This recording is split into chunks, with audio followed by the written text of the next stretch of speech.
Hello, good afternoon Tribuners. Welcome back with me Mutiara in Indonesian News of Tribun Lampung. We will present you an updating and interesting information from every place in Indonesia. And here the complete news. The first news is a resident becomes a victim of being bitten by a crocodile. The body of a Sempan resident, Pemali District, Bangka Regency, was found incomplete beside the crocodile that killed it on Tuesday, the 24th of November 2022. Hengki alias Akyong, 34 years old, a resident of Sempan, was reported missing while fishing under a former tin mine since Monday, the 21st of November 2022. Akyong's wife had repeatedly contacted the victim's cell phone, but there was no answer. According to family information, Akyong went to the garden at 7 a.m. in the morning and continued fishing. However, until 6 p.m., Akyong had not come home as usual. The next day, the victim's wife and family tried to find Akyong. Akyong's belongings in the form of sandals, cell phones and motorbike keys were found on the edge of the pit, but the owner was not found. Residents together with Bayangkara, the supervisor of public order and security, are trying to conduct a search around the location and suspect that the victim was struck by a crocodile because he left a mark. Unexpectedly, after 3 days of searching, Akyong was finally found in a lifeless condition on Tuesday, the 24th of November 2022. When he was left, Akyong's body was incomplete due to the crocodile's attack. Residents together with the search and rescue team then approached the location and managed to catch the crocodile. Pemali Sub-District Head Sukma Aditya said that the size of the female crocodile that was caught was 3.8 meters.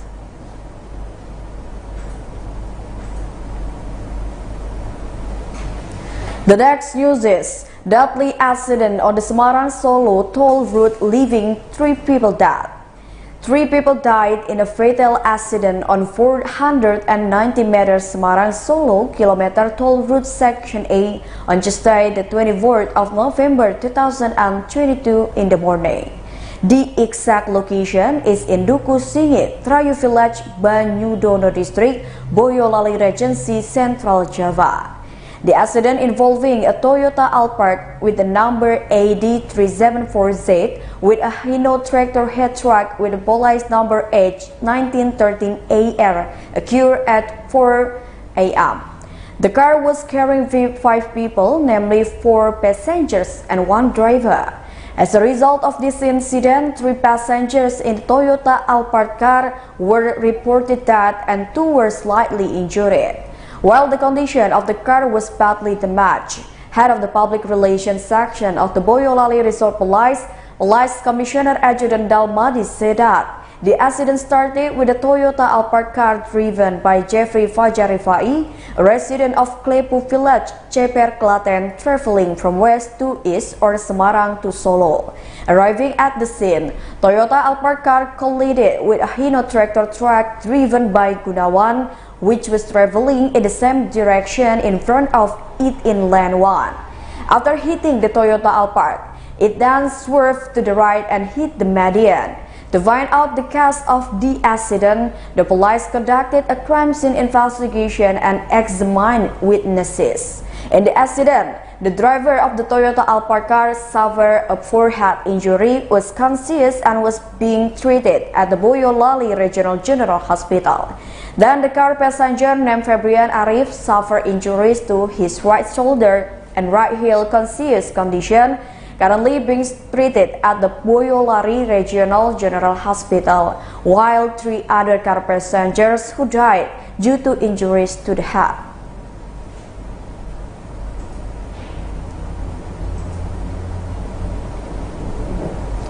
The next news is a 6-year-old child was beaten by his biological mother.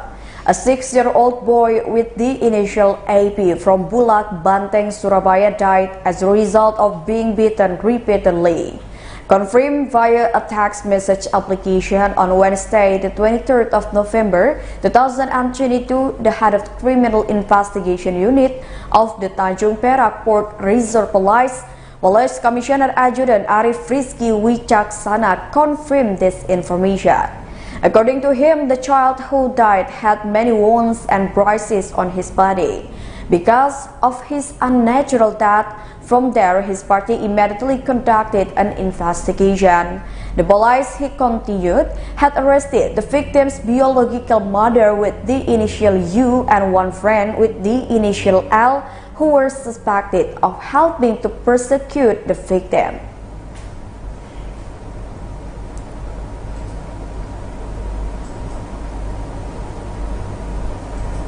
The next news is, 2 rivers overflowed, 6 villages in North Malinaw flooded. Floods in North Kalimantan because 2 rivers overflowed 6 villages in North Malinaw District, Malinaw Regency, North Kalimantan Province were submerged in water on Tuesday, the 24th of November 2022. The high water level has hampered motorized vehicle traffic in several villages in North Malinaw District because the water had inundated a number of roads. North Malinaw District Head Francis explained that the flood was caused by overflowing water in the 2 rivers in North Malinaw District. The overflow of 2 rivers in North Malinaw District, namely the Sambuak and Samandurut rivers, was due to heavy rain overnight. Francis conveyed temporary data on water inundation was evacuated in 6 villages, which are passed by 2 rivers in North Malinaw District. Covering the villages of Sambuak, Warot, Luso, Respentubu, Belayan, Putat, and Salak, flooding had caused traffic from North Malinaw to Malinaw cities to stagnate as well. The latest information has been passed by motorized vehicles.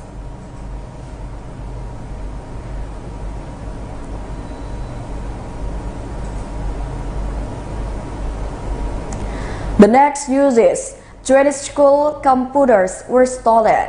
The Criminal Investigation Unit of the Madiun Reserve Police arrested 5 computer theft perpetrators at the Dua Geger State Junior High School, Madiun Regency.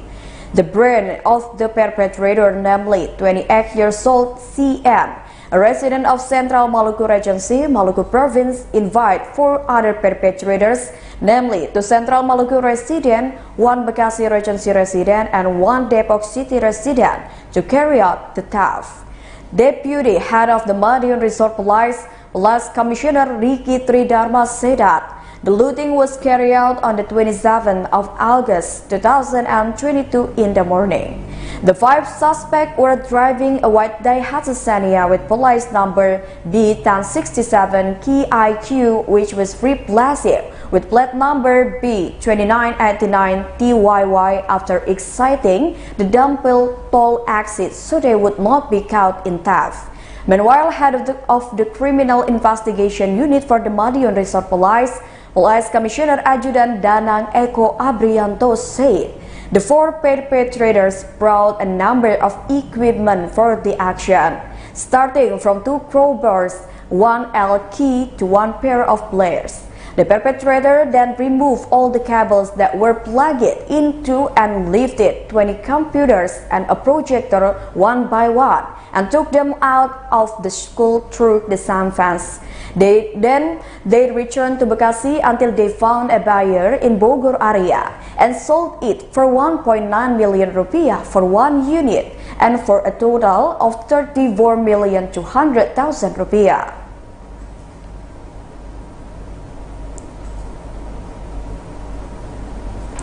The next news is, landslide in Bitung City. Extreme weather hit Bitung City, North Sulawesi Province. This condition was observed to occur in Wednesday, the 23rd of November 2022. It's still raining right now. As a result, a landslide occurred in Pate Tedua Village, Maesa District, Bitung City. On Wednesday, the 23rd of November 2022 at around 1 p.m., 3 houses in the 4 Pate Tedua sub-district were evacuated.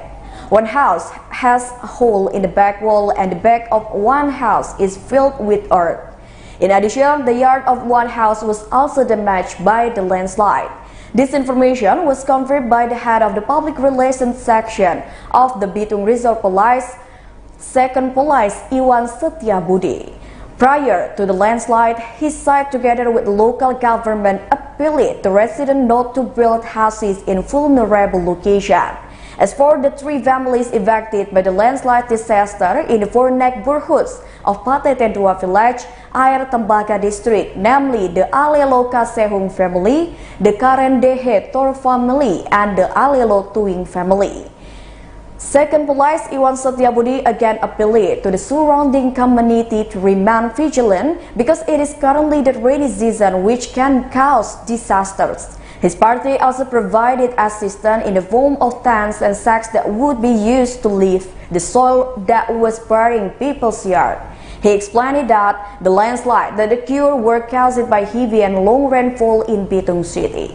Currently, it is already the rainy season, so it is possible that a similar natural disaster could occur in Bitung City.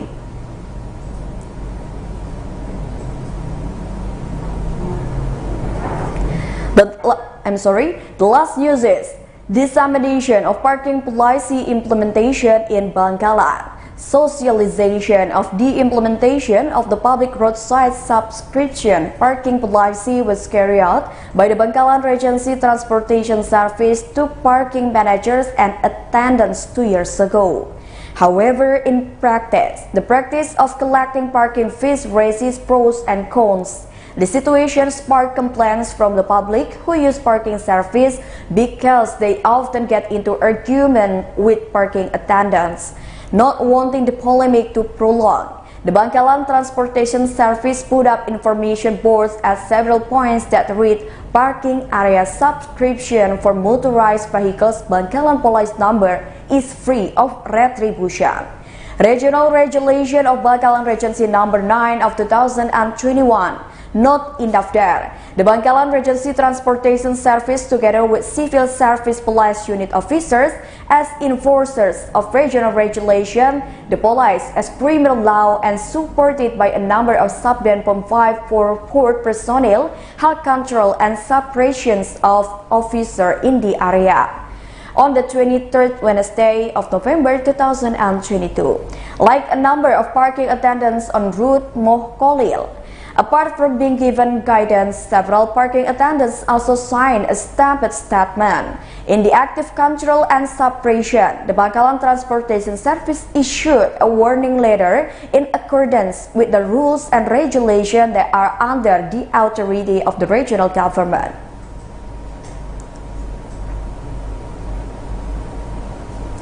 Well, I think those are all the news for today with me, Mutiara. Don't forget to follow us in YouTube Tribun Lampung News Video, Facebook Tribun Lampung, Instagram, and TikTok account of Tribun Lampung for further information. Thank you for watching and have a nice day.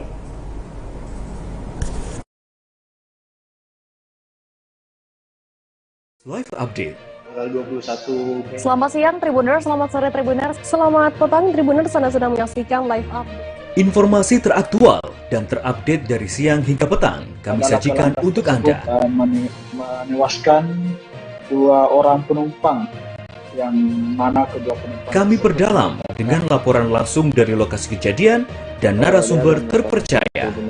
Benar-benar menghukum mereka-mereka yang terlibat, menghentikan terduga pelaku yang ingin laporan terkait peristiwa pompong hilang kontak menabrak sejumlah pemotor yang melintas tepat. Saksikan Live Update siang, sore, dan petang hanya di channel YouTube Tribun News.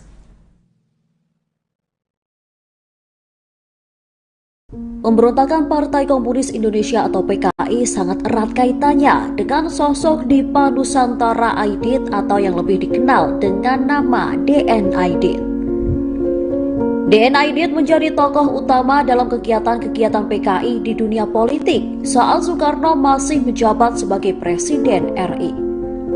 Bahkan di bawah kepemimpinan DN Aidit, kala itu PKI sempat menjadi salah satu partai terbesar di Indonesia. DN Aidit juga dinilai sebagai sosok yang paling bertanggung jawab atas pembantaian para jenderal TNI di peristiwa G30 SPKI. Nama DN Aidit paling dikenal sejalan dengan besarnya peristiwa berdarah G30S PKI. Namun, siapa sangka ternyata dalam sejarah PKI ada sosok yang lebih besar dan berpengaruh dibandingkan DN Aidit. Sosok yang disebut dengan pentolan PKI itu adalah Muso Manowar atau Munawar Muso alias Muso. Bersama sahabatnya yakni Alimin Prawiro Dirjo, Muso ditangkap Belanda dan dipenjara karena memimpin pemberontakan PKI terhadap Belanda di sejumlah wilayah di Nusantara. Setelah keluar penjara, Muso memutuskan untuk pergi ke Moskow tahun 1935. Walaupun sempat kembali ke tanah air, Muso kembali diusir dari tanah air dan kembali lagi ke Uni Soviet tahun 1936.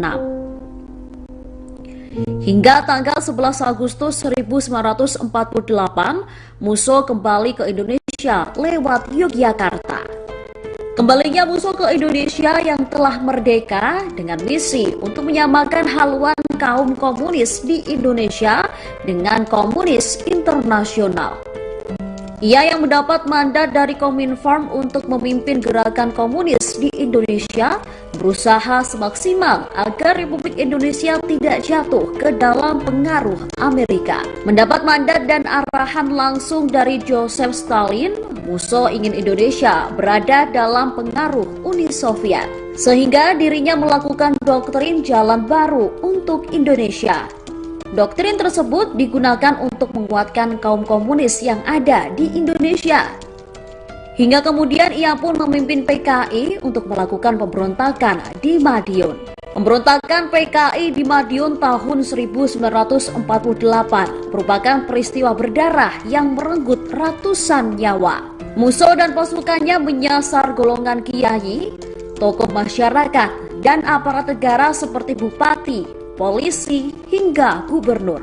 Peristiwa Madiun 1948 disebutkan lebih mengerikan dari peristiwa G30S PKI tahun 1965, di mana ratusan jasad korbannya dibuang di sejumlah sumur tua di Jawa Timur. Gerakan pemerintah untuk menumpas PKI mulai dilakukan pada 21 September 1948 dengan menangkap para pemimpin PKI di berbagai daerah. Tidak butuh waktu lama, PKI di Madiun kalah dengan pemerintah yang kala itu menerjunkan para TNI di bawah komando Jenderal Sudirman. Muso bersama dengan para pendukungnya telah kalah dan memilih untuk melarikan diri. Akan tetapi usaha itu sia-sia lantaran persembunyian Muso diketahui di sebuah rumah warga di wilayah Ponorogo. Muso yang telah terkepung akhirnya ditembak mati oleh Sumoroto pada 31 Oktober 1948. Kala itu Muso telah terkepung di sebuah bilik kamar mandi milik warga yang menjadi akhir pelariannya. Sejarah mencatat mayatnya Muso sempat dibawa ke RS Ponorogo untuk diawetkan sebelum kemudian dibakar secara diam-diam. Selanjutnya para tokoh PKI yang lain ditangkap di desa Girimarto pada 5 November 1948 dan dihukum secara militer. Terima kasih sudah nonton, jangan lupa like, subscribe, dan share ya!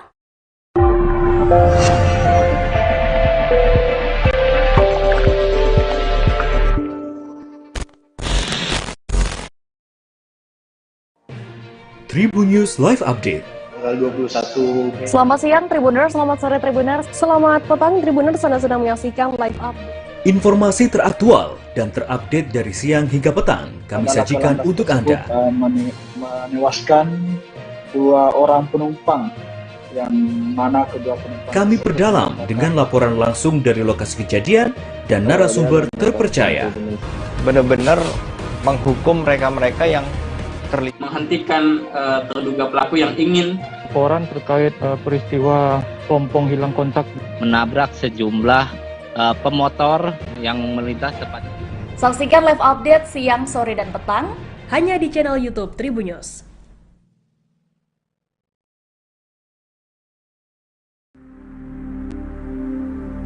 dari guru-guru pesantren ini banyak yang dibunuh. Apa yang Islam itu dibunuh pesantren itu. Hampir habis dulu Mas.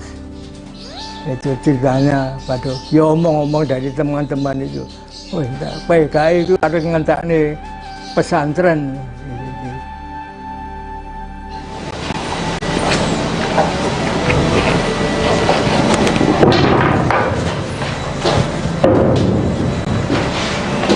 Ini adalah gerbong Kertapati, di mana di dalam gerbong ini dulunya untuk mengangkut 108 korban keganasan PKI di Madiun di tahun 1948. Dari 108 korban, 67 diketahui identitasnya, sedangkan 41 sisanya tidak diketahui identitasnya sama sekali. Ada kepala ditaruh di atas di apa itu kuburan itu, di apa ya, ning dhuwure tembok dhuwur. Itu kepala manusia taruh itu ada juga.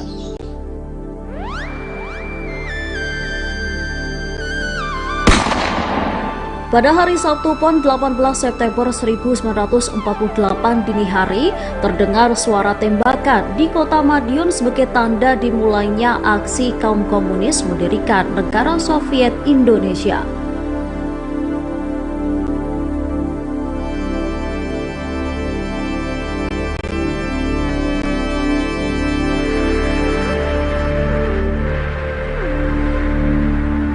Ribuan orang komunis dan simpatisannya membawa senapan, arit, dan senjata tajam lain dari berbagai penjuru wilayah sekitar Madiun seperti Magetan, Ponorogo, Pacitan, Trenggalek, dan Ngawi untuk melakukan pemberontakan. Salah satunya adalah Front Demokrat Rakyat atau FDR yang dibentuk mantan Perdana Menteri yang dijatuhkan Amir Syarifuddin. Adapun latar belakang terjadinya pemberontakan PKI Madiun 1948 menyusul jatuhnya kabinet Amir Syarifuddin pada masa itu. Penyebab jatuhnya kabinet Amir akibat kegagalannya pada perundingan Renville yang merugikan Indonesia. Untuk merebut kembali kedudukannya, 28 Juni 1948, Amir Syarifuddin membentuk Front Demokrasi Rakyat atau FDR. Bahwa PKI Madiun itu merupakan kolaborasi antara komunis yang dipimpin oleh Musso dengan Front Demokrasi Rakyat atau yang kita kenal dengan FDR yang dikomandoi oleh Perdana Menteri Amir Syarifuddin atau mantan Perdana Menteri Amir Syarifuddin. Perdana Menteri Syarifuddin setelah perjanjian Renville ternyata oleh parlemen diputus bersalah, maka dia dimosi tidak percaya. Perdana Menteri Syarifuddin akhirnya dicopot jabatannya sebagai Perdana Menteri karena dia terbukti menerima uang dari Belanda. Akhirnya Perdana Menteri Amir Syarifuddin setelah dilepas jabatannya, kemudian dia ke Madiun untuk bergabung dengan Musso dan memprakarsai berdirinya Front Demokrasi Rakyat yang berhaluan komunis atau berhaluan kiri. Dua kekuatan itu berkumpul di Madiun yang kemudian akan mengadakan gerakan untuk menggulingkan pemerintahan Soekarno.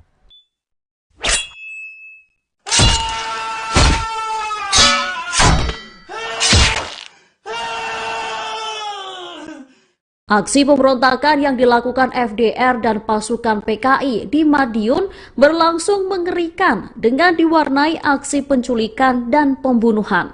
Tak hanya menculik elit birokrat, pamong praja, polisi, tentara, guru, tokoh organisasi yang dianggap berseberangan dengan PKI, mereka juga memburu para kiai dan ulama yang dianggap sebagai penghalang ideologi komunisme. Saya angkatan jenengan saya seger.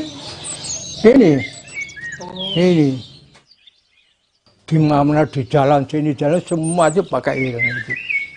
Mencari musuh yang diambil itu polisi, sipil, orang tua saya mau diambil sudah didaftar tapi alhamdulillah orang ngati diambil karena pamong praja ya. Pembunuhan itu sampai naik mas dulu. Jadi potong itu saya tahunya itu di apa ini, Sungai Madiun itu loh. Itu saya tahu hanya tinggal satu orang dipotong itu aja. Tinggal itu, waduh aku. Ini kayak beleh, pitek ya. Ada kepala ditaruh di atas di apa itu kuburan itu di apa ya ning dhuwur tembok dhuwur itu kepala manusia taruh situ itu ada juga pernah dulu ya kan ngeri sekali lah zaman dulu ya. Ngeri ya ini kadang-kadang itu kalau penjalan datang sini itu saya ingat dulu itu ngeri ya. Ingat lagi kadang-kadang itu.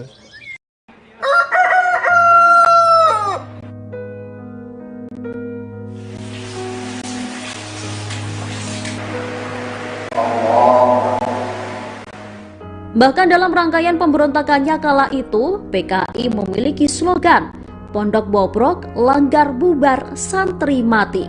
Slogan menghancurkan pesantren bukan hanya gertakan semata. Pasukan PKI benar-benar melakukan teror penculikan hingga pembunuhan terhadap kaum santri. Mereka menyerbu berbagai tempat, terutama pondok pesantren yang dianggap sebagai musuh dari kelompok kiri atau kelompok komunis. Dengan semboyan mereka harus mencari orang-orang yang bukan merah untuk digantikan sebagai orang-orang yang merah. Itu adalah semboyan dari komunis di Madiun pada saat itu. Sejak awal memang FDR itu sudah mengincar pondok pesantren yang namanya Sabilil Mutakin atau pondok pesantren Takeran. Pesantren Takeran atau pesantren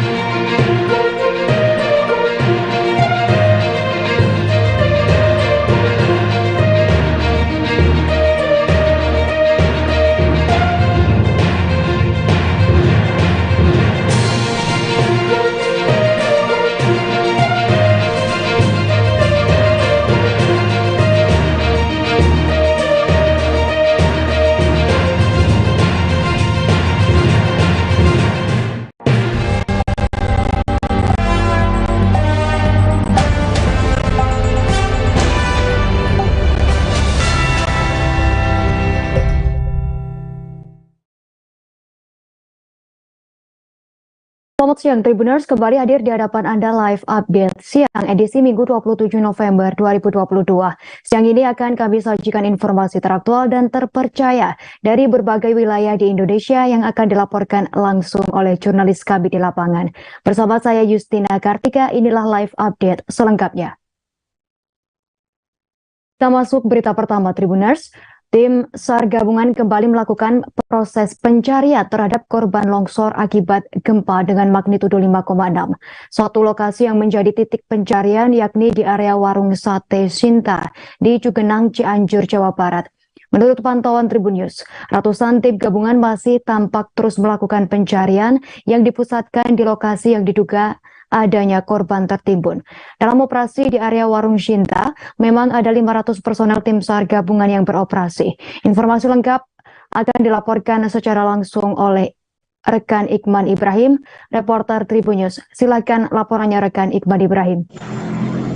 Ya benar sekali rekan Justina, memang sejak tadi pagi tim SAR gabungan kembali melakukan proses pencarian terhadap korban longsor akibat gempa dengan magnitudo 5,6 di area warung sate Sinta di Cianjur, Jawa Barat. Memang pantauan Tribuners tadi dari pagi ratusan tim gabungan telah melakukan terus pencarian di titik-titik lokasi yang diduga adanya korban yang masih tertimbun longsor. Dalam operasi di area Warung Sinta memang ada 500 personel tim SAR gabungan yang telah diterjunkan.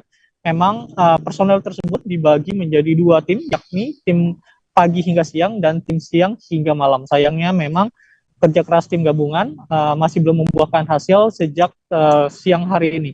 Namun mereka telah menemukan titik-titik lokasi yang diduga kuat adanya korban tewas yang tertimbun longsor.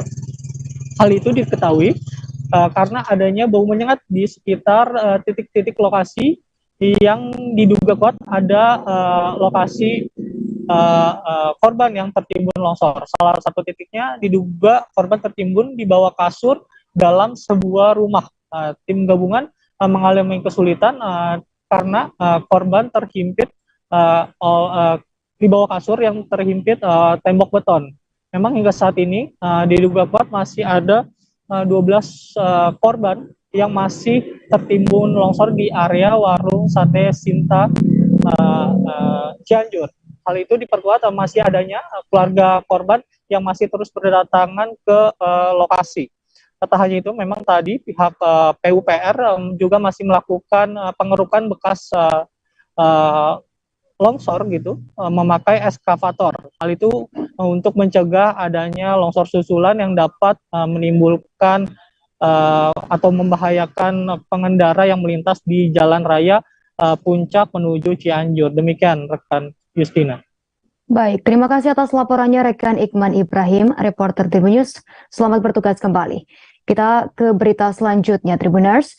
Tim Search and Rescue SAR gabungan kembali menemukan jenazah korban gempa Cianjur, Jawa Barat pada Minggu 27 November hari ini. Adapun jumlah korban yang ditemukan tertimbun dalam longsor di Desa Cijedil, Cugenang, Cianjur, Jawa Barat sebanyak 2 orang. Satu korban yang berhasil diangkut berjenis kelamin perempuan, namun belum diketahui identitas maupun dari ciri-ciri jenazah. Sementara satu korban lainnya berhasil dievakuasi tim gabungan pada pukul 9:50 waktu Indonesia Barat. Informasi lengkap terkait penemuan tersebut akan dilaporkan secara langsung oleh rekan Abdi Rianda Syakti, reporter Tribun News. Silakan laporannya rekan Abdi Rianda. Ya, terima kasih rekan Justina. Baik, bisa saya laporkan langsung dari Desa Cijedil, Kecamatan Cugenang, Cianjur, Jawa Barat, atau tepatnya pada lokasi longsoran akibat gempa bumi bermagnitudo 5,6 pada hari Minggu 27 November 2022 hari ini. Tim SAR gabungan dari kepolisian, TNI, Basarnas hingga relawan hingga hari ini masih terus melakukan pencarian terhadap para korban yang masih tertimbun longsoran di tanah di Desa Cijedil ini. Bisa saya laporkan hingga siang ini tim SAR gabungan kembali berhasil menemukan 2 jenazah yang tertimbun longsor di desa ini. Kedua jenazah itu berjenis laki-laki dan perempuan. Adapun untuk korban untuk jenazah yang laki-laki ini memiliki ciri-ciri khusus yakni tanda lahir berupa titik hitam di lengan kanan atas. Sementara untuk satu jenazah lainnya yakni berjenis kelamin perempuan masih belum diketahui karena belum ditemukan adanya tanda-tanda di tubuhnya. Kini kedua jenazah tersebut sudah dibawa ke RSUD Sayang, Cianjur, Jawa Barat untuk proses identifikasi lanjutan. Saat ini proses pencarian korban terus masih berlanjut seperti yang nampak terlihat di belakang saya menggunakan 2 alat berat atau eskavator untuk mengeruk tanah yang menutupi Desa Cijedil ini. Untuk informasi sebelumnya, Badan Penanggulangan Bencana atau BNPB menyampaikan update pencarian korban gempa Cianjur. Data terbaru yang disampaikan BNPB pada hari Sabtu kemarin, tanggal 26 November 2022, pukul 17.00 waktu Indonesia Barat, jumlah korban tewas gempa Cianjur bertambah menjadi 318 orang. Sementara untuk korban hilang sebelumnya dilaporkan sebanyak 24 orang, kini berkurang menjadi 14 orang. Hal ini setelah ditemukannya 8 jenazah pada hari kemarin. Nah, setelah ditemukan lagi 2 jenazah hari ini, maka jumlah korban yang masih hilang atau belum ditemukan menjadi 12 orang. Demikian rekan Justina, kembali ke studio. Baik, terima kasih atas laporannya rekan Abdi Rianda. Selamat bertugas kembali. Dua rumah berkonstruksi kayu atap seng di Desa Setiabaru, Kecamatan Lawe Sumur, Kabupaten Aceh Tenggara musnah terbakar sekira pukul 12:33 waktu Indonesia Barat pada Sabtu 26 November 2022. Tak ada korban jiwa dalam peristiwa kebakaran tersebut, namun 4 kepala keluarga atau 16 jiwa terdampak. Korban kebakaran pun telah mengungsi di rumah keluarganya. Penyebab kebakaran masih dalam penyelidikan. Informasi terkait peristiwa tersebut akan dilaporkan oleh rekan Asnawi Lui, reporter Serambi News. Silakan laporannya rekan Asnawi Lui.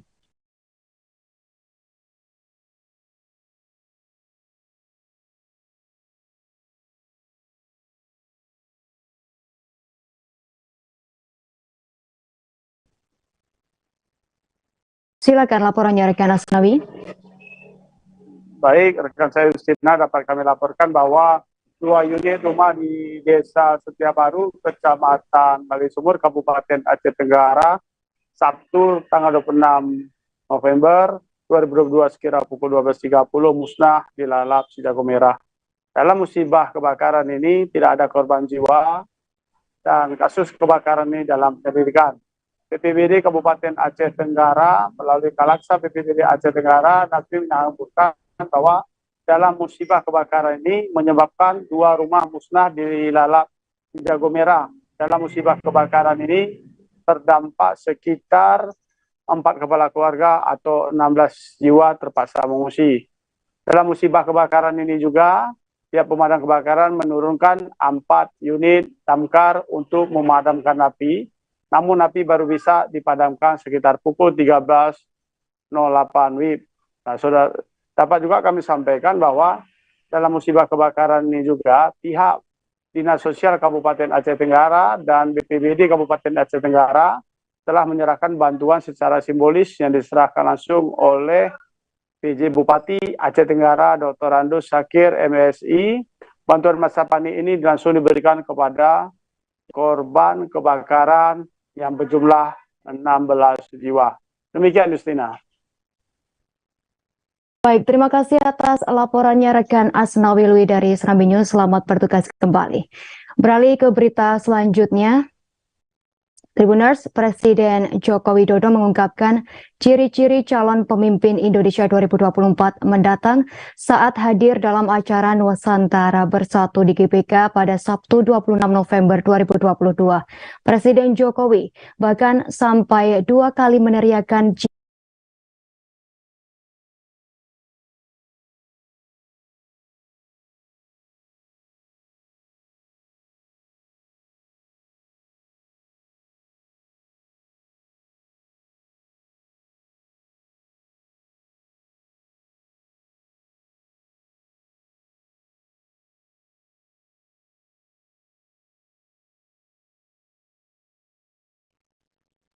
Presiden Joko Widodo mengungkapkan ciri-ciri calon pemimpin Indonesia 2024 mendatang saat hadir dalam acara Nusantara Bersatu di GBK pada Sabtu 26 November kemarin.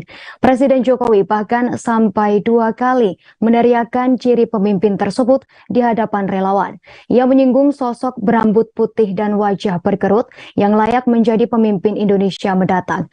Di hadapan relawan, Jokowi meminta relawan tak salah dalam memilih pemimpin pada gelaran Pilpres 2024 mendatang.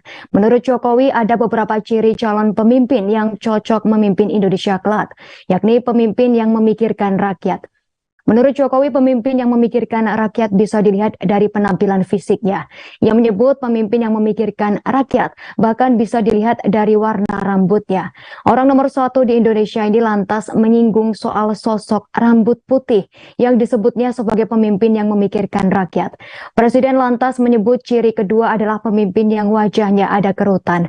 2 ciri sosok pemimpin itu bahkan disampaikan Jokowi sampai 2 kali. Di hadapan relawan, Jokowi terus menegaskan bahwa pemimpin yang tepat adalah yang berambut putih dan mempunyai kerutan di wajahnya. Hanya itu, Jokowi juga mengingatkan agar rakyat tak salah pilih. Jokowi mengaku pemimpin yang harus dipilih pada Pilpres 2024 mendatang harusnya sosok yang merakyat. Jangan sampai memilih sosok yang hanya ingin dingin ber-AC di Istana Negara saja. Diduga kode Jokowi soal pilih pemimpin rambut putih merupakan dukungan Jokowi ke Ganjar Pranowo untuk Pilpres 2024 mendatang. Peneliti politik dari The Political Literacy, Muhammad Hanifuddin, menilai itu merupakan kode Jokowi mendukung Ganjar Pranowo pada Pilpres 2024 mendatang. Hanif berpendapat, pidato tersebut kental dengan gaya politik Jokowi yang penuh simbol. Menurut Hanif, selama ini gaya politik Jokowi erat dengan unsur kejawaan, salah satunya dengan memainkan simbol-simbol yang mengundang banyak tafsir.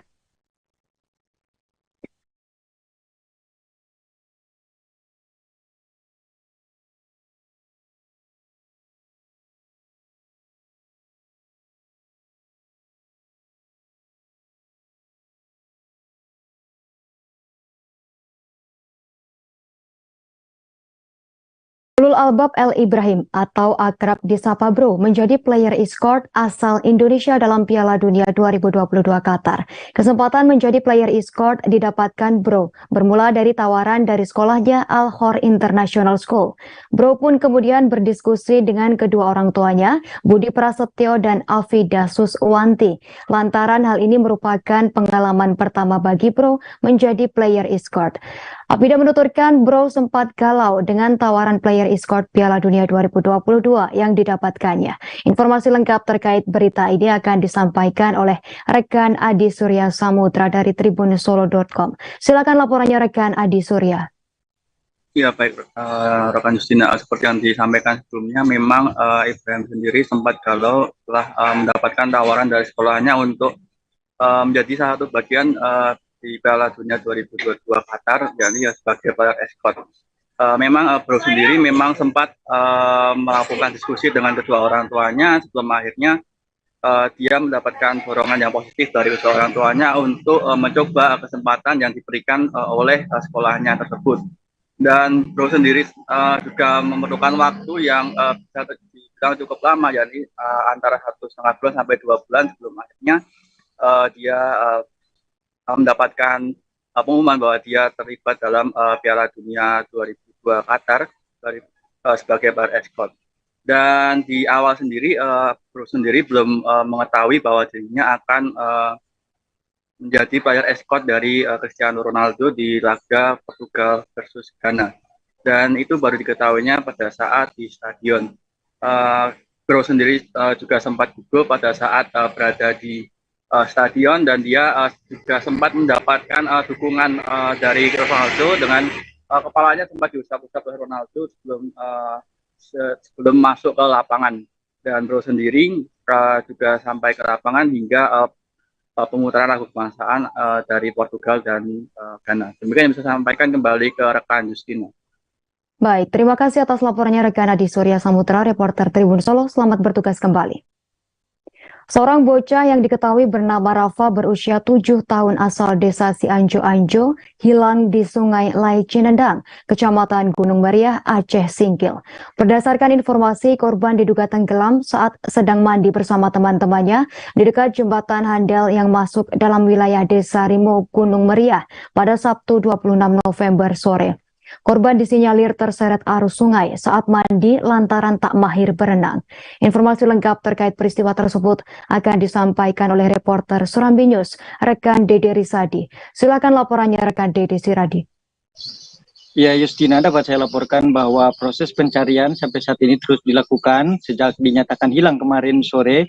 Rafa, bocah 7 tahun, terus dilakukan sepanjang malam. Kemudian hari ini juga terus dilakukan pencarian, namun bocah tersebut belum juga ditemukan.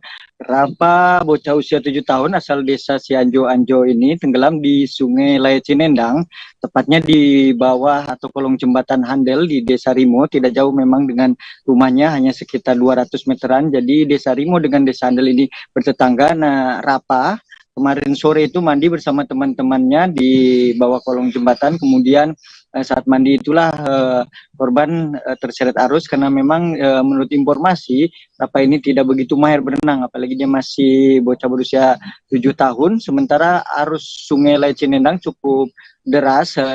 Dan mengapa namanya Sungai Lai Cinendang? Karena memang memiliki arus menendang, jadi cukup deras begitu. Dan di lokasi juga Justina, dapat saya laporkan sudah beberapa kali kejadian orang tenggelam pada tahun ini. Sebelumnya bocah juga di sana tenggelam, kemudian ditemukan dalam kondisi meninggal. Sementara untuk Rapa sendiri saat ini proses pencarian terus dilakukan dengan difokuskan di lokasi titik korban hilang, kemudian juga pencarian dilanjutkan ke arah hilir sungai. Nah, cara pencariannya juga harus menggunakan galah, yaitu bambu yang cukup panjangnya sekitar 10 meter, kemudian ditancapkan oleh para pencari ke dasar sungai, kemudian baru menyelam sambil berpegangan ke bambu. Tujuannya agar para pencari juga tidak terseret arus, karena saya lihat beberapa pencari yang coba melepaskan pegangan ke bambu itu kesulitan untuk berenang, sehingga teman-teman yang melakukan pencarian harus melempar tali atau juga mengulurkan bambu untuk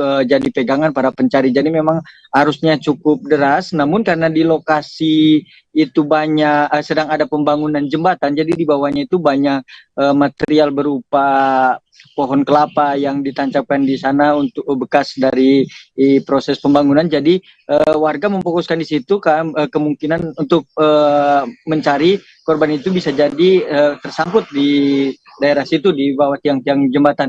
Kemudian setelah dilakukan pencarian setengah hari ini, dilanjutkan dengan pencarian ke arah hilir sungai karena memang di lokasi belum ditemukan. Justina, demikian. Baik, terima kasih atas laporannya rekan Dede Risadi dari Serambi News. Selamat bertugas kembali. Kebakaran terjadi di Jalan Padat Karya RT 20 Kelurahan Juata Laut, Kecamatan Tarakan Utara, Kota Tarakan pada Sabtu 26 November 2022 sekira pukul 2:20 waktu Indonesia Timur. Tim pemadam kebakaran dari Dinas Satpol PP dan PMK Kota Tarakan menerima informasi dari call center 112 Tarakan dan langsung bergerak ke lokasi dan tiba pukul 2:30 sore waktu Indonesia Timur. Warga sekitar turut membantu memadamkan api dengan menggunakan alat seadanya sambil menunggu pemadam kebakaran di sektor Kecamatan Tarakan Utara tiba. Informasi lengkap akan disampaikan oleh rekan Andi Pausiah, reporter Tribun Kaltara. Silakan laporannya rekan. Ya, baik rekan, selamat siang Tribuners, bersama saya Andi melaporkan dari Tarakan, Provinsi Kalimantan Utara. Ya benar, musibah kebakaran terjadi di Jalan Padat Karya RT 20 Kelurahan Juata Laut pada hari Sabtu tanggal 26 November 2022 sekitar pukul 14:20 WITA kemarin. Adapun tim pemadam kebakaran dari Dinas Satpol PP dan PMK Kota Tarakan menerima informasi kebakaran dari call center 112 Tarakan. Dan tim langsung bergerak menuju ke lokasi yang dilaporkan dan tim tiba sekitar pukul 14:30 WITA. Kemudian dikatakan Irwan kasih PMK dan penyelamatan pada kantor Satpol PP dan pemadam kebakaran Kota Tarakan yang sempat saya konfirmasi mengatakan pihaknya menerjunkan petugas dari Reguce PMK sektor utara di sektor utara dan dikerahkan langsung menuju ke lokasi. Kemudian dari hasil pada saat sampai di lokasi, kebakaran membakar satu unit rumah dalam kondisi terbakar 100%. Kemudian untuk luasan yang terbakar mencapai area yang terbakar mencapai 120 meter persegi. Dan penanganan kebakaran selesai sampai sekitar pukul 17:10 WITA. Saya juga mengonfirmasi dari pihak kepolisian, dikatakan Kapolres Tarakan AKBP Taufik Nurmandia melalui Kapolsek Tarakan Utara, Bapak Ibda Rido Aldwiko yang turut hadir dalam pengamanan pada saat kebakaran terjadi mengatakan bahwa pihaknya langsung setelah menerima informasi langsung melakukan menerjunkan tim ke lokasi untuk melakukan pengamanan. Selanjutnya diketahui korban kebakaran setelah dilakukan pendataan bernama Hamzah Muhaidi berprofesi sebagai nelayan. Dan berdasarkan informasi yang dihimpun oleh pihaknya memang kronologisnya sendiri dikatakan Ibda Rido pada saat itu korban atau pemilik rumah bernama Hamzah sekitar pukul 14:30 keluar untuk mencari makan. Selanjutnya setelah itu tidak lama kemudian dari pemilik rumah dikabarkan oleh tetangganya bahwa terjadi kebakaran di kediaman miliknya. Saat kembali ke rumahnya, pada saat itu terburu-buru sudah mendapati kondisi rumahnya dalam api sudah membesar. Diperkirakan kerugian material mencapai sekitar 300 juta rupiah. Untuk penyebabnya saat ini diduga sementara karena terjadi arus pendek atau korsleting listrik. Demikian rekan. Baik, terima kasih atas laporannya rekan Adi Pausiah, reporter Tribun Kaltara. Selamat bertugas kembali. Lembaga non-profit Tastura Mengajar Lombok Tengah atau Loteng memberikan semangat dan dukungan pendidikan terhadap pendidikan di wilayah pelosok. Satu dari beberapa lokasi yang dikunjungi adalah Sekolah Dasar Negeri 6 Praya Barat yang berlokasi di Gubuk Panggel, di Gubuk Panggel, Dusun Pandem, Desa Mekarsari, Lombok Tengah yang kondisinya cukup memprihatinkan. Humas Tastura Mengajar Lalu Sulhi Islami, para siswa harus melewati jalan dengan akses tanah bebatuan yang membelah hutan, membuat kendaraan roda 4 hanya bisa mengakses hingga setengah perjalanan. Informasi lengkap terkait berita tersebut akan disampaikan oleh rekan Sinto, reporter Tribun Lombok. Silakan laporannya rekan Sinto. Baik, terima kasih rekan Yuskina. Ya, benar sekali Tribuners, bahwasannya di hari peringatan Guru Nasional masih terdapat sekolah di Lombok Tengah yang kemudian masih terisolir. Salah satunya adalah SDN 6 Praya Barat yang berlokasi di Gubuk Panggel, Dusun Pendem, Desa Mekarsari, Lombok Tengah yang kondisinya cukup memprihatinkan. Yang dimana akses menuju ke sekolah tersebut sangat jauh ya, tidak kurang dari 5 km dari perumahan-perumahan atau dari rumah-rumah dari anak-anak atau murid-murid tersebut, Tribuners. Kemudian para siswa di sini harus melewati akses tanah bebatuan yang kemudian membelah hutan yang membuat kendaraan roda 4 sendiri tidak bisa sampai ke tempat tujuan. Artinya kendaraan roda 4 hanya bisa sampai di tengah perjalanan. Sementara itu untuk kendaraan roda 2 sendiri itu membutuhkan waktu hingga 30 menit untuk bisa ke lokasi sekolah ini, Tribuners. Kemudian selanjutnya para siswa juga harus menempuh perjalanan hingga 1 jam yang kemudian membuat mereka seringkali kemudian kadang-kadang terlambat untuk bisa sampai di sekolah ini begitu. Kemudian terdapat di Gubuk Panggel ini sendiri, Tribuners, tinggal setidaknya terdapat 30 kepala keluarga dan 9 orang anak yang setiap hari harus berangkat ke sekolah dengan akses jalan yang sangat tidak layak. Terlebih lagi pada musim hujan yang dimana kemudian jalan atau akses menuju ke sana becek dan berlumpur begitu. Tentunya dengan kondisi demikian kemudian para orang tua pun kadang khawatir dengan buah hati mereka yang dimana menurut kondisinya tidak saja dirasakan oleh warga Gunung Penggal, namun dialami juga di beberapa daerah pelosok lainnya di Kabupaten Lombok Tengah, Tribuners. Di sisi lain sendiri, ia menilai dengan pesatnya pembangunan industri pariwisata di Lombok Tengah, khususnya di kawasan ekonomi khusus Mandalika, justru kemudian berbanding terbalik dengan kondisi di wilayah Gubuk Penggal. Dengan hal ini kemudian pihak Tastura Mengajar atau lembaga non-profit kemudian berkeyakinan bahwasanya membangun manusia itu jauh lebih penting daripada sekedar hal-hal yang bersifat infrastruktur yang menguntungkan pihak-pihak luar saja. Ia berharap agar infrastruktur memang sangat penting, namun jangan sampai memfasilitasi kepentingan para pemilik modal, sementara rakyat hanya menjadi penonton di tanah sendiri. Begitu hal yang kemudian disampaikan oleh Tastura Mengajar selaku lembaga non-profit di Lombok Tengah yang kemudian melakukan ekspedisi Tastura Mengajar atau Tata Tresna Mengajar, Lombok Tengah Mengajar untuk kemudian mengajarkan anak-anak yang ada di pedalaman sebagai bentuk kepedulian terhadap anak-anak bangsa, generasi penerus bangsa ke depannya. Hal tersebut kemudian inilah yang disampaikan oleh Sulhia Islami selaku humas dari Tastura Mengajar yang mengatakan bahwasanya Tastura Mengajar berkomitmen untuk terus mengembangkan anak bangsa, mengajarkan anak bangsa, mencerdaskan anak bangsa agar menjadi generasi emas pada tahun 2045. Sekian rekan Justina. Baik, terima kasih atas laporannya rekan Sinto dari Tribun Lombok. Selamat bertugas kembali.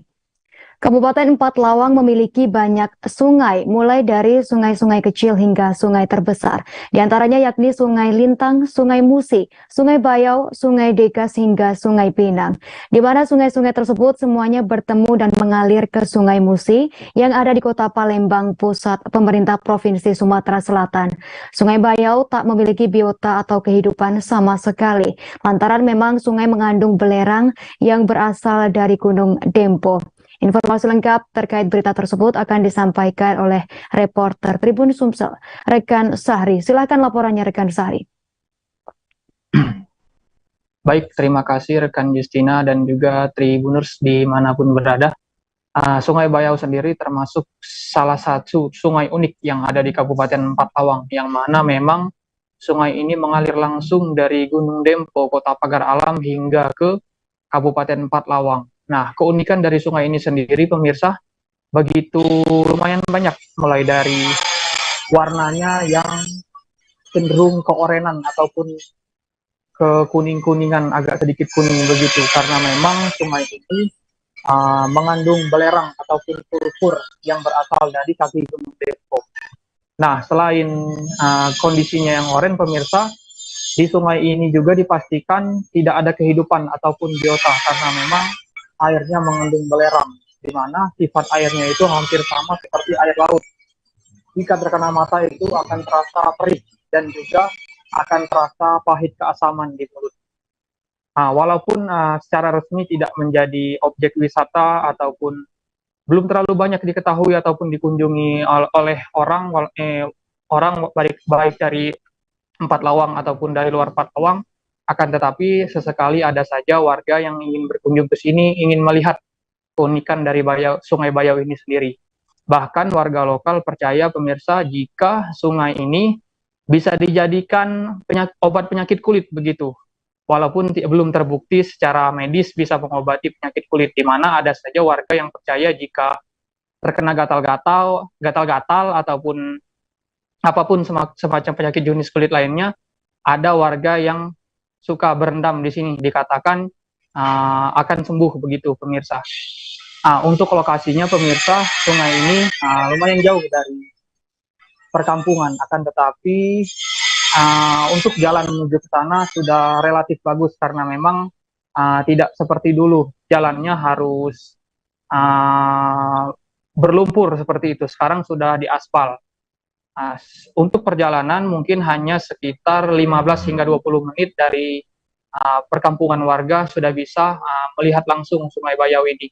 Posisi tepatnya itu ada di sekitar desa Talang Baru, Kecamatan Muara Pinang, Kabupaten Empat Lawang. Baiklah pemirsa, mungkin cukup sekian informasi yang bisa kami sampaikan. Kami kembalikan ke rekan Justina di studio. Terima kasih atas laporannya rekan Sahri, reporter Tribun Sumsel. Selamat bertugas kembali. Beralih ke berita selanjutnya, Tribuners. Pasar ekstrim di Provinsi Sulawesi Utara bukan hanya di Kota Tomohon saja. Di Langowan, Kabupaten Minahasa pun ada pasar ekstrim. Pasar Langowan terletak di Desa Waleure, Kecamatan Langowan Timur. Di satu bagian pasar disediakan lapak untuk menjajakan daging ekstrim seperti ular, biawak, anjing, kucing, kelelawar, tikus hutan, dan babi hutan. Informasi lengkap terkait berita tersebut akan disampaikan oleh Rio Nur, reporter Tribun Manado. Silakan laporannya rekan Rio Nur. Ya, terima kasih ya rekan Justina. Jadi keberadaan pasar ekstrim ini memang sudah ada beberapa di Provinsi Sulawesi Utara. Salah satu di antaranya ada di Langowan, Kabupaten Minahasa. Jadi di Langowan ini pasar terletak di Desa Waleure, Kecamatan Langowan, di mana di sini pasar ini buka setiap hari Selasa, Kamis, dan Sabtu. Jika datang ke pasar ini maka jangan terkejut Tribuners, karena di sini yang dijual adalah daging-daging hewan-hewan yang dianggap oleh kalangan tertentu ekstrim untuk dikonsumsi. Yang paling di sini, yang paling mencolok di sini ada menjual ular piton, kemudian ada juga daging hewan kelelawar, tikus hutan, ada juga anjing, kucing, dan hewan-hewan ekstrim lainnya. Nah, di mana walaupun kerap kali mendapat sorotan yang cukup tajam, terutama dari kelompok pecinta hewan, namun keberadaan pasar ekstrim ini tidak terbendung karena bahkan tidak hanya air Langwan, ada juga dibuka di beberapa daerah yang ada di Sulawesi Utara.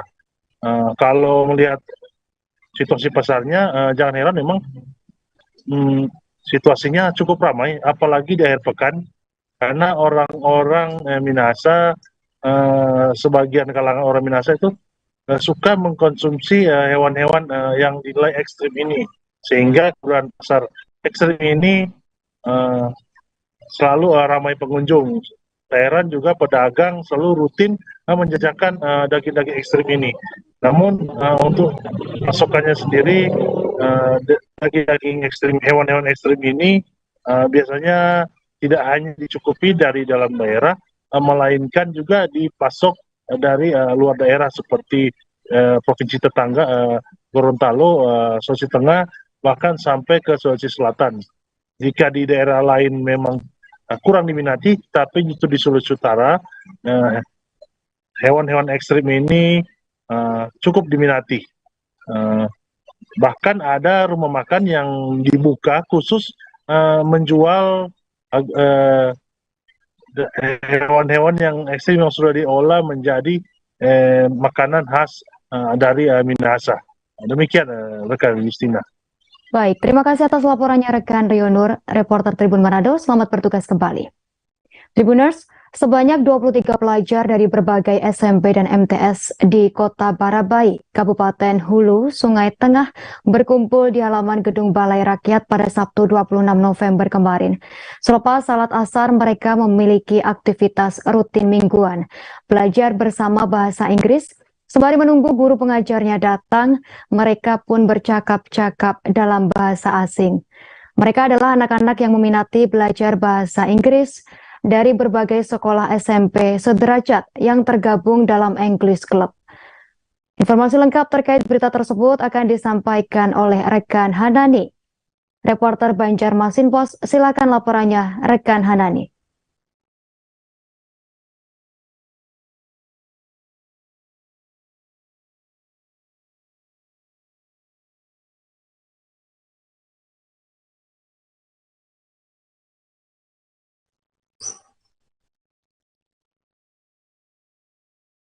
Silakan laporannya rekan Hanani.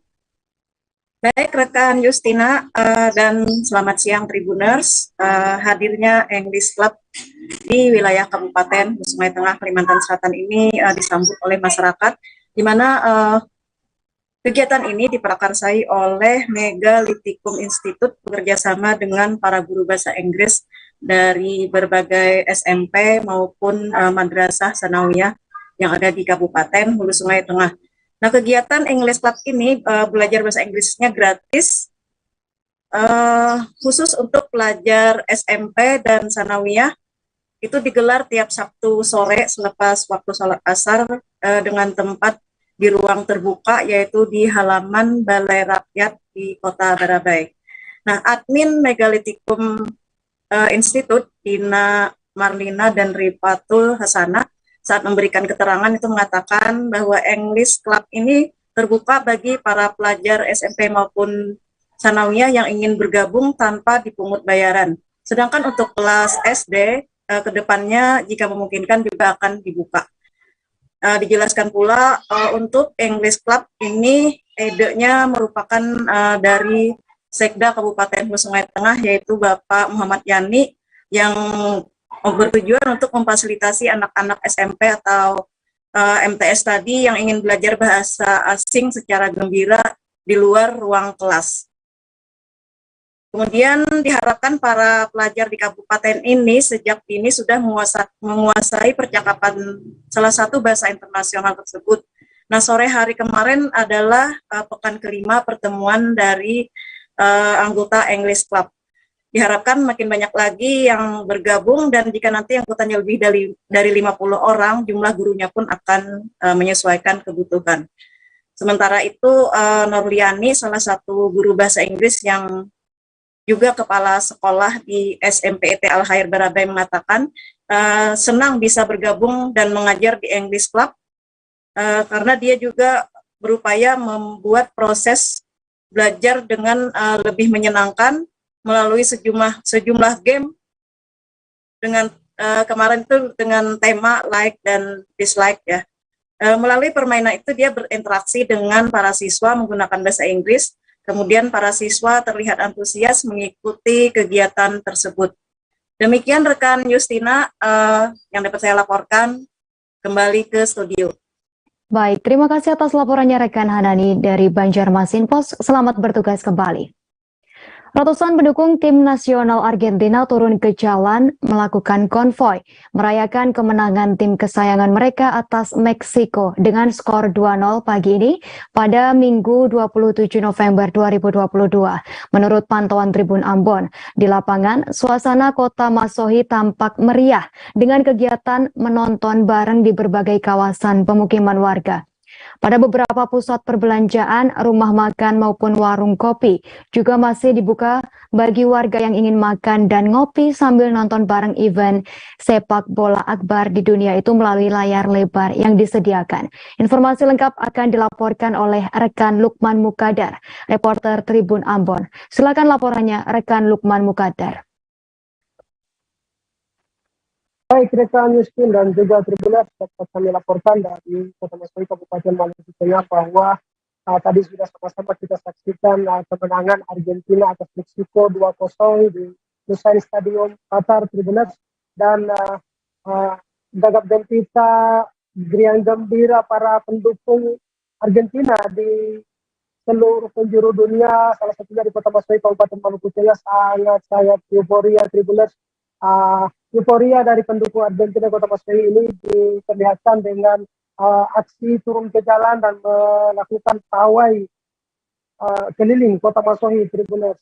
Dan kita ketahui bahwa dari pantauan kami di lapangan banyak rumah makan maupun ataupun titik-titik warga membuka ataupun menyediakan nonton bareng atau nobar Piala Dunia 2022 di Kota Masohi.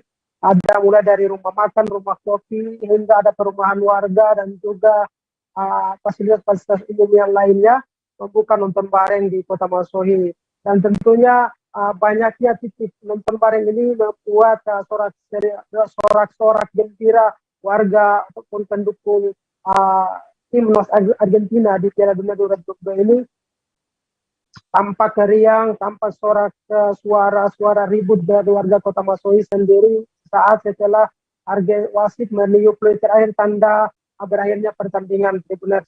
Dan di sana kita ketahui bahwa Argentina mengalahkan Meksiko 2-0 dan ini membuat fans Argentina sangat gembira setelah kemarin mengalami kekalahan, Tribuners, dari Arab Saudi. Meskipun Argentina belum dipastikan bisa lolos di babak 16 besar, namun sorak gembira, euforia para fans tentunya sangat-sangat mendukung timnas mereka di Piala Dunia 2022 ini. Dan Tribuners, kita ketahui bahwa Argentina akan melawan Polandia di matchday ketiga pada Kamis 1 Desember 2022 nanti ataupun pekan depan nanti, Tribuners. Apakah Argentina akan lolos, nanti kita akan lihat setelah pertandingan melawan Polandia, karena Polandia saat ini memimpin klasemen grup C, Tribuners. Demikian, Justin. Baik, terima kasih laporannya rekan Lukman Mukadar dari Tribun Ambon. Selamat bertugas kembali. 3 orang warga Kupang ditemukan tak bernyawa dalam kondisi terapung di Pantai Lalendo, Desa Bolok, Kecamatan Kupang Barat, Kabupaten Kupang, Provinsi Nusa Tenggara Timur pada Minggu 27 November sekira pukul 2:30 waktu Indonesia Timur dini hari. Setelah ditelusuri ternyata mereka adalah warga kota Kupang berdasarkan kartu identitas yang dibawa. Kapolres Kupang AKBP FX Irwan Arianto yang dikonfirmasi mengungkapkan saat ini pihaknya tengah melakukan penyelidikan penyebab kematian ketiga korban tersebut. Informasi lengkap terkait peristiwa akan dilaporkan oleh rekan Rianta Pehen dari Pos Kupang. Silakan laporannya rekan Rianta Pehen. Baik, selamat siang rekan Justin di studio. Saya laporkan pada dini hari tadi sekitar pukul 2.30 WITA terjadi 3 orang warga Kupang yang ditemukan oleh warga pantai di Desa Bolok, Kecamatan Kupang Barat, Kabupaten Kupang yang menemukan 3 orang warga Kupang meninggal dunia dalam kondisi terapung. Mereka setelah ditelusuri ternyata merupakan warga Kota Kupang berdasarkan kartu identitas yang dibawa oleh ketiga korban. Kapolres Kupang AKBP FX Irwan Arianto yang dikonfirmasi tadi pagi mengungkapkan saat ini pihaknya tengah melakukan penyelidikan untuk mengetahui penyebab kematian ketiga korban tersebut. Dapat saya informasikan ketiga korban tersebut yakni Ardi Puai yang berusia 22 tahun dan Devri Puai yang berusia 32 tahun. Keduanya merupakan warga Kelurahan Liliba, Kota Kupang. Dan satunya lagi Nino Martin Puai yang berasal dari Kecamatan Taibenu, Kabupaten Kupang. Saat ini ketiga jenazah, ketiga jenazah pertama kali ditemukan oleh salah satu warga Bolok bernama Andro Hatan yang pada dini hari tadi juga melakukan kegiatan memancing di pantai Lalendo. Atas kejadian tersebut, dirinya melaporkan kepada keamanan setempat dan juga Basarnas Kupang. Di tepi pantai juga ditemukan senjata motor yang ketiga korban yakni salah satu Entry yang berwarna biru dan juga motor Suzuki Address serta beberapa kartu identitas yang merupakan milik para korban. Mendapat informasi tersebut, aparat kepolisian Resor Kupang bersama Basarnas Kupang mendatangi TKP dan melakukan olah TKP. Dan selanjutnya ketiga mayat tersebut telah dievakuasi ke Rumah Sakit Bayangkara Titus Kupang untuk dilakukan visum et repertum. Pihak keluarga juga sudah berada di rumah sakit menunggu jenazah para korban untuk dibawa pulang ke rumah masing-masing. Dari informasi terakhir yang kami peroleh dari Rumah Sakit Bayangkara Titus Uli Kupang, pihak keluarga menandatangani surat pernyataan menolak otopsi yang ditawarkan oleh pihak kepolisian dan rumah sakit. Demikian rekan Justin. Baik, terima kasih atas laporannya rekan Rianta Pehen dari Pos Kupang. Selamat bertugas kembali. Sesosok bayi laki-laki ditemukan tergeletak di depan rumah warga Kampung Lam Ara, Kecamatan Bandaraya, Banda Aceh pada Kamis 24 November 2022. Sekira pukul 8:50 bayi tersebut ditemukan. Bayi laki-laki yang diperkirakan berusia 2 hari itu ditemukan dalam kondisi diselimuti kain berwarna kuning di depan rumah Rahmat Kausar. Informasi lengkap terkait berita tersebut akan dilaporkan secara langsung oleh rekan Indra Wiyaya, reporter Serambi News. Silakan laporannya, rekan Indra Wiyaya.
Indra.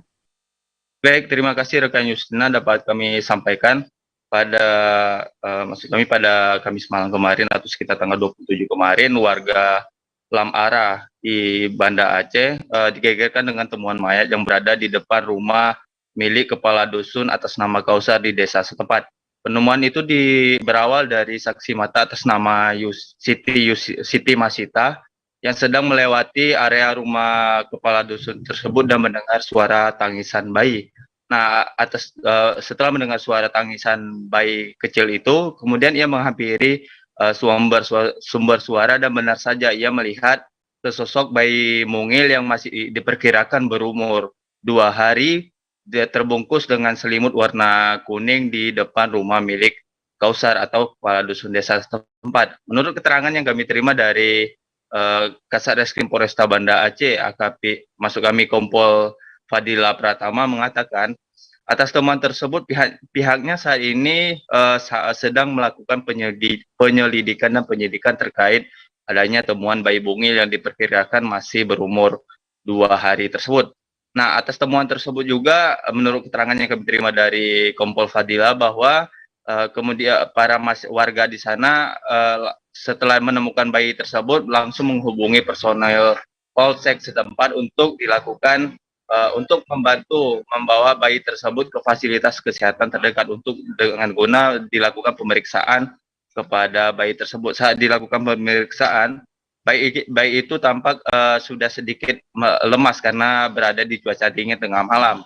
Nah, saat ini sendiri menurut update yang terbaru yang kami terima dari pihak kepolisian, kondisi bayi itu sendiri saat ini perlahan mulai membaik, tidak ada luka ataupun lecet yang cukup signifikan. Demikian rekan Justina. Baik, terima kasih laporannya rekan Indra. Selamat bertugas kembali. Beralih ke berita selanjutnya, Tribuners. Presiden Joko Widodo menghadiri acara silaturahmi relawan Nusantara Bersatu di Stadion Utama Gelora Bung Karno, Senayan, Jakarta pada Sabtu 26 November kemarin. Ada sejumlah fakta menarik tentang acara yang diikuti puluhan ribu orang dari berbagai daerah di Indonesia tersebut. Fakta pertama yakni pakaian nuansa merah putih. Presiden Jokowi tampak mengenakan kemeja putih dan celana warna hitam. Saat tiba di Gelora Bung Karno sekira pukul 8:15, ia juga tampak mengenakan jaket G20 berwarna merah. Senada mayoritas relawan Nusantara Bersatu mengenakan pakaian serba putih. Sebagian relawan juga terlihat mengenakan topi maupun kerudung berwarna merah. Fakta kedua yakni spanduk dan teriakan 3 periode. Beberapa relawan tampak memegang spanduk termasuk spanduk bertuliskan Jokowi 3 periode. Spanduk sepanjang rentangan tangan itu dihadapkan kepada Jokowi ketika berpidato di atas panggung. Selain itu di sela-sela pidato politisi Partai Demokrasi Indonesia Perjuangan tentang saran pemilihan pemimpin di masa mendatang terdengar teriakan-teriakan 3 periode dan 1 periode lagi dari arah kerumunan relawan. Fakta ketiga yakni deklarasi 2024 manut Jokowi. Perwakilan anak muda relawan Nusantara Bersatu yang berasal dari 37 provinsi di tanah air mendeklarasikan tentang 2024 manut Jokowi atau 2024 menaati atau ikut keputusan Jokowi. Fakta selanjutnya yakni hasilkan sampah hingga 31 ton. Berdasarkan catatan Dinas Lingkungan Hidup DKI Jakarta, puluhan ribu orang relawan Nusantara Bersatu telah memproduksi sampah mencapai 31 ton. Kepala Dinas LHDKI Jakarta Asep Kuswanto mengatakan pihaknya mengerahkan sebanyak 500 orang pasukan oranye pada sore hari untuk membersihkan sampah-sampah di GBK. Selain ratusan personel, ia juga mengaku mengerahkan puluhan kendaraan yang terdiri dari mobil lintas bak terbuka, street sweeper, serta truk sampah anorganik.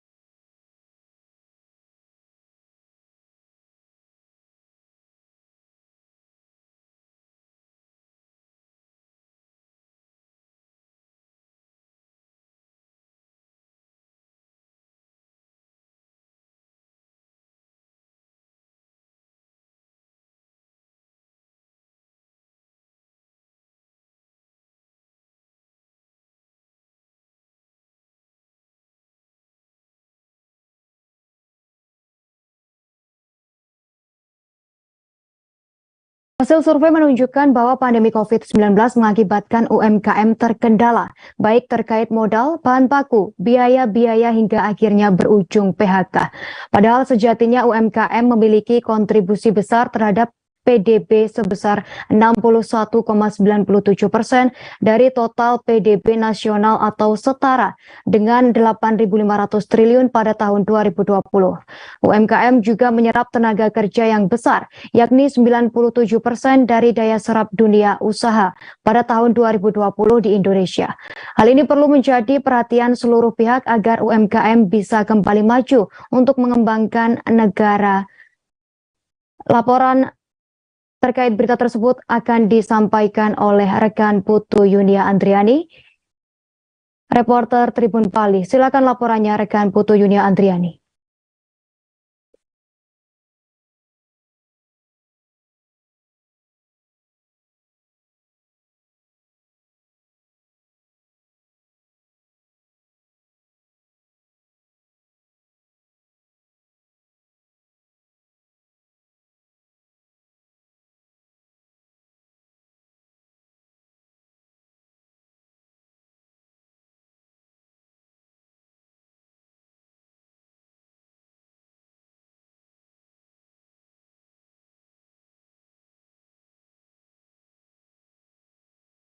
Baik, terima kasih Justina. Jadi betul sekali pada hari ini Universitas Terbuka melalui rektornya telah melaksanakan Stadium General ketiga yang bertempat di Gedung Wisma Sabha Utama Kantor Gubernur Bali. Pada hari ini telah dilaksanakan terkait dengan pengembangan UMKM khususnya di Bali.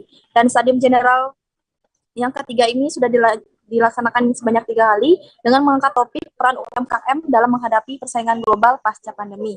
Rektor Universitas Terbuka Profesor Ojat Darojat mengatakan Stadium General ini merupakan bagian dari upaya UT dalam mengembangkan UMKM. Hal itu dilakukan melalui pengembangan dengan pemberian pengetahuan kepada mahasiswa UT yang hadir secara online maupun offline di acara tersebut. Menurutnya, mereka ingin meningkatkan kompetensi akademik dan non-akademik mahasiswa agar memiliki daya saing di masyarakat, khususnya dalam memberikan inspirasi serta praktek baik di bidang kewirausahaan dalam skala mikro, kecil, dan menengah. Profesor Ojat berharap kegiatan ini mendorong dan memotivasi pelaku UMKM untuk terus bertumbuh dan berkembang agar mampu bersaing di era global pasca pandemi.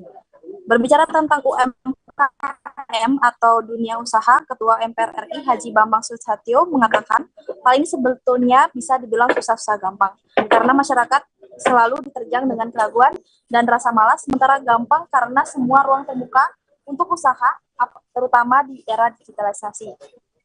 Apalagi Bali yang saat ini sangat dipermudah karena mata dunia selalu mengarah kepada Pulau Dewata. Bambang menuturkan prinsip dari usaha sebenarnya mudah, yaitu dengan mencari orang untuk menjual barang murah dan menjualnya kepada yang ingin membeli dengan harga yang lebih mahal. Selisih itulah yang merupakan keuntungan dari pengusaha dan dikumpulkan menjadi keuntungan bagi pemilik usaha itu sendiri. Sebagai wilayah yang kecil secara fisik, pengembangan UMKM juga menjadi hal yang tepat untuk Bali. Gubernur Bali Iwayan Koster mengatakan keberadaan UMKM perlu dikembangkan sehingga Bali tidak bergantung pada sumber daya dari luar. Karena wilayahnya kecil, maka Bali merupakan tempat yang tepat untuk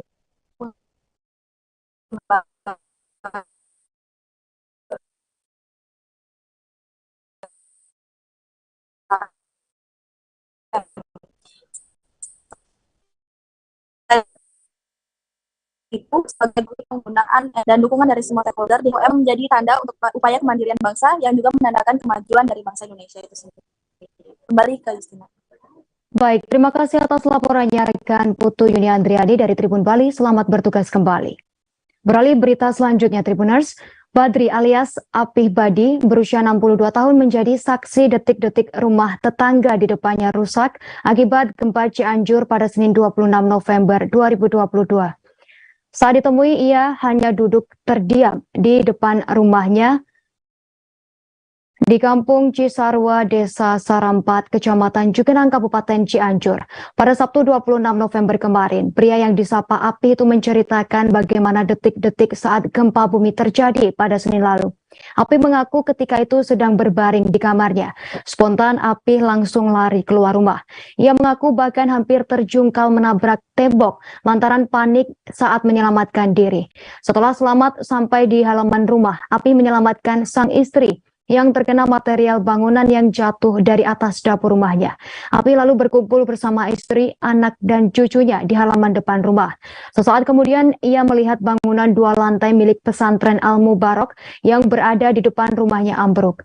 Api menuturkan, semua santriwati di pesantren tersebut selamat dari bangunan yang ambruk.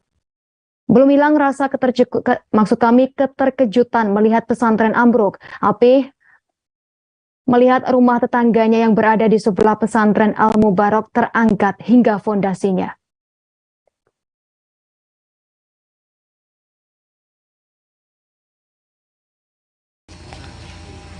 Pak Api, ini gimana kejadiannya waktu pas hari Senin jam setengah 2 ya? Setengah 2 ya Pak. Pada waktu itu kan Bapak lagi sakit Pak ya. Terus nabrak itu jendela di depan rumah. Alhamdulillah waktu itu masih bisa keluar dari rumah. Terus pas lagi berdiri ada lubang gorong-gorong bekas mungkin retakan bumi gitu ya, sampai kejepit kaki. Lalu si ibu minta tolong karena ketiban tangan, mungkin waktu itu dia shock juga gitu. Balik lagi ke sini, detik-detik terakhir itu mungkin bukan detik udah berhenti goyangan, itu langsung ambrol. Yang pertama ambrol yang mana? Yang ini. Naik ini pesantren Pak ya? Iya, naik dulu ke atas. Kan dari jalan tuh meter setengah mungkin Pak ya. Jadi jalan ini ya? Dari jalan ini nih, yang nih. ini. Ujung-ujung jalan. Naik dulu ke atas, langsung bunyi apa yang bunyi tuh nggak begitu itu ya. Jadi gemuruhnya itu kayak apa gitu, keluar bukan asap, mungkin dari debu-debu itu. Sampai dengar anak-anak santri, Api tolong. Pada waktu itu Bapak tuh habis nyelamatin anak-anak sama ibunya, bisa ngangkat anak santriwati. Alhamdulillah sampai ke depan jalan tuh bisa terangkat. Terus udah lihat bangunan, ya udah. Kalau yang tengah ini gimana Pak? Sama ngambles, ibunya semuanya barengan atau satu-satu? Kayak wok gitu gimana sih? Kayak lihat di gorengan gitu gimana munculnya keluar masuknya gitu ya. Jadi ibu ini masih di bawah, sama Mang A tuh masih di bawah, menolongin anaknya sampai kena. Alhamdulillah selamat dia lah gitu. Yang di belakang bangunan ini nggak ketolong Pak, nggak ketolong. Karena tertimpa bangunan itu. Amblas ke dalam. Iya. Iya, alhamdulillah Bapak selamat. Mungkin doa kita semua. Iya.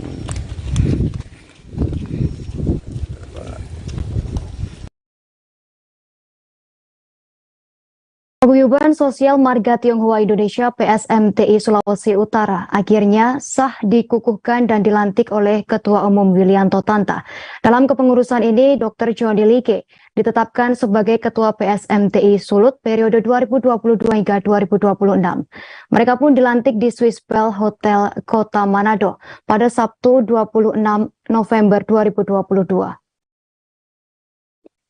Imelda Takasoa, Ketua Perbavi Sulut dan juga selaku Ketua Panitia Penyelenggara mengatakan karena kegiatan body contest, masing-masing peserta akan memperlihatkan keindahan dan ideal tubuh.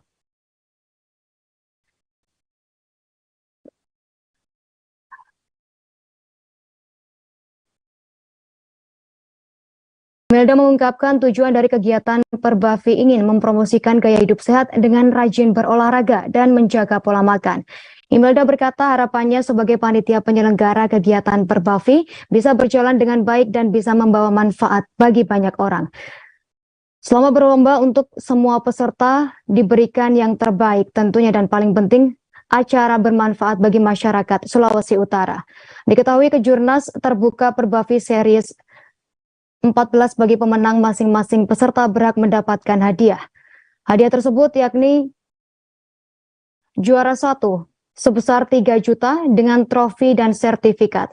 Juara 2 mendapatkan 2 juta rupiah dengan trofi dan sertifikat. Selanjutnya juara 3 dengan hadiah 1 juta dengan trofi dan sertifikat. Selanjutnya, juara 4, medali, sertifikat, dan merchandise.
Persatuan Binaraga dan Fisik Indonesia atau Perbafi mengadakan kejuaraan nasional di Kota Manado, Sulawesi Utara.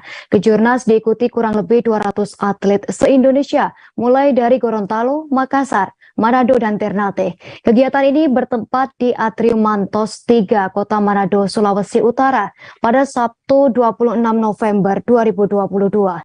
Imelda Takasoa selaku Ketua Perbafi Sulut dan juga selaku Ketua Panitia Penyelenggara mengatakan karena kegiatan body contest, masing-masing peserta akan memperlihatkan keindahan dan ideal tubuh. Imelda mengungkapkan 7 dari kegiatan Perbafi ingin mempromosikan gaya hidup sehat dengan rajin berolahraga dan menjaga pola makan. Imelda mengatakan harapannya sebagai panitia penyelenggara kegiatan Perbafi bisa berjalan dengan baik dan bisa membawa manfaat bagi banyak orang. Diketahui kejurnas terbuka Perbafi Series bagi pemenang masing-masing peserta berhak mendapatkan hadiah. Hadiah tersebut yakni juara 1 mendapatkan 3 juta rupiah beserta trofi dan juga sertifikat. Juara 2 mendapatkan hadiah 2 juta rupiah dengan trofi dan juga sertifikat. Juara 3 mendapatkan hadiah 1 juta rupiah dengan trofi dan sertifikat. Selanjutnya juara 4 mendapatkan medali, sertifikat, dan merchandise.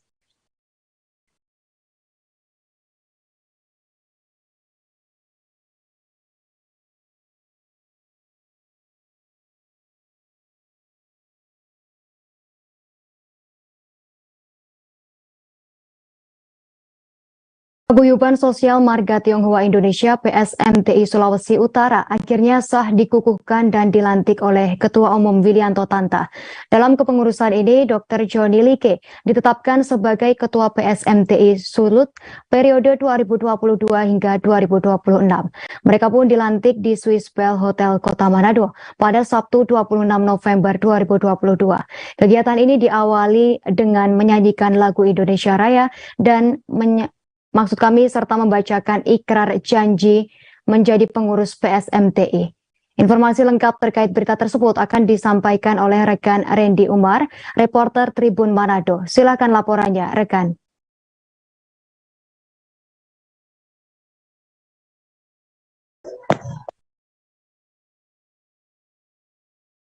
Oke, selamat sore semuanya Tribuners, sore di Kota Manado, Sulawesi Utara.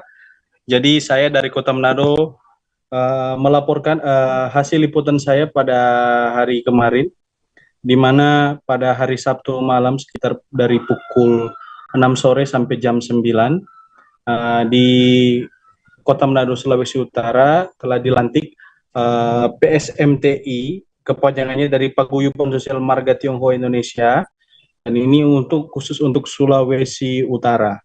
Nah, Paguyuban Sulawesi Utara ini dilantik langsung oleh Ketua Umum PSMTI Bapak Wilianto Tanta. Nah, di pelaksanaan pelantikan ini juga turut dihadiri langsung oleh marga seluruh keturunan berdarah Tionghoa yang ada di Sulawesi Utara. Mereka tergabung dalam organisasi ini. Ada satu hal poin penting yang saya lihat dari penyampaian dari Ketua PSMTI Sulut, Bapak Joni Lieke, bahwa sebagai organisasi ini dibangun untuk adanya saling membantu dalam hal ini bukan hanya untuk masyarakat sesama warga Tionghoa PSMTI sendiri, tapi ini juga secara umum kepada masyarakat. Dan di situ memang dalam sambutannya ia menekankan bahwa dalam PSMTI ini memang tidak memakai dana APBN, namun ini langsung murni dari pemberian dari dalam pengurus PSMTI sendiri, baik itu dari pengusaha, usaha-usaha mereka semuanya mereka salurkan, dan itu tujuannya untuk diberikan kepada masyarakat. Contoh hal konkret yang Pak Joni Lieke sampaikan, di mana pada waktu bencana di Cianjur, ada hampir 1 miliar lebih yang terkumpul untuk diberikan. Itu PSMTI di daerah lain, bukan di Sulawesi Utara, tapi dia mencontohkannya itu pada waktu dia memberikan sambutan. Nah, tanya itu saja untuk dari Ketua William Totanta sendiri mengaku kagum dengan sosok Joni Lieke ini. Beliau memberikan apresiasi karena sebelumnya memang menurut beliau ada rekomendasi dari tokoh-tokoh di Sulawesi Utara, tokoh-tokoh, saya tidak tahu tokoh siapa, tapi dia mengatakan ada beberapa tokoh yang merekomendasikan jika Pak Joni Lieke ini dilantik sebagai ketum. Nah, atas rekomendasi itu, Bapak Wilianto Tanta pun langsung menunjuk Pak Joni Lieke untuk memimpin PSMTI Sulawesi Utara. Karena dia yakin sesuai dengan visi misi dari PSMTI secara umum, dia yakin bahwa di bawah kepemimpinan Pak Joni Lieke dan jajaran, maka organisasi ini akan bertumbuh dan berkembang dan akan maju untuk terlibat bersama dengan masyarakat, membantu masyarakat sekitar. Nah, terakhir, acara ini pun turut dihadiri langsung oleh Kapolda Sulawesi Utara, Irjen Pol Setio Budianto, ada juga Kapoksali Pangdam 13 Merdeka, Brigjen TNI Theodorus Kawatu, juga ada Kepala Kabinda Sulawesi Utara, Kepala Badan Intelijen Nasional Sulawesi Utara, Brigjen TNI Raimund Marojahan, serta Lantamal Lapal Kolonel Dwi Yoga Priyadi. Itu saja yang bisa saya sampaikan dari Manado, Sulawesi Utara. Kiranya tetap terus berharap organisasi PSMTI ini tetap maju. Terima kasih. Baik, terima kasih atas laporannya rekan Randy Umar dari Tribun Manado. Selamat bertugas kembali. Tribuners, informasi tadi sekaligus menutup perjumpaan kita dalam live update siang hari ini. Terima kasih atas kebersamaan Anda dan tetap saksikan informasi terbaru lainnya hanya di kanal YouTube Tribun Network. Dan akhirnya saya Justina Kartika beserta kru yang bertugas pamit undur diri. Terima kasih dan sampai jumpa.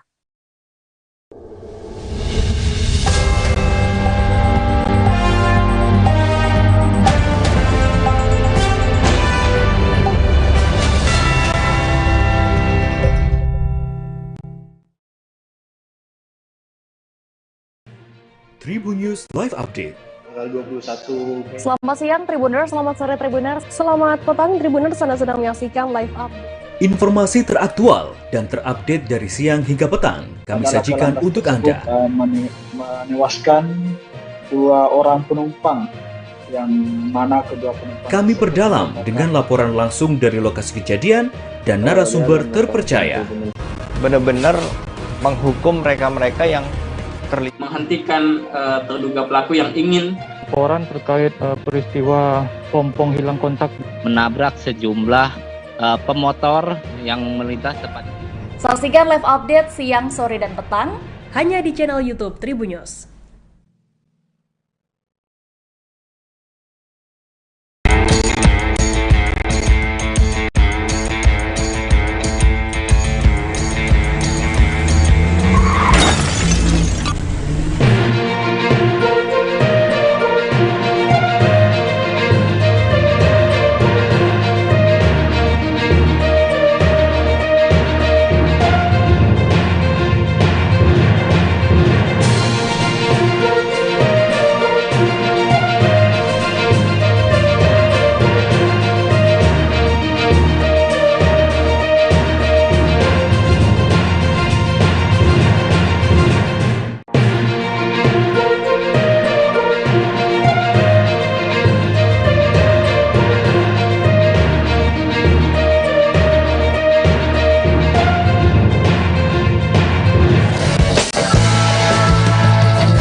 Hai Tribuners, Live Update Piala Dunia kembali hadir menjumpai Anda pada weekend pagi hari ini, Minggu 27 November 2022.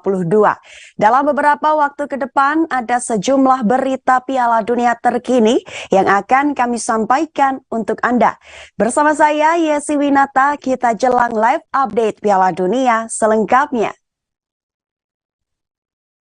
Timnas Australia berhasil pecundangi Tunisia di hasil Piala Dunia 2022.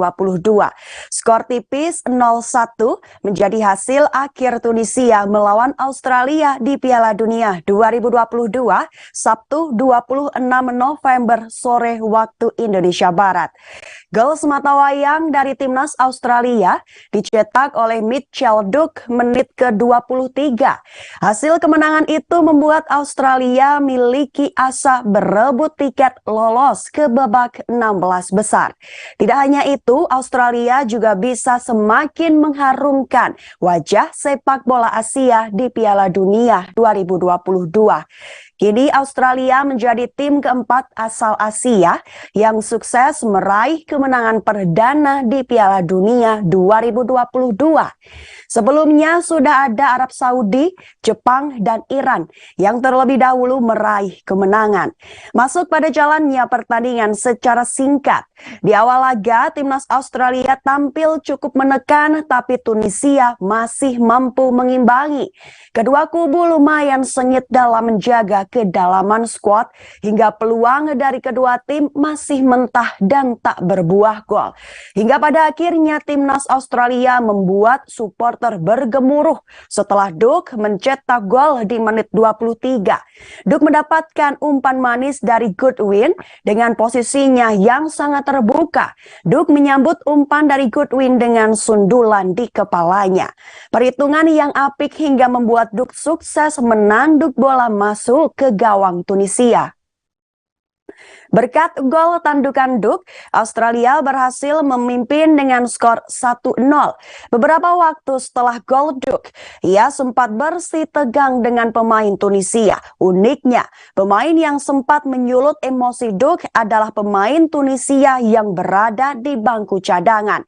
Ia adalah Matchbury yang dengan sengaja melemparkan bola ke wajah Duke saat terjatuh di pinggir lapangan.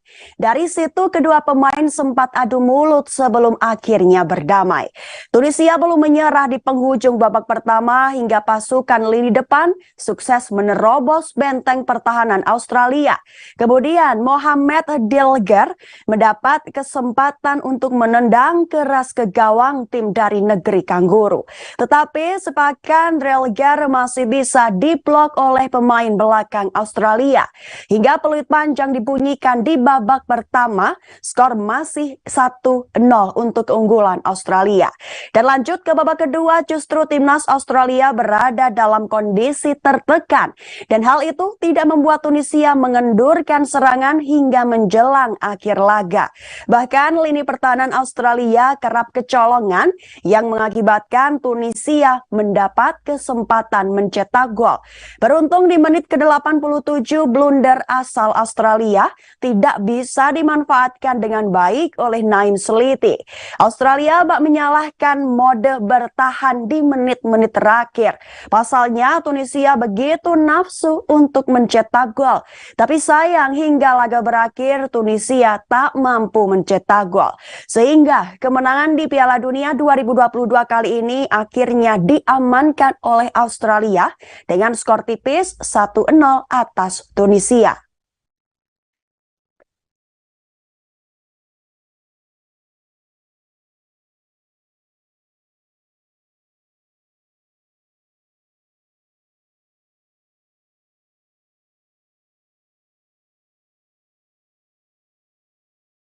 Berikut ada deretan fakta menarik yang menghiasi kemenangan Australia kala bertemu dengan Tunisia di Piala Dunia 2022.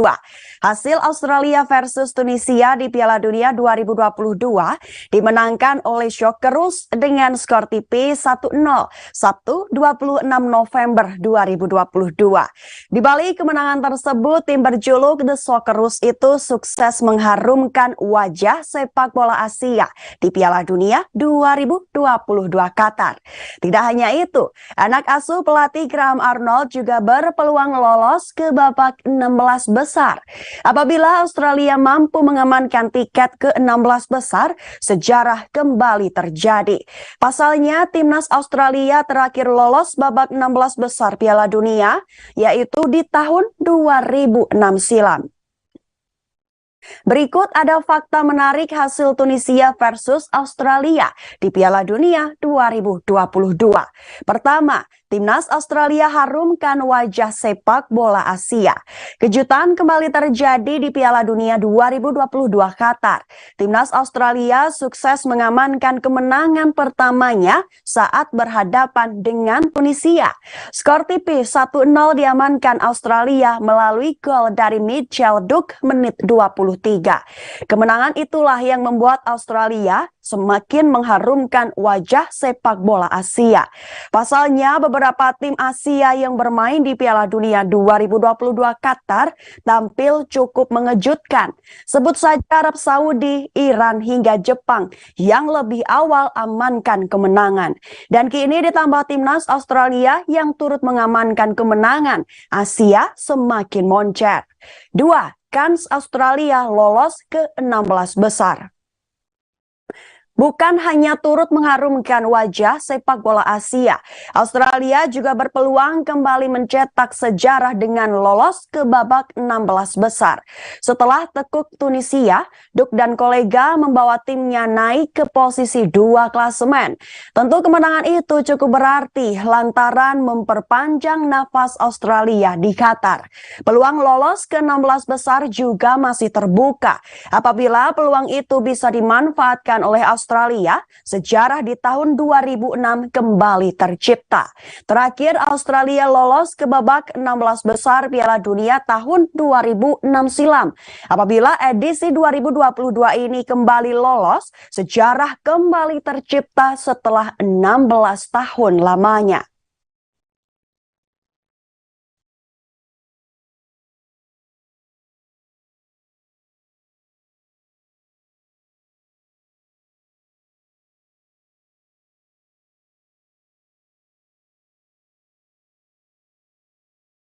Timnas Polandia sukses mengamankan kemenangan saat menghadapi Arab Saudi di matchday kedua grup C Piala Dunia 2022.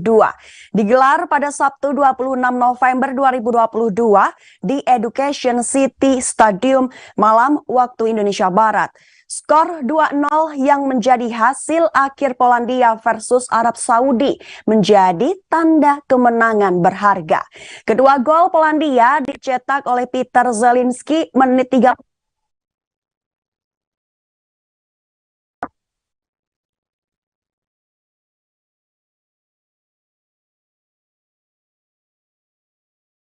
Bisa mendapatkan tiket ke 16 besar Piala Dunia. Selain Polandia berhasil perpanjang nafasnya di akhir tahunan ini dengan tampil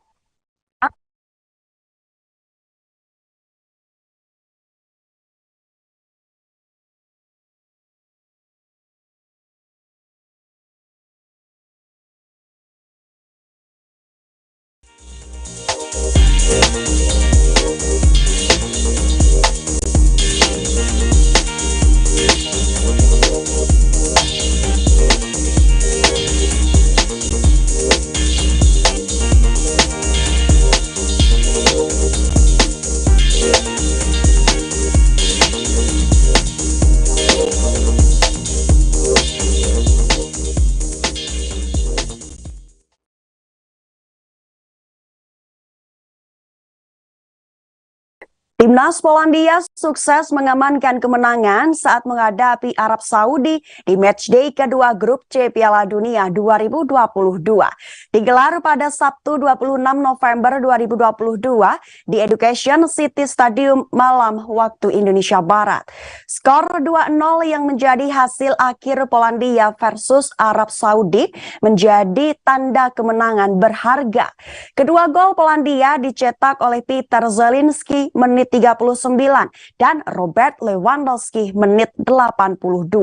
Dan hasil itu membuat Arab Saudi dipastikan belum bisa mendapatkan tiket ke-16 besar Piala Dunia 2022. Di sisi lain, Polandia berhasil perpanjang nafasnya di ajang 4 tahunan ini dengan tambahan 3 angka.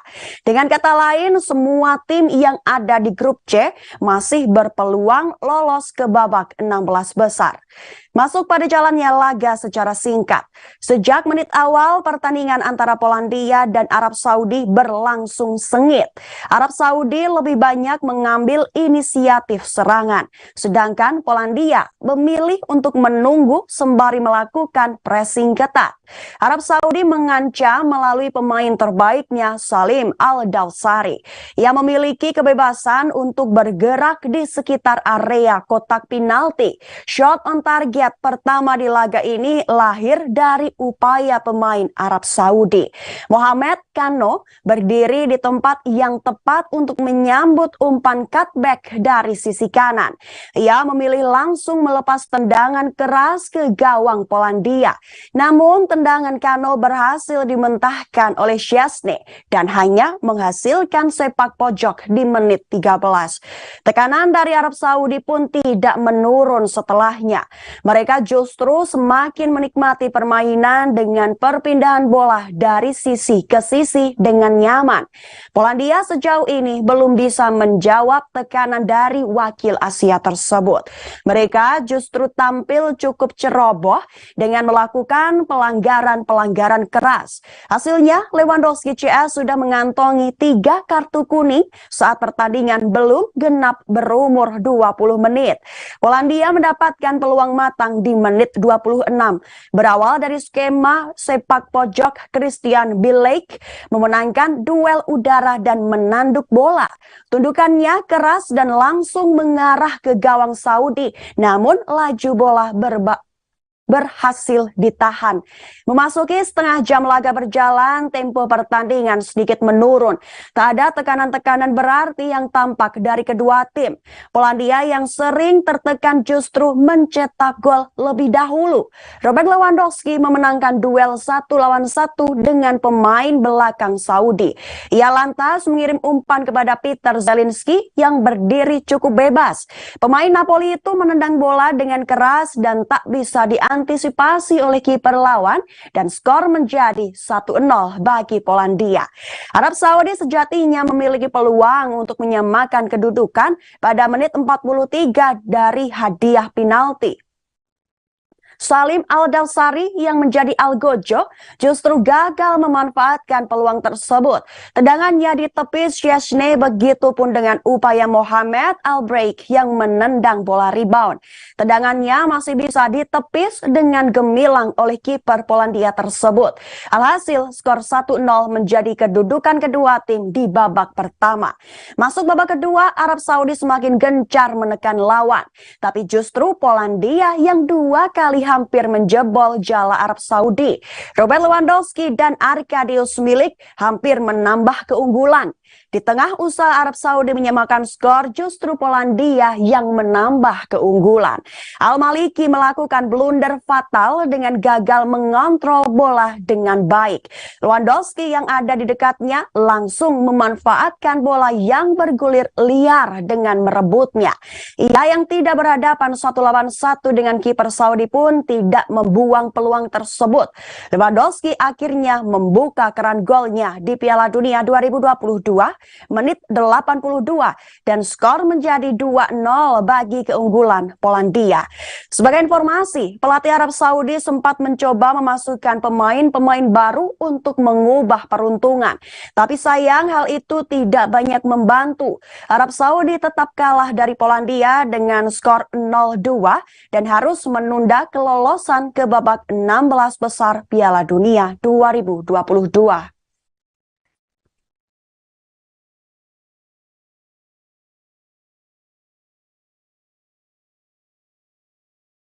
Ada dua kontroversi dari hasil kemenangan timnas Polandia versus Arab Saudi di penyisihan grup C Piala Dunia 2022.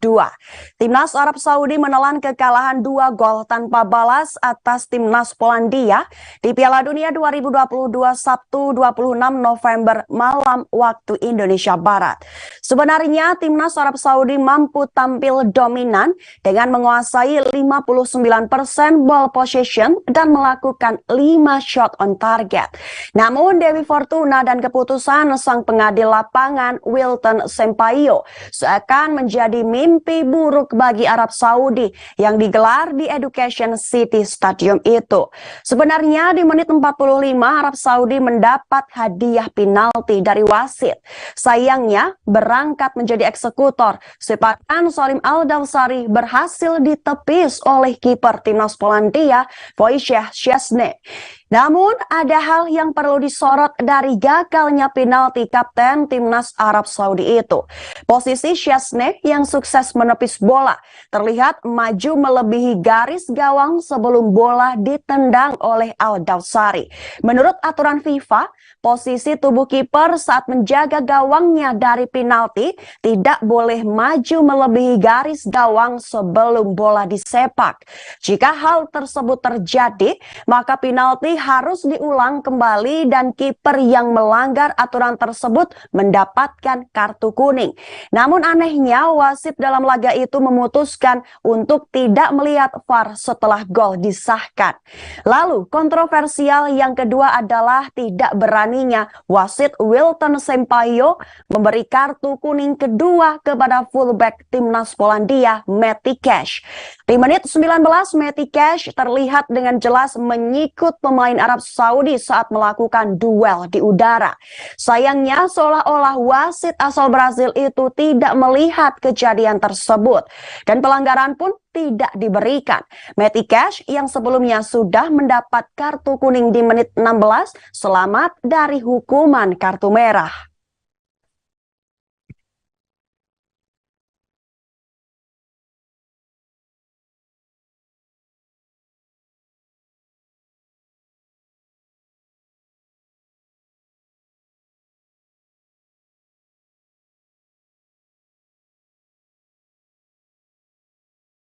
Serba Robert Lewandowski mewarnai kemenangan timnas Polandia atas timnas Arab Saudi pada pertandingan Piala Dunia 2022 Sabtu 26 November malam waktu Indonesia Barat. Hasil Piala Dunia 2022 Grup C menempatkan timnas Polandia menang 2-0 atas Arab Saudi di Education Stadium, Qatar. Gol kemenangan timnas Polandia dibukukan Peter Zelinski dan Robert Lewandowski. Berbekal hasil menang, timnas Polandia menduduki posisi puncak klasemen grup C. Mereka mengemas 3 poin. Arab Saudi mengekor di urutan kedua dan diikuti Meksiko dan Argentina. Kemenangan Polandia itu sekaligus membuat persaingan grup C untuk melaju ke babak 16 besar semakin sengit. Bagi Arab Saudi ini menjadi kekalahan yang menyakitkan. Pasalnya mereka melepaskan peluang untuk menjadi tim pertama yang sukses melaju ke sistem gugur.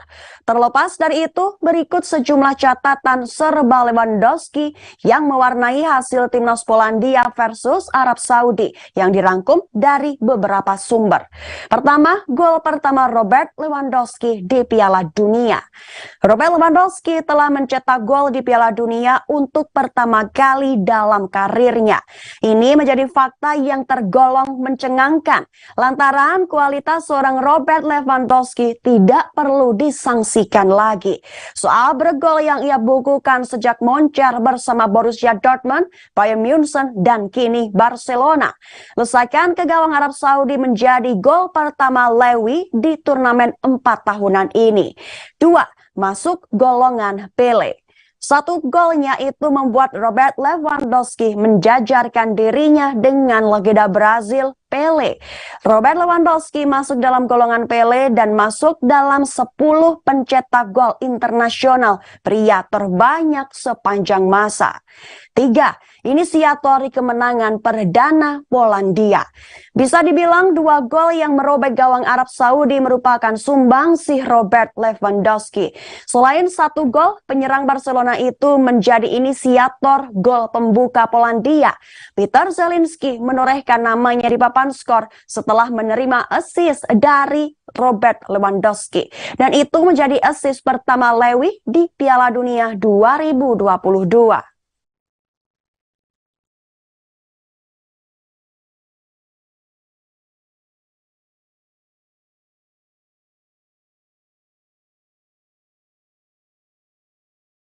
Skor 2-1 mewarnai hasil timnas Prancis versus Denmark di penyisian grup D Piala Dunia 2022 pada Sabtu 26 November malam waktu Indonesia Barat. Berlangsung di Stadion 974, 2 gol timnas Prancis tercipta melalui brace Kylian Mbappe di menit 61 dan 85. Sedangkan gol sematawayang timnas Denmark hadir dari sundulan Andreas Christensen menit 68. Atas hasil tersebut, timnas Prancis duduk kokoh di puncak klasemen grup D dengan torehan 6 angka. Sedangkan timnas Denmark tertahan di peringkat 3 klasemen dengan hanya mengumpulkan 1 poin. Dengan hasil itu, timnas Prancis memastikan diri lolos ke babak 16 besar Piala Dunia 2022. Prancis akan menentukan statusnya lolos ke babak selanjutnya sebagai juara atau runner-up grup ketika menghadapi Tunisia nanti. Masuk pada jalannya laga secara singkat. Timnas Denmark lebih tampil mendominasi dengan sistem 3 back yang mereka miliki. Sedangkan timnas Prancis memilih untuk bermain menunggu di tengah lapangan, sembari mencari celah di pertahanan Denmark dan melakukan serangan balik. Di menit 10 hampir saja Oliver Giroud mencatatkan namanya di papan skor. Untung saja sebelum striker AC Milan itu melakukan sepakan, bola mampu diselamatkan oleh Christensen dan melakukan blok. Di menit 20 lagi-lagi Christensen menggagalkan peluang timnas Prancis. Kali ini profesional fullnya mampu menggagalkan peluang Mbappe yang lolos dari jebakan offside. Sempat berselang giliran sang kiper Schmeichel yang menyelamatkan gawang Denmark.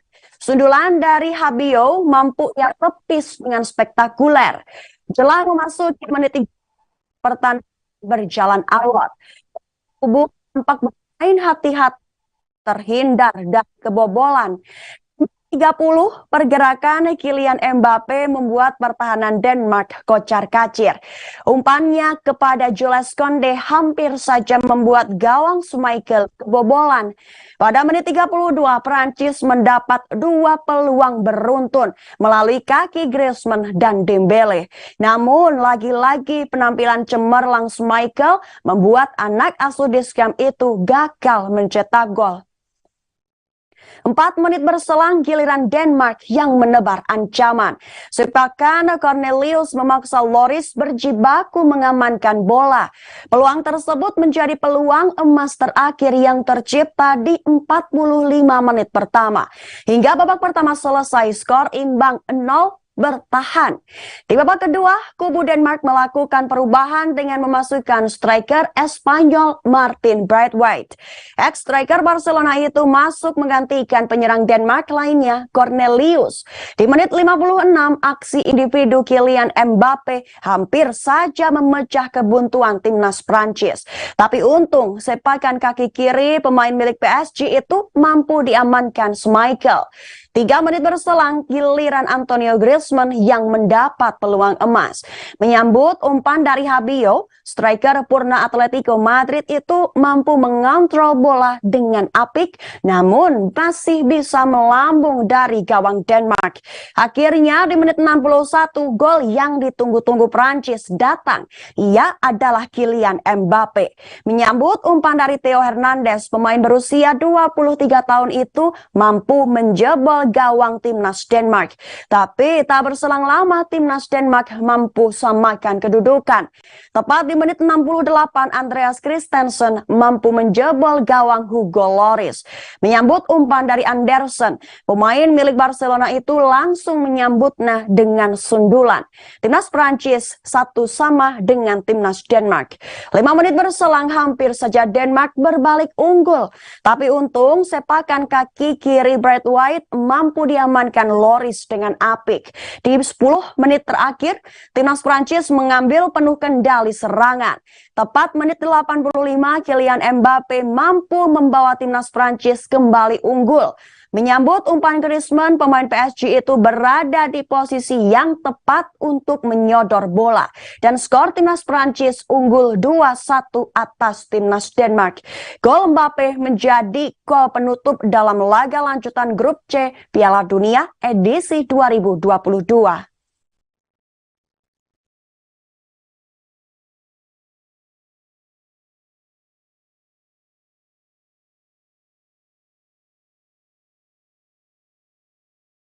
Barisan fakta menarik menghiasi hasil laga timnas Prancis versus Denmark di Piala Dunia 2022 Minggu 27 November 2022 malam.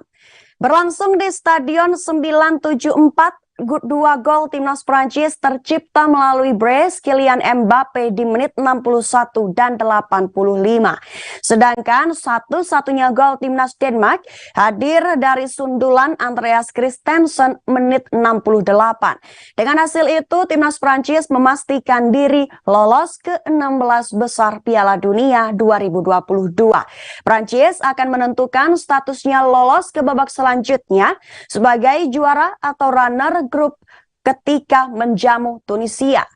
Tidak hanya itu, terdapat barisan fakta positif yang mengiringi kemenangan Les Blues atas tim Dynamite tersebut.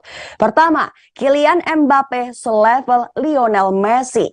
Brace yang diciptakan Mbappe membuat namanya sejajar dengan Lionel Messi.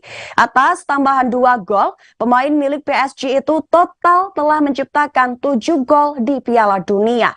Jumlah tersebut sama dengan torehan gol Messi selama mentas di ajang Piala Dunia. Bedanya, Mbappe mampu mengukir 7 gol hanya dalam 2 edisi turnamen 4 tahunan itu. Sedangkan La Pulga, julukan Messi, harus menunggu Piala Dunia keempatnya. 2. Timnas Prancis sudahi catatan buruk jumpa Denmark. Sebelumnya, timnas Denmark bak mimpi buruk bagi juara Piala Dunia 2018 itu. Pasalnya 2 kali tampil melawan tim Dynamite, 2 kali pula Kylian Mbappe CS kalah. 2 kekalahan tersebut semuanya tersaji di ajang UEFA Nation League tahun ini. Untungnya di turnamen yang lebih bergensi, Les Blues mampu menyudahi rekor buruk itu. Christian Eriksen mereka kalahkan dengan skor identik 2-1 melalui brace Kylian Mbappe. 3. Les Blues hapus kutukan juara bertahan. Alih-alih meneruskan kutukan juara bertahan Piala Dunia, Les Blues justru mampu menjadi tim pertama yang lolos ke babak 16 besar. Start apik itu mengisyaratkan bahwa timnas Prancis tidak demam panggung dengan narasi kutukan juara bertahan Piala Dunia. Sebelumnya, tim juara bertahan Piala Dunia selalu tampil buruk untuk membawa trofi keduanya secara beruntun. Timnas Italia, timnas Spanyol, dan timnas Jerman adalah 3 tim apes yang mendapat kutukan label tim juara bertahan. Bahkan ketiganya gagal lolos dari babak penyisihan grup setelah di edisi sebelumnya sukses merengkuh trofi Piala Dunia.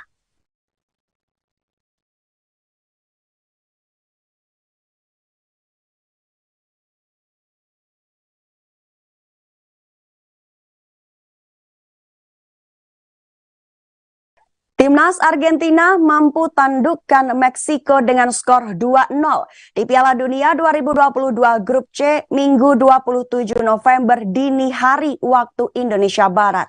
Berlangsung di Lusail Stadium, hasil manis yang ditorehkan timnas Argentina berkat gol Lionel Messi menit 64 dan Enzo Fernandez menit 87. Dengan kemenangan itu membuat timnas Argentina masih memiliki asa dalam perebutan tiket 16 besar di Piala Dunia 2022. Masuk pada jalannya laga secara singkat. Di babak pertama, Lionel Scaloni menurunkan formasi menyerang 4-2-3-1 dengan Lautaro Martinez sebagai ujung tombak. Sedangkan pelatih Meksiko Gerardo Martino menerapkan formasi 5 gelandang 3-5-2. Ia masih tetap mengandalkan striker Napoli Lozano. Argentina dipastikan all out karena diwajibkan menang pada laga kali ini. Di menit awal, tim Tango langsung menekan pertahanan Meksiko. Jual beli serangan tersaji di menit-menit awal babak pertama. Tercatat di menit 15, timnas Argentina unggul dalam penguasaan bola dengan 76%. Kartu kuning pertama diterima oleh pemain Meksiko Néstor Araujo karena tackle kerasnya. Laga sudah berjalan 2 menit, namun tim Tango belum sekalipun melesatkan tembakan ke arah gawang Meksiko. Peluang pertama didapatkan timnas Argentina melalui tendangan bebas, namun eksekusi dari Messi dapat ditepis oleh Ochoa di menit 34. Di menit 40, Martinez mendapatkan peluang melalui heading, tapi sayang masih melambung jauh di atas tiang gawang. Pergantian pertama oleh timnas Meksiko, Andrés Guardado, digantikan oleh Eric Gutierrez menit 42. Kartu kuning kedua didapat oleh timnas Argentina di menit 43 oleh Gonzalo Montiel. Di menit akhir kedua kubu belum mampu menciptakan peluang. Alhasil sampai ditiupnya peluit di babak pertama, skor kacamata bertahan hingga turun minum. Masuk pada babak kedua, tidak ada perubahan di kedua kubu. Peluang pertama didapatkan Argentina lewat tendangan bebas saat Messi dilanggar di luar kotak penalti. Atas pelanggaran itu, pemain timnas Meksiko diganjar kartu kuning. Ia adalah Eric Gutierrez. Namun sayang, tendangan yang dieksekusi Messi masih melambung jauh di atas gawang pada menit 50. Pergantian pemain dilakukan di menit 57 oleh tim Tango. Guido Rodriguez digantikan Enzo Jeremias Fernandez. Tim Tango melakukan pergantian lini serang. Kali ini Lautaro Martinez digantikan Julian Alvarez dan Gonzalo Montiel digantikan Nahuel Molina menit 62. Gol pun terjadi, Lionel Messi melakukan tendangan jarak jauh dan mengincar pojok gawang menit 64. Kartu kuning dikeluarkan untuk Hector Herrera karena tackle-nya keras. Pergantian oleh Meksiko, Vega digantikan Antuna dan Alvarez digantikan Raul Jimenez. Angel Di Maria ditarik keluar digantikan Christian Romero dan McAllister digantikan Ezequiel Palacios. Tercatat sudah tim Tango melesatkan 3 tembakan ke arah Meksiko dan unggul 70% penguasaan bola. Pergantian lagi dilakukan oleh Meksiko. Lozano digantikan oleh Roberto Alvarado. Sejauh ini Meksiko belum dapat menembus pertahanan Argentina. Akhirnya Enzo menambahkan gol Argentina menjadi 2-0. Gol placing cantik yang sulit dijangkau kiper Meksiko Ochoa pada menit 87. Tercatat hingga babak kedua selesai, timnas Argentina sudah melesatkan 4 tembakan, sedangkan Meksiko belum sama sekali. Skor 2-0 selesai hingga peluit babak kedua dibunyikan. Dengan hasil tersebut membuat timnas Argentina memiliki asa untuk perebutan tiket di babak 16 besar Piala Dunia 2022.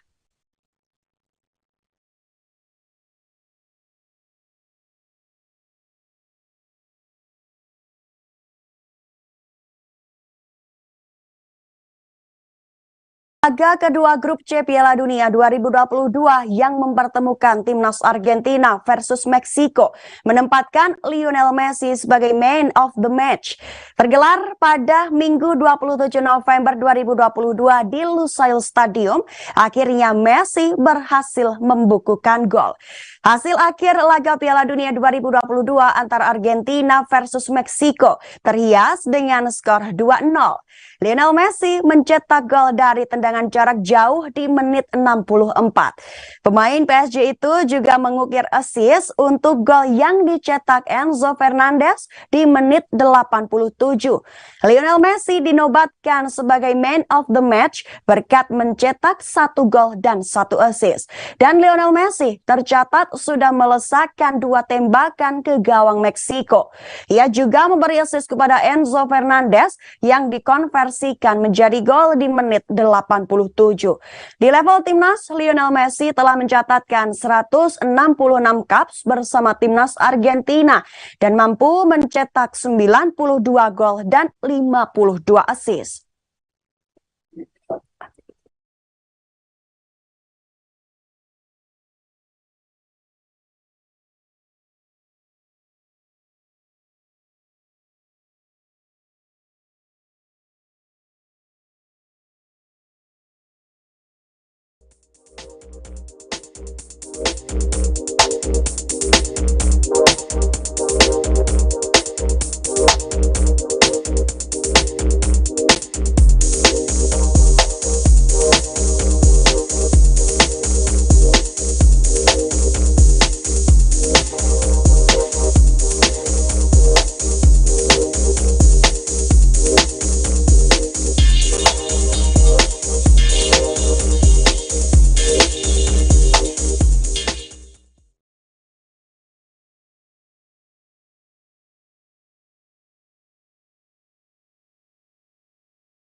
Inilah rekap hasil klasemen dan top skor Piala Dunia 2022 setelah selesai menggelar laga pada 26 malam hingga 27 dini hari waktu Indonesia Barat. Hasil Piala Dunia 2022 tadi malam diwarnai berbagai sorotan, mulai lolosnya timnas Prancis ke babak 16 besar dan hebatnya sihir Lionel Messi yang membawa Argentina menang. Di partai lain, timnas Arab Saudi dikalahkan Polandia, sedangkan wakil Asia lainnya, Australia, sukses memetik kemenangan atas Tunisia. Dan berikut rekap hasil Piala Dunia 2022 tadi malam. Polandia menang 2-0 dari Arab Saudi, Tunisia menang tipis 1-0 dari Australia. Prancis menang tipis 2-1 atas Denmark dan Argentina menang 2-0 atas Meksiko.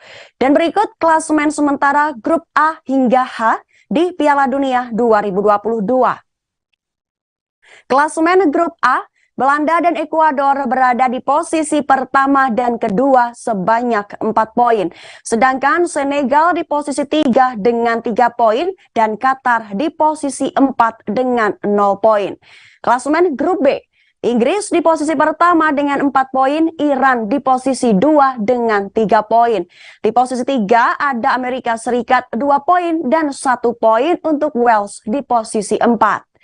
Klasemen grup C, Polandia posisi pertama dengan 4 poin. Argentina dan Arab Saudi 3 poin di posisi 2 dan 3.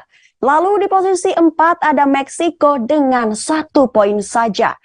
Klasemen grup D, Prancis di puncak dengan 6 poin. Australia 3 poin. Denmark dan Tunisia di posisi 3 dan 4 dengan 1 poin. Klasemen grup E, Spanyol dan Jepang di posisi 1 dan 2 dengan 3 poin. Sedangkan Jerman dan Costa Rica di posisi 3 dan 4 dengan 0 poin. Klasemen grup F, Belgia di puncak dengan 3 poin, Kroasia dan Maroko di posisi 2 dan 3 dengan 1 poin. Sedangkan Kanada 0 poin. Klasemen grup G, Brasil dan Swiss di posisi pertama dan kedua dengan 3 poin, sedangkan Kamerun dan Serbia 0 poin. Klasemen grup H, Portugal di puncak dengan 3 poin, Korea Selatan dan Uruguay dengan 1 poin. dan Ghana di posisi 4 dengan 0 poin. Dan berikut juga ada top skor sementara Piala Dunia 2022. Pertama dengan 3 gol ada Ener Valencia, Ekuador. Lalu dengan 2 gol ada Lionel Messi, Argentina, Kylian Mbappe, Prancis, Richarlison, Brasil, Ferran Torres, Spanyol, Olivier Giroud, Prancis, Bukayo Saka, Inggris, dan Mehdi Taremi, Iran.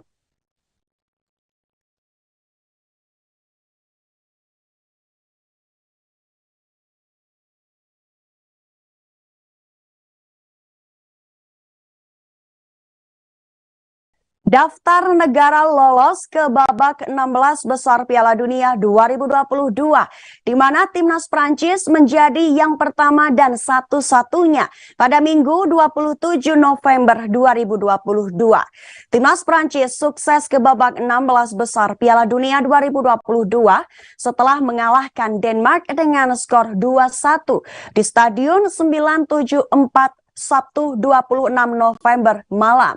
Gol Prancis semuanya dicetak oleh Kylian Mbappe, sementara Denmark mampu membalas satu lesakan melalui Andreas Christensen. Kemenangan itu membuat Prancis berada di puncak klasemen grup D dengan 6 angka dari 2 laga. Di bawah Prancis ada Australia dengan koleksi 3 poin. Dengan 1 jadwal tersisa, timnas Prancis tidak mungkin tergeser menjadi posisi 2 besar. Di sisi lain, nyatanya tidak hanya ada tim yang lolos ke 16 besar, namun juga ada yang terdepak dari Piala Dunia 2022.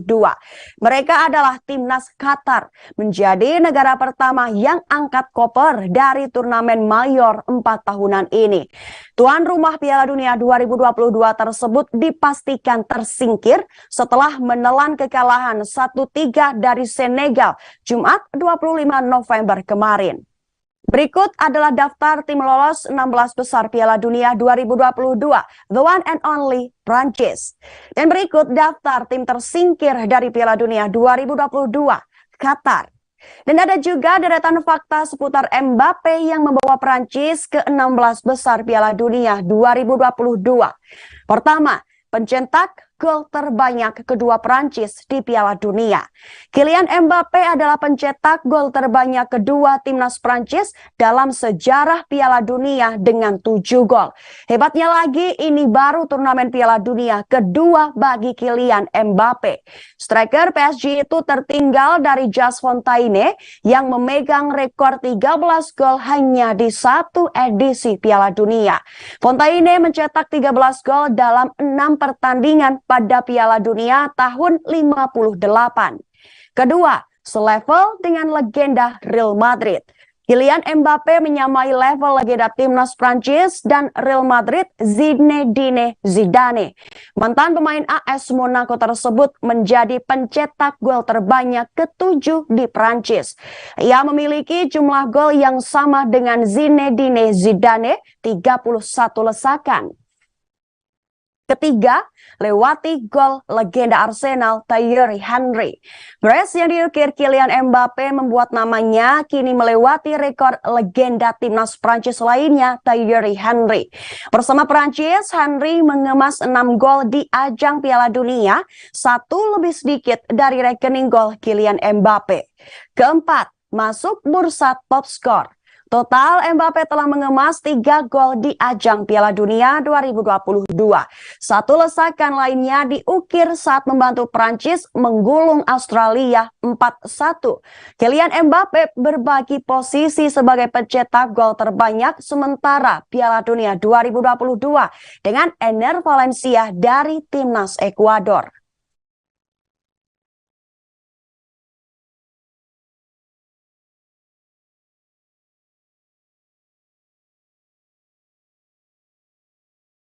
Berikut ada jadwal pertandingan bola di Piala Dunia 2022 dari Minggu 27 November 2022 sore hingga 28 November dini hari waktu Indonesia Barat.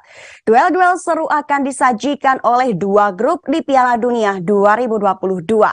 Pertama, grup E akan tersaji antara timnas Jepang melawan Costa Rica dan Spanyol versus Jerman. Sedangkan dari grup F akan menyuguhkan pertandingan antara timnas Belgia versus Maroko dan Kroasia menantang Kanada.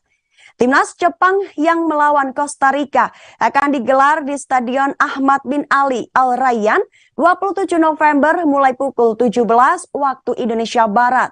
Kemudian dilanjutkan dengan Belgia versus Maroko pukul 20 waktu Indonesia Barat yang digelar di Stadion Al Thumama Qatar. Lalu di pukul 23 waktu Indonesia Barat akan tersaji duel antara timnas Kroasia versus Kanada di Stadion Khalifa Internasional. Dan untuk pertandingan dini harinya tanggal 28 November pukul 2 dini hari ada Spanyol versus Jerman di Stadion Al Bayt, Qatar. Saat ini Jepang menempati peringkat 2 klasemen grup E seusai memenangkan matchday pertama kontra Jerman. Sementara timnas Costa Rica berada di dasar klasemen pasca dihajar 0-7 oleh Spanyol. Jika mengacu pada performa, Jepang lebih diunggulkan ketimbang Costa Rica karena belum pernah kalah dari 4 kesempatan berduel, 3 menang dan 1 seri. Sedangkan untuk laga Belgia melawan Maroko, hasil paling mungkin adalah kemenangan Belgia dengan persentase 39,32% berbanding terbalik dengan 34,32% Maroko. Jika untuk pertandingan Kroasia versus Kanada, kemungkinan akan berlangsung seru lantaran Kroasia unggul tipis. Diprediksi Kroasia akan menang atas Kanada sebesar 36,7% dibanding Kanada 35%. Jika diprediksi skor, timnas Kroasia akan berhasil menekuk Kanada dengan skor tipis 1-0. Terakhir, prediksi hasil Spanyol versus Jerman menurut salah satu sumber, Spanyol lebih diunggulkan keluar sebagai pemenang. Pasalnya, timnas Spanyol saat ini terpantau sedang berada di performa yang cukup baik. Dan semua pertandingan Piala Dunia 2022 dari sore hingga dini hari nanti dapat disaksikan langsung di salah satu stasiun televisi nasional Indonesia.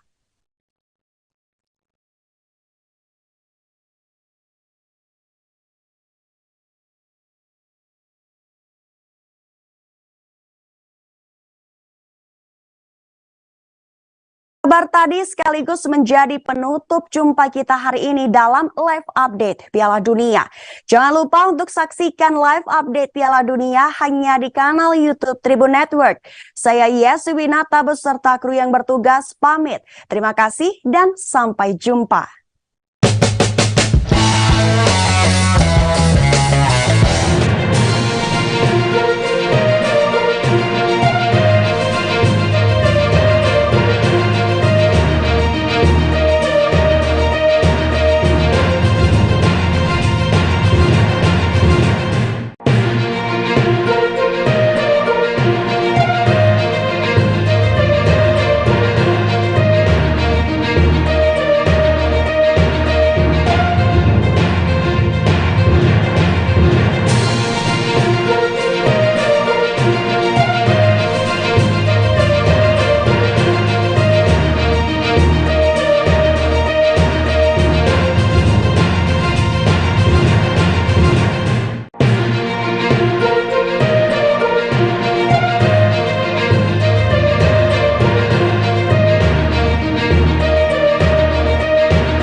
kamu sibuk berkuda, kamu sibuk menciptakan lagu, kamu jadi duta seni, kamu sekolah begitu padatnya persiapan masuk SMA, terus kamu punya pacar dan jadi terpaksa untuk melakukan sebuah pertemuan, terpaksa untuk harus kasih kabar, terpaksa untuk ngedate, ya udah nggak bisa. Dan dia memilih, oh ya, oke, teman kamu ada yang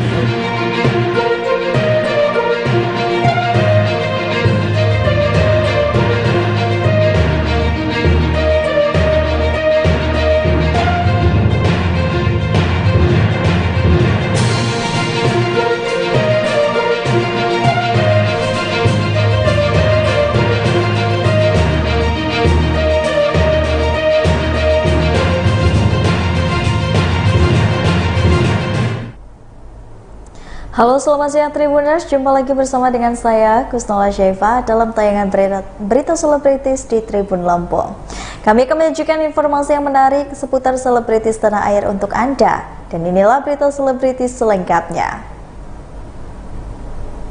Berita pertama datang dari Irfan Hakim yang iseng membuka DM Instagram. Justru Irfan Hakim ini kaget bukan kepalang saat mengetahui kelakuan sang buah hati. Irfan Hakim dikenal sebagai presenter kondang yang hingga saat ini senter warawiri di layar televisi. Irfan Hakim yang mengawali karirnya dari dunia modeling itu juga menjadi sorotan lantaran konten YouTube-nya. Pasalnya Irfan Hakim juga dikenal sebagai YouTuber yang sukses, bahkan sedikitnya ada 5 kanal YouTube yang kini ia jalankan. Irfan Hakim diketahui memiliki banyak bisnis seperti fashion dan juga F&B. Meski memiliki segudang kesibukan, Irfan ternyata juga tetap menyempatkan banyak waktu bersama dengan keluarga. Terlebih ia memiliki 5 orang anak yang berusia anak-anak hingga remaja. Dan baru-baru ini Irfan Hakim dibuat terkejut lantaran baru menyadari putrinya yang telah beranjak remaja. Hal itu bermula saat Irfan Hakim membaca direct message Instagram miliknya. Irfan mengaku kaget saat mendapati adanya chat dari salah satu teman putrinya. Berikut wawancara dengan Irfan Hakim. Gitu dengan Andri, dengan orang-orang yang sudah punya remaja lah gitu. Ya nih gimana, tiba-tiba kejadian aja gitu ada DM, dia tiba-tiba DM. Om, ya lo jadi dipanggil Om aja bingung ya. Putri aja manggil apa? Tuh AA, alias AA, Kiki, Aki. Jadi ketika ada yang DM, gue bingung, ini siapa nih? Minta izin dengan sopannya, makanya akhirnya gue posting lucu-lucuan gitu. Akhirnya gue kepikiran ini anak nggak apa-apa, terus akhirnya gue jawab kan, salam, namanya Raffi, terus udah gitu gue minta izin, maaf ya kemarin di posting, terus dia bilang ya nih Om jadi banyak yang follow, tuh minta request follow, akhirnya maaf ya aku request gitu. Sejujurnya gue juga orangnya juga kan sebelum di private, gue sempat lihat postingan dia. Anak zaman sekarang kan postingnya tuh gitu kan, ada yang ngeblur lah, badannya doang, aneh kan. Kalau kita kan generasi narsis itu, postingan tuh so artistik gitu. Jadi gue sampai sekarang juga nggak tahu. Nah kebetulan kemarin gue juga lagi jarang pulang, maksudnya pulang tuh jam 2 malam, jam 5 lebih itu udah pergi lagi, jadi anak-anak udah kondisi masih tidur. Udah lama nggak ngobrol Aisyah. Nah kemarin gue ceritain, aku ketemu Aisyah, siapa Raffi? Marah besar Aisyahnya. Jadi sebetulnya aku nggak mau lagi. Sebetulnya aku sama Raffi itu udah komunikasi lagi, tapi gue nggak berani lagi posting karena ada yang mau marah.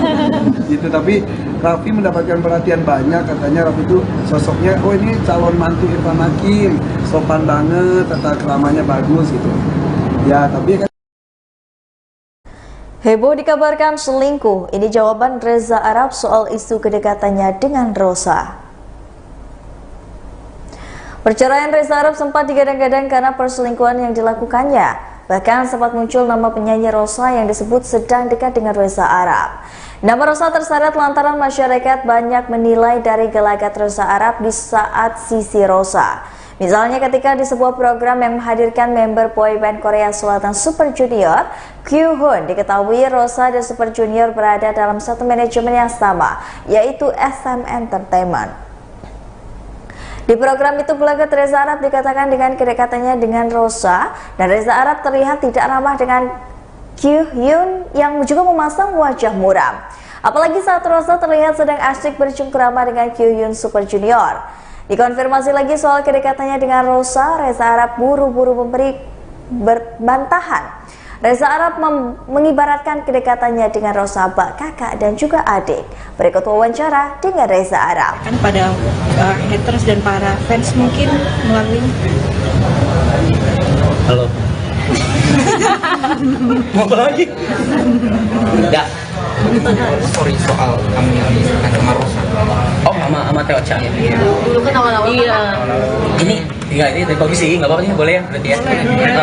Dikit Iya. Oh, Chat, aku tuh kan jarang punya teman musisi ya, dan gara-gara Indonesia Got Talent, aku jadi kenal Teocha kan. Teocha tuh udah kayak kakakku sendiri, bener-bener kayak kakakku sendiri karena dia sudah banyak pengalaman di bidang industri lah, di showbiz apa segala. Dia tuh mengajarkan banyak hal di belakang panggung Indonesia Got Talent, nongkrong juga, makan apa segala. Jadi there is no such thing as a relationship, quote unquote, with Teocha.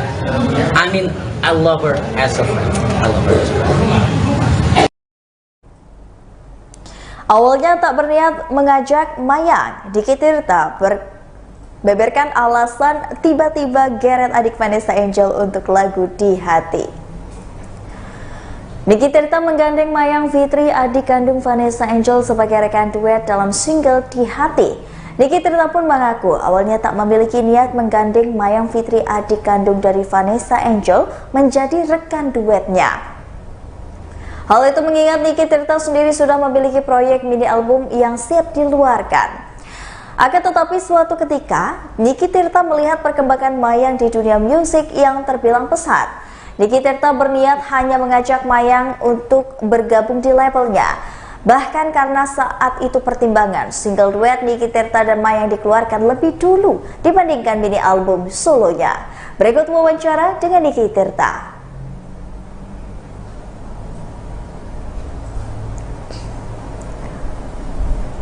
Mayang hari ini ditemenin siapa? Lu ramai banget kalau ditemenin hari ini. Aku ada ditemenin Debbie, ditemenin videonya itu gimana? Datang ke Syafiq, gimana kabarnya Pak? Alhamdulillah, ramai sampai ke dapur-dapurnya juga ya.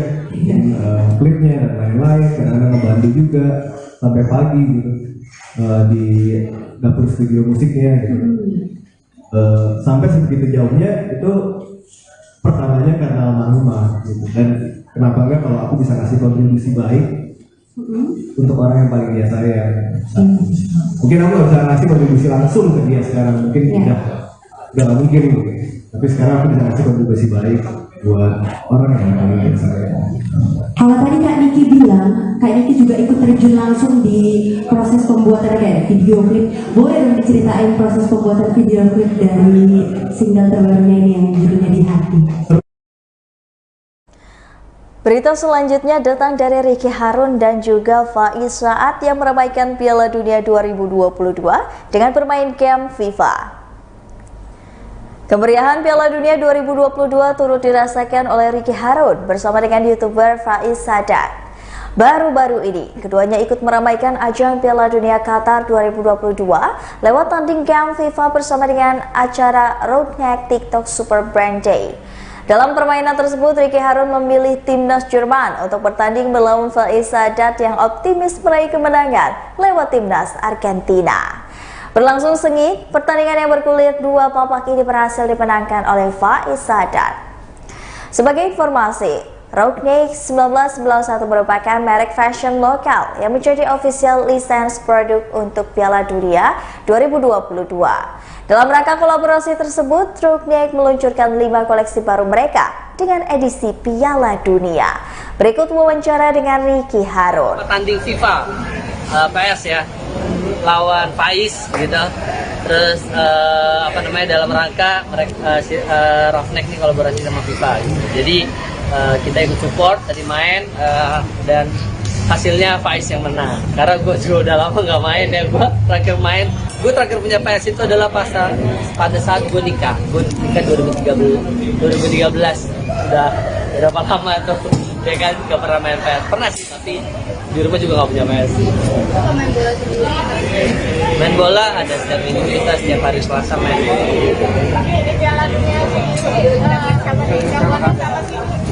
Sebenarnya dari dulu tuh jagoinnya Spanyol, cuma kali ini kayaknya pindah.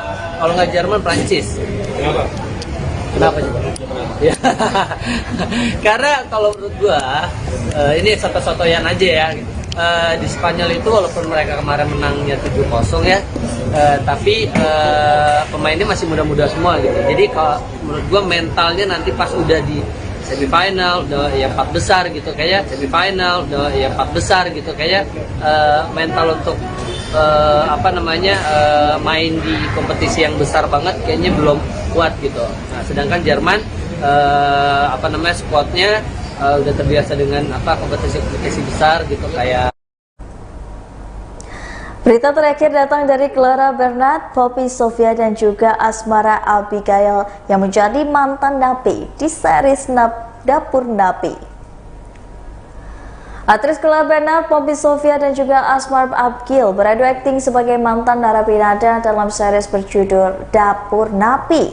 Series ini menceritakan tentang Laila. Clara Bernard merupakan mantan narapidana yang hendak kembali melanjutkan hidupnya dengan membuka rumah makan. Namun, ia mendapatkan penolakan dari pihak keluarga korban dan masyarakat sekitar. Bersyukur ada teman-temannya yang juga mantan napi, yaitu Ayu diperankan Asmara Abigail dan juga Nur diperankan sebagai Poppy Sofia selalu berada di sisi Laila. Menurut Clara, cerita tentang mantan narapidana ini memang sudah banyak digarap beberapa series atau film. Tetapi tentang mantan narapidana perempuan, Clara menyebutkan series Dapur Napi patut disaksikan. Ditambah lagi cerita ini juga menyajikan emosional antara korban yang melihat pelaku sukses membuka restoran setelah keluar dari penjara. Berikut suasananya. Tapi dia punya kekurangan memang self-deprecation, jadi kayak dia mengeluarkan sendiri atas masalah yang dia nggak sengaja untuk melakukan gitu, makanya akhirnya penjara. Karena emang saya nggak sengaja, ya saya Laila nggak sengaja menangkap adiknya si Namira ini.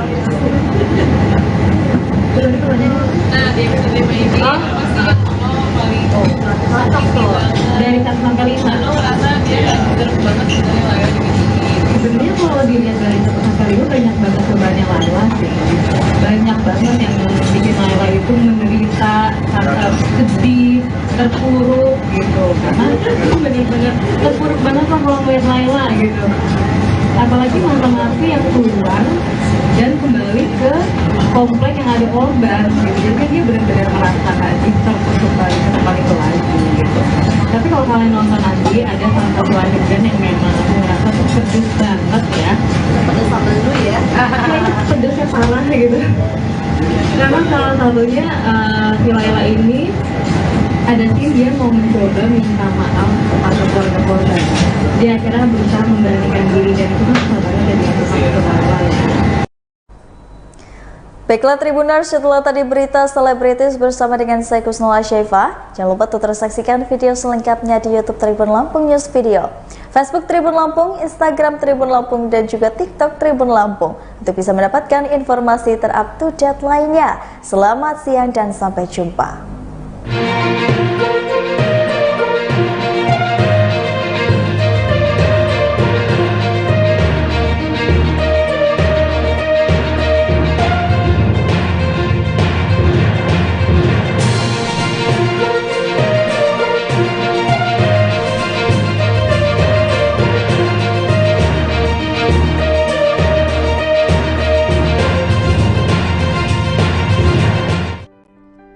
Tiket masuknya Rp15.000 untuk motor dan Rp20.000 untuk mobil. Sudah termasuk biaya parkir. Objek wisata alam ini dikelola kelompok desa wisata Panigahan. Menuju puncaknya dari parkiran hanya bisa ditempuh jalan kaki lewat jalan setapak sangat terjal. Kemiringan jalurnya rata-rata lebih dari 45 derajat. Jalur setapak yang sudah dibuat tangga hanya beberapa meter saja dari awal pendakian. Selebihnya jalan tanah bercampur kerikil dan batu-batuan lepas. Oke guys, ini tanjakan dan saya bersama Nika udah ngos-ngosan baru beberapa menit. Masih panjang puncaknya. Ayo kita gas. Jalan. Oke. Untungnya ada tali, jadi kita tertolong ya Kak ya.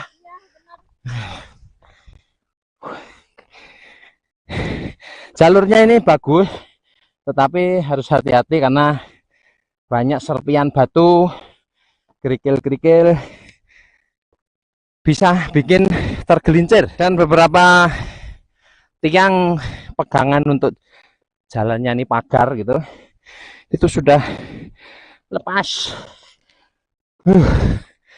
Oke, kita nanjak terus.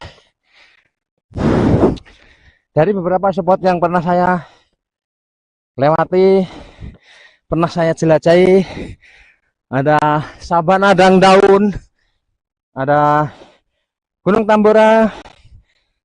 Ini Gagoan juga istimewa. Nah, lihat panorama di atas, ke kanan. Aduh.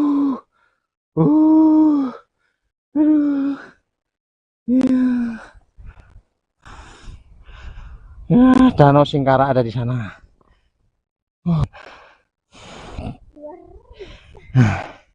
Ini guys, tambangnya sampai di atas sana. Kita bisa berpegangan pada tangga ini. Tanjakan masih lumayan panjang. Belum ada bonus. Mantap. Mantap, bro. Di beberapa rute disediakan tali tambang untuk membantu pengunjung supaya lebih aman. Sepanjang perjalanan, pengunjung bisa melihat panorama sangat indah di kiri kanan jalan. Jurang-jurang dalam ratusan meter dan tebing-tebing terjal diselubungi rerimbunan pohon dan hutan. Danau Singkarak terbentang indah di bawah perbukitan yang mengelilinginya. Setelah mendaki selama lebih kurang 30 menit, tibalah di puncak Gagoan yang sangat menawan. Sabana atau padang rumput dan ilalang terhampar maha luas hingga lereng-lereng puncaknya yang meninggalkan bentangan alam berwarna kuning kecoklatan. Inilah puncak Gagoan, satu di antara spot wisata alam terbaik di kawasan eksotik jajaran Bukit Barisan, Sumatera Barat.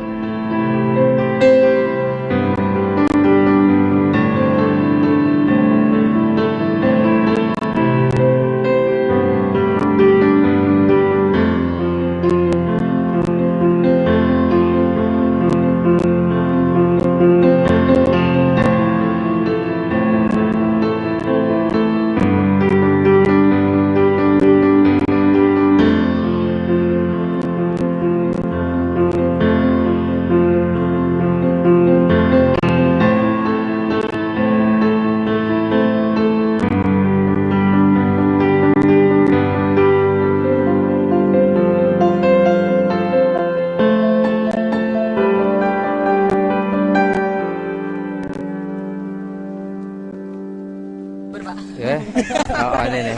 Bagaimana? Jalannya bagaimana nanjaknya? Mudah-mudah sulit. Mudah-mudah sulit. Berapa kali ke sini? Baru pertama kali. Oh, baru pertama kali. Baru merasakan sensasinya. Wah, sensasinya. Terbayar lunas nanti, tenang. Ya. Ini juga baru pertama kali? Iya, Pak. Woi. Siap, Pak. Wah, tinggal 2 meter lagi nyampe itu. Oke, pelan-pelan. Kak, geser ke kiri, Kak, pegangan tali. Aman. Yuk, tinggal sedikit lagi. Nah, ya gantian. Tadi, Kak. Yuk. Gak apa-apa duluan ya. Ini pegang tali aja daripada begitu. Yuk. Babak terakhir, kita akan segera sampai di bawah dan parkiran, dan kita bisa istirahat menutup perjalanan kita Carito Ranah Minang. Ya, mantap jaya. Tuh. Terima kasih sudah nonton. Jangan lupa like, subscribe, dan share ya.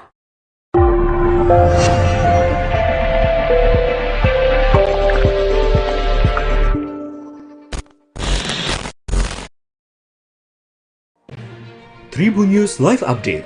Tanggal 21. Selamat siang Tribuners, selamat sore Tribuners, selamat petang Tribuners, Anda sedang menyaksikan live update. Informasi teraktual dan terupdate dari siang hingga petang kami sajikan untuk Anda. Menewaskan 2 orang penumpang, yang mana kedua penumpang Kami perdalam dengan laporan langsung dari lokasi kejadian dan narasumber terpercaya.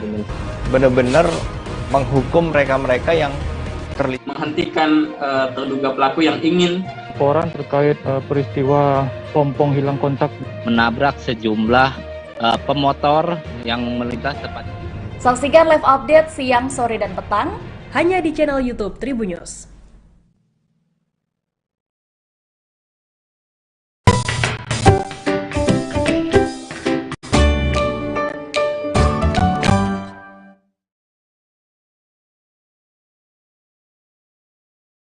Selamat siang Tribuners, hari ini Ariska kembali hadir menemani Anda dalam live update travel edisi Minggu 27 November 2022. Dan seperti biasa, Ariska akan memberikan informasi terkait sejumlah wisata dan kuliner untuk Anda. Tentunya akan disampaikan secara langsung bersama sejumlah reporter kami yang ada di berbagai daerah. Inilah live update travel selengkapnya. Setelah hampir 2 tahun tutup dan tidak beroperasi karena perbaikan di hampir semua sudut, akhirnya objek wisata Waduk Cacaban resmi dilakukan soft launching. Tepatnya pada Rabu 26 Oktober 2022 lalu di Aula Gerdu Pandang. Tempat ini juga telah dibuka untuk umum. Pembukaan Waduk Cacaban sendiri juga menjadi angin segar bagi para pedagang dan pengelola wisata Tribuners. Dan bagaimana informasi lengkapnya akan disampaikan oleh rekan Desta Laila dari Tribun Jateng. Silakan rekan Desta. Selamat siang rekan Ariska. Betul sekali saat ini jika berkunjung ke Kabupaten Tegal tidak hanya bisa berwisata ke objek wisata kunci yang biasanya menjadi ikon, tapi ada pilihan lain yaitu Waduk Cacaban. Adapun Waduk Cacaban ini memang bukan wisata baru, mereka sudah lama, namun memang sempat tutup 2 tahun karena dilakukan perbaikan. Adapun untuk Waduk Cacaban ini berlokasi di Kecamatan Kedung Banteng, Kabupaten Tegal, Jawa Tengah. Jika berwisata ke Waduk Cacaban ini, selain bisa menikmati wahana spot foto, juga bisa ada pilihan destinasi lain yaitu Gardu Pandang, ada juga Dermaga Apung, ada juga untuk area jogging track, dan rencananya juga akan ditambah dengan camping ground. Namun untuk camping ground ini memang masih dalam wacana Tribuners. Adapun untuk yang ingin berwisata air juga di sini tersedia, yaitu mengelilingi Waduk Cacaban dengan mengendarai perahu. Namun jika ingin berwisata ini maka dikenai biaya tambahan 15.000 per orang Tribuners. Adapun untuk tiket wisata ke Waduk Cacaban ini memang masih cukup terjangkau, yaitu jika weekday Senin Jumat harganya kisaran 3.000 sampai 4.000, sedangkan untuk weekend kisaran 4.000 sampai 5.000 per orang saja. Adapun untuk ada tiket tambahan yaitu untuk parkir sekitar 3.000 sampai 5.000 per kendaraan. Adapun untuk jam operasionalnya sendiri yaitu mulai 6 pagi sampai pukul 9 malam Tribuners. Mengingat Waduk Cacaban ini memang untuk menuju ke lokasi jalannya cukup tikungan dan juga banyak tanjakan Tribuners, maka memang dihimbau untuk berhati-hati dan pastikan kondisi kendaraan dalam kondisi yang baik Tribuners.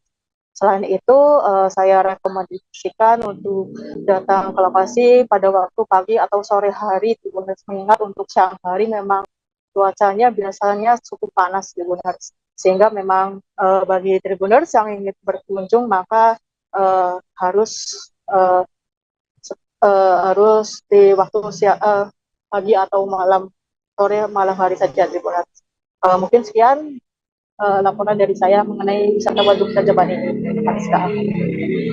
Baik, terima kasih rekan Desta Laila dari Tribun Jateng. Dan Tribuners, berikut kami himpun wawancara dengan Kepala Dinas Kepemudaan Olahraga dan Pariwisata Kabupaten Tegal, Ahmad Uwais Koroni. Di Cacaban ini, selama ini kita belum punya paket wisata. Nah, paket wisata inilah yang nanti akan kita optimalkan. Jadi masyarakat itu, kita sudah ada paket wisatanya. Kemarin kita juga sudah buat namanya Kenanga Islands, paket Kenanga Islands. Itu paket yang dari jam 5 pagi sampai jam 10 siang. Itu salah satu paketnya, yaitu menikmati sunrise di Gadu Pandang jam 5. Setelah menikmati sunrise ada senam di sini. Setelah senam hangat, terus jalan jogging track 6.000 langkah atau Cacaban Health Walking. Setelah itu naik perahu, sambil naik perahu ke tengah yang menikmati sambil menebar benih. Setelah menebar benih, singgah di Pulau Kenanga sambil menikmati makan durian. Itu paket yang kemarin Kenanga Islands. Juga ada paket Cungkir Mas Cacaban ada. Nah, ada juga capacity building yang nanti kita akan lakukan. Jadi itu paket-paket untuk anak-anak, untuk anak sekolah, sehingga dia seperti outbound lah ya, outbound. Tribuners, di wilayah Kecamatan Ungaran Timur, Kabupaten Semarang, terdapat satu objek wisata air terjun bernama Curug Gending Asmoro. Tepatnya Curug Gending Asmoro ini terletak di Dusun Tempo Gunung, Desa Kalongan, Tribuners.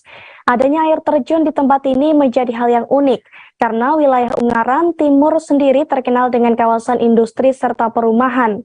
Selama pandemi COVID-19, Curug Gending Asmoro sempat beberapa kali tutup. Kondisinya pun kini terbilang tak terawat dan terbengkalai, Tribuners. Dan bagaimana kondisi lengkapnya? Ada rekan Reza Gustaf dari Tribun Jateng yang akan melaporkannya untuk Anda. Silakan rekan Reza.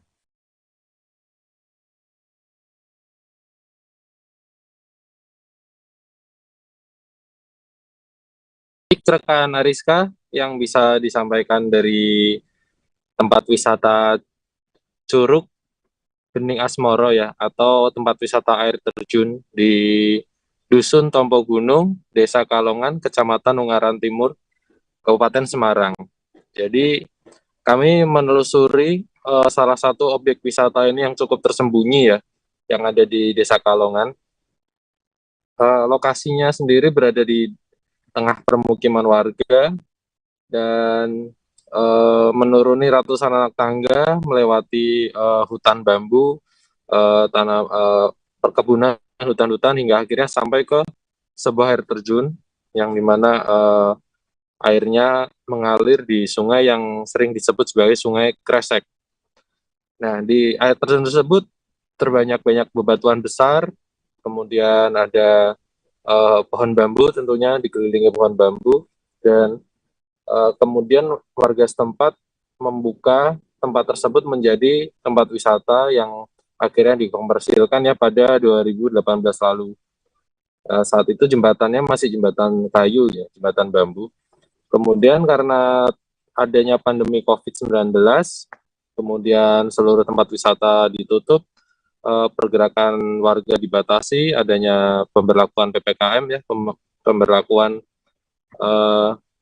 pembatasan kegiatan masyarakat. Kemudian tempat wisata tersebut tutup, dan setelah saat ini sudah 3 tahun ya sejak awal pandemi mulai kembali dibuka, namun lokasi tersebut masih terbilang sepi, dan kemudian tidak ada dari pihak pengelola usaha atau upaya untuk merawat tempat tersebut.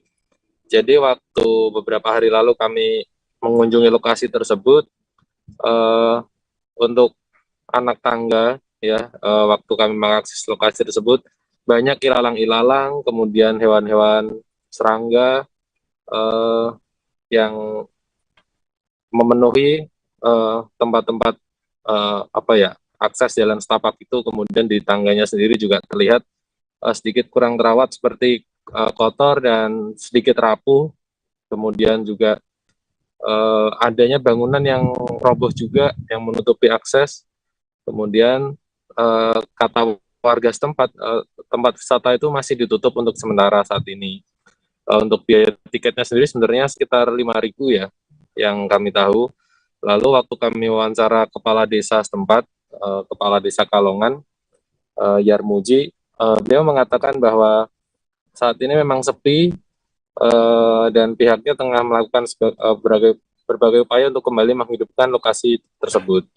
Kemudian yang bisa dia katakan juga saat ini jembatannya sudah mulai ia perbaiki, dia mulai memasang jembatan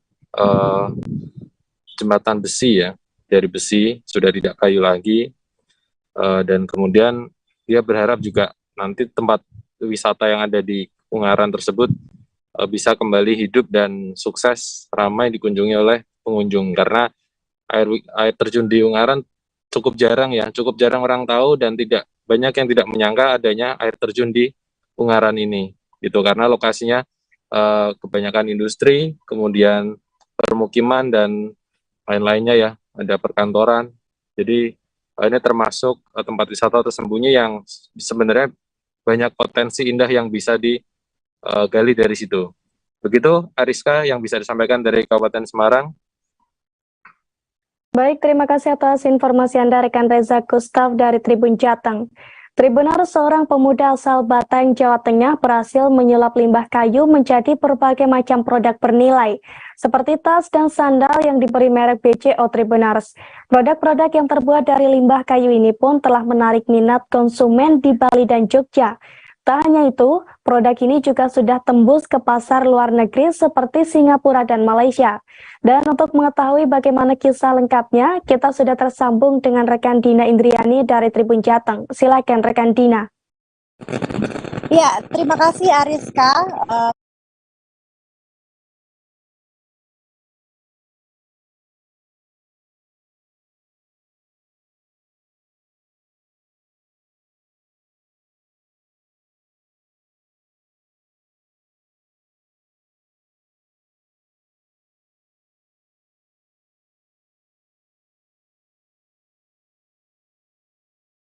Biasa saya sampaikan, jika mengunjungi kota wisata sepertinya tidak lengkap jika tidak membawa oleh-oleh atau buah tangan gitu. Nah, jika Tribuners berkunjung di Kabupaten Batang, Jawa Tengah, ada produk unik yaitu tas dan sandal yang terbuat dari kayu. Dari tangan kreatif Bejo inilah limbah kayu disulap menjadi tas dan sandal yang bernilai ekonomis tinggi. Produk yang diberi merek Bejo itu telah laris di pasaran, bahkan menembus di kota besar seperti Bali, Jogja, dan pasar luar negeri seperti Singapura dan Malaysia.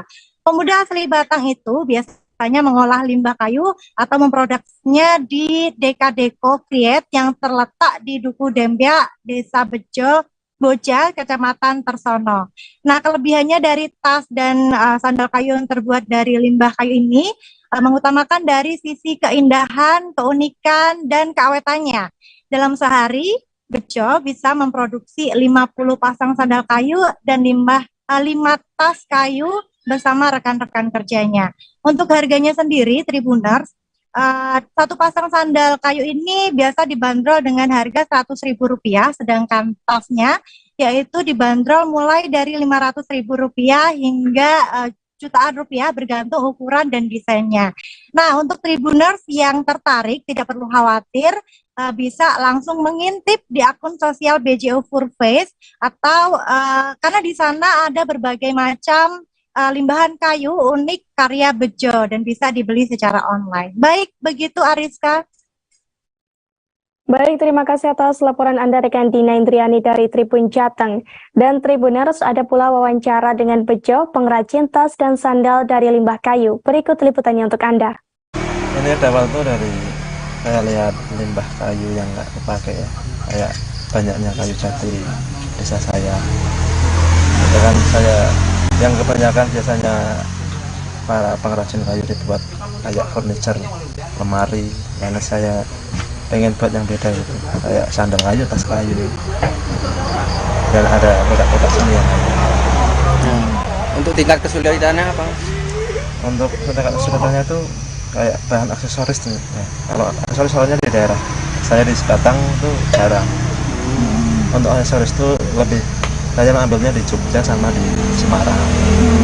Cuman kalau aksesorisnya kayak untuk gantungan tas, sol terus sandalnya itu di sini kurang lengkap. Dalam sehari bisa memproduksi tas dan sendal berapa? Kalau dalam satu sehari itu kalau sandal bisa sampai 50 Tribuners Sinar Maslen melalui Grand City Balikpapan menggelar soft opening Grand City Food Center, tepatnya di Jalan Sinar Maslen Boulevard pada Sabtu 26 November 2022 kemarin. Dalam Grand City Food Center yang dibangun pada lahan seluas 1 hektar ini, terdapat 58 tenan, 30 kios, dan 28 food stall. Selain menjadi destinasi kuliner baru, tempat ini juga terdapat aktiviti olahraga Tribuners. Dan bagaimana detail tempatnya akan disampaikan oleh rekan Ari Nindita dari Tribun Kaltim. Silakan rekan Ari. Baik, terima kasih Ariska dan Tribuners dimanapun Anda berada. Sinar Maslen melalui Grand City Balikpapan menggelar soft opening Grand City Food Center yang berlangsung di Jalan Sinar Maslen Boulevard, Kota Balikpapan. Soft opening tersebut dibuka secara simbolis oleh Limjan Tambunan selaku Division Head Sinar Maslen, Kalimantan dan Sulawesi. Dengan konsep tenan minimalis namun elegan, Grand City Food Center ini dibangun pada lahan seluas 1 hektar dengan terdapat 58 tenan, 30 kios, dan 28 food stall. Nah, yang bergabung di Grand Food City Center ini dengan skema kepemilikan adalah sewa atau lease. CEO Indonesia Sinar Maslen memproyeksikan Grand City Food Center ini untuk menjadi destinasi kuliner baru bagi masyarakat di Kota Balikpapan.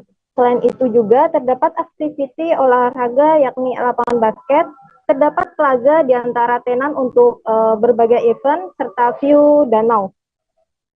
Nantinya pusat kuliner ini juga akan terkoneksi langsung ke arah danau buatan seluas 6 hektar di kawasan Grand City dengan kedalaman hingga 4 meter serta dilengkapi dengan area parkir yang aman dan luas hingga dapat menampung ratusan unit kendaraan. Di sekitar danau buatan tersebut juga akan dilengkapi dengan jalur pedestrian serta ruang terbuka hijau berupa taman asri yang dapat dinikmati oleh para pengunjung. Adanya Grand City Food Center ini dapat menambah restribusi pendapatan aset daerah serta menjadi bagian dari wujud komitmen perusahaan untuk mendukung pemerintah dalam upaya pemulihan ekonomi. Mengingat adanya akibat pandemi COVID kemarin yang masih berlangsung hingga saat ini. Kemudian dengan hadirnya Grand City Food Center ini terdapat juga pilihan kuliner yang beragam pada tenan food center. Beragam makanan khas Balikpapan maupun masakan Nusantara dengan tempat penataan yang indah dan nyaman untuk berkumpul bersama teman dan keluarga.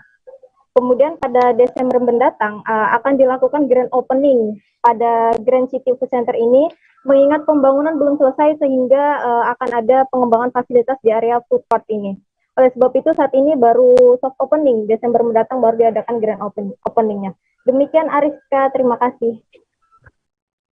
Baik, terima kasih atas informasi Anda rekan Ari Nindita dari Tribun Kaltim.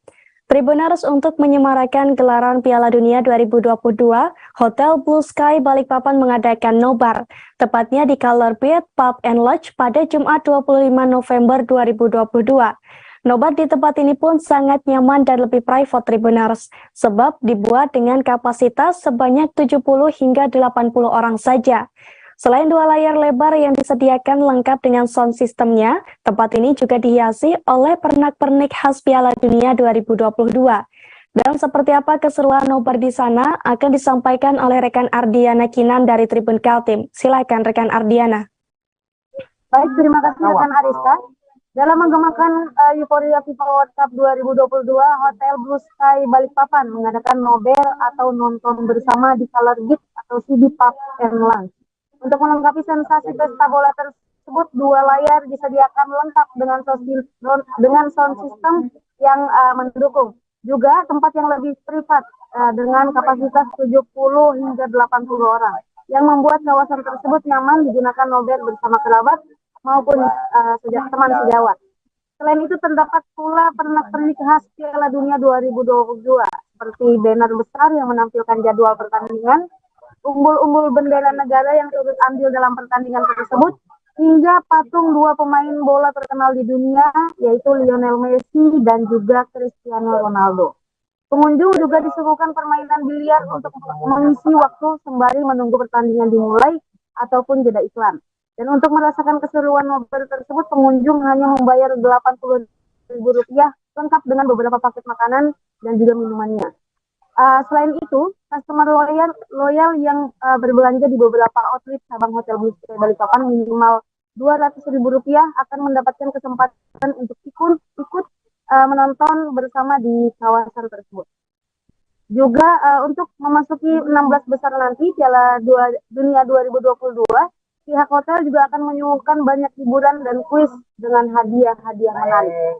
Mungkin itu saja yang dapat saya sampaikan. Kembali ke studio Arisa. Baik, rekan Ardiana Kinan dari Tribun Kaltim, terima kasih atas laporan Anda. Tribuners, pada Sabtu 26 November 2022 kemarin, Menteri Perhubungan Budi Karya Sumadi melakukan kunjungan kerja ke Kota Solo. Dalam kesempatan itu, Budi Karya meninjau langsung proyek pembangunan rel ganda kereta api di Solo, Tribuners. Tepatnya di proyek pembangunan rel ganda atau double track kereta api Solo Semarang fase 1, segmen Solo Balapan Kalioso sepanjang 10 km spur atau KMSP. Diketahui dari 10 KMSP sepanjang 1,8 KMSP dibangun rel kereta api layang. Di antaranya di atas 7 simpang perlintasan sebidang di Simpang Joglo, Solo yang terkenal dengan kemacetannya.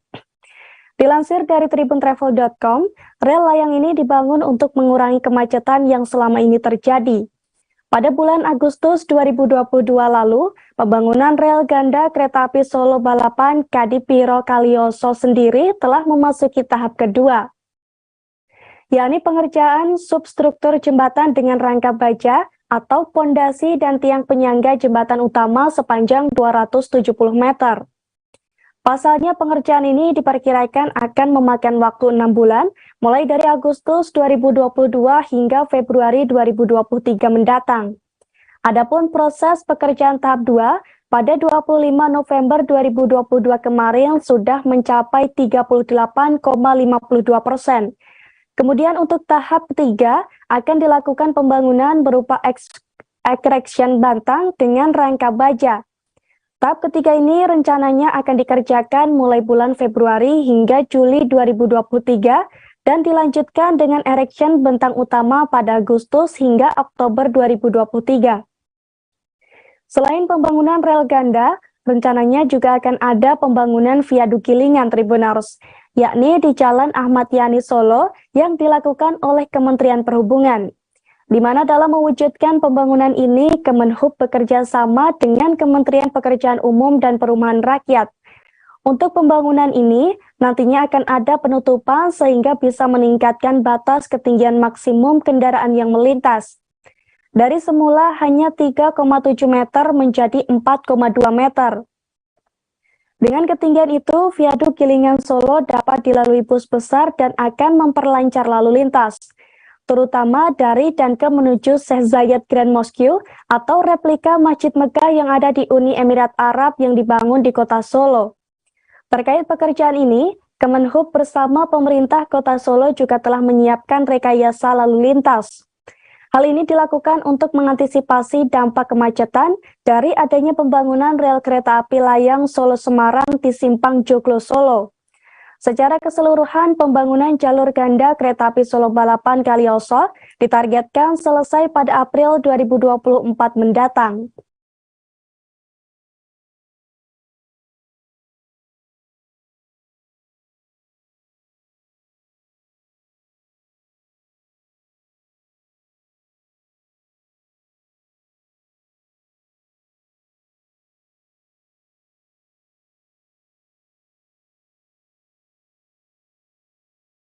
Tribuners, kuliner di Yogyakarta memang identik dengan gudeg dan sate kelataknya. Namun selain kedua menu tersebut, di Yogyakarta ternyata juga ada kuliner lain yang tak kalah lezat, Tribuners. Seperti diantaranya ada sop dan sate sapi Pak Bayu. Kuliner yang satu ini sudah cukup populer bagi warga Yogyakarta. Bahkan tak jarang wisatawan luar daerah juga mampir ke tempat makan ini, Tribuners. Sesuai namanya, Sop dan sate sapi Pak Bayu menyediakan sop dan sate yang terbuat dari olahan daging sapi. Namun biasanya para wisatawan yang datang ke sini akan memesan sop balungan gajah. Sop ini bukan terbuat dari gajah asli. Nama ini diambil setelah istilah untuk tulang sapi yang memiliki ukuran besar. Selain sop balungan gajah, sop dan sate sapi Pak Bayu ini juga memiliki beragam menu lainnya yang tak kalah lezat Tribuners. Mulai dari sate, sop iga, dan balungan bakar dinosaurus yang bisa dinikmati untuk 5 orang.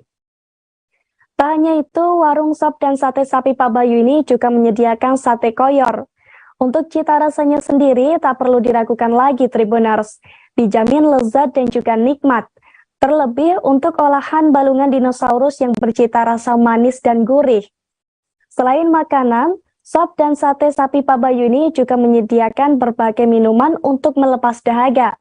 Mulai dari es degan, kopi tubruk, wedang jahe, es teh, es lidah buaya, dan lain sebagainya.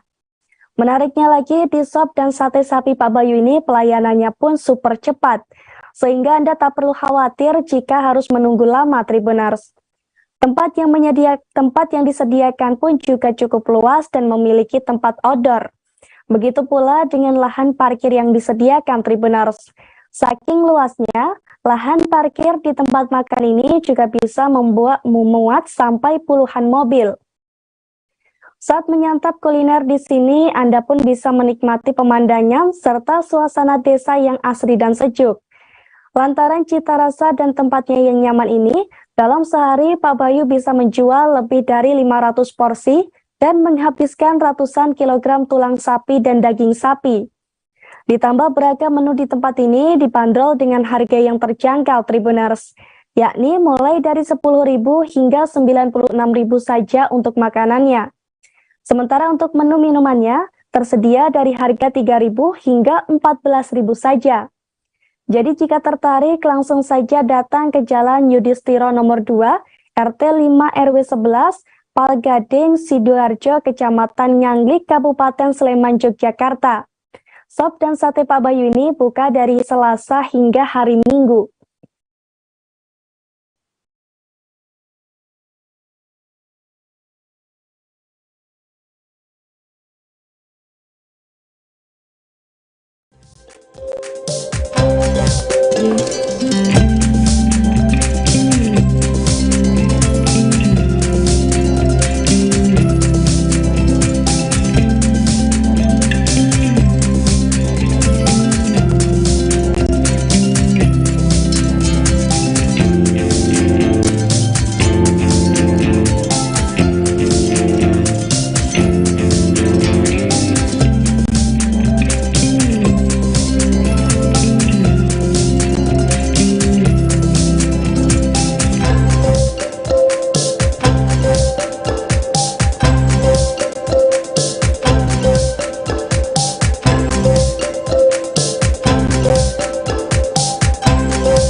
Tribuners, baru-baru ini Menteri Pariwisata dan Ekonomi Kreatif Sandiaga Salahuddin Uno mengunjungi Pulau Dodola Kecil di Provinsi Maluku Utara. Untuk menuju ke Pulau Dodola Kecil, Sandiaga Uno awalnya menggunakan transportasi perahu cepat. Namun tiba di tengah jalan, Sandiaga Uno meminta untuk menghentikan perahu tersebut dan memilih melanjutkan perjalanan dengan cara yang tak biasa, yakni berenang sejauh 1 km Tribuners. Pasalnya, cara ini spontan ia lakukan melihat keindahan laut menuju ke Pulau Dodola Kecil. Hal ini diketahui dari unggahan video di Instagram pribadi Sandiaga Salahuddin Uno. Dalam unggahan tersebut, Sandiaga Uno mengenakan kaos merah dan celana hitam langsung berenang di laut bebas dengan didampingi beberapa orang, termasuk Bupati Pulau Morotai Umar Ali Tribuners. Selain menikmati keindahan bawah laut, Sandiaga Uno juga mengaku harus melewati ubur-ubur saat berenang menuju ke Pulau Dodola Kecil. Sementara itu, setiba di Pulau Dodola Kecil, Sandiaga Uno pun langsung menjalankan misi spesialnya, yakni menanam pohon kasuari untuk mendukung pelestarian alam. Pasalnya, kegiatan ini juga sebagai wujud dari penerapan pariwisata yang berkualitas dan berkelanjutan, sehingga dapat mendorong terbukanya peluang usaha dan terciptanya lapangan kerja yang seluas-luasnya. Setelah melakukan penanaman pohon, Umar Ali mengungkapkan bahwa Sandiaga Uno menjadi menteri pertama yang datang ke Pulau Dodola Kecil dengan cara berenang. Mendengar pernyataan itu, Sandiaga Uno pun meresponnya, di mana ia berjanji akan melakukannya kembali, Tribuners. Diketahui sebelumnya, Pulau Dodola Kecil memang terkenal akan keindahannya. Pasir pantai di Pulau Dodola pun sangat putih dan sehalus bubuk. Tempat ini semakin cantik dengan adanya pemandangan laut yang berwarna hijau, jernih, dan kebiru-biruan, Tribuners. Lantaran keindahannya, Pulau Dodola Kecil juga menjadi salah satu tempat favorit untuk snorkeling dan juga diving. Pulau Dodola bahkan tercatat memiliki sebanyak 13 titik penyelaman yang indah, Tribuners. Tak hanya itu, ada pula kapal dan pesawat perang yang karam di Pulau Dodola. Sebab dulunya Morotai sempat menjadi tempat perang antara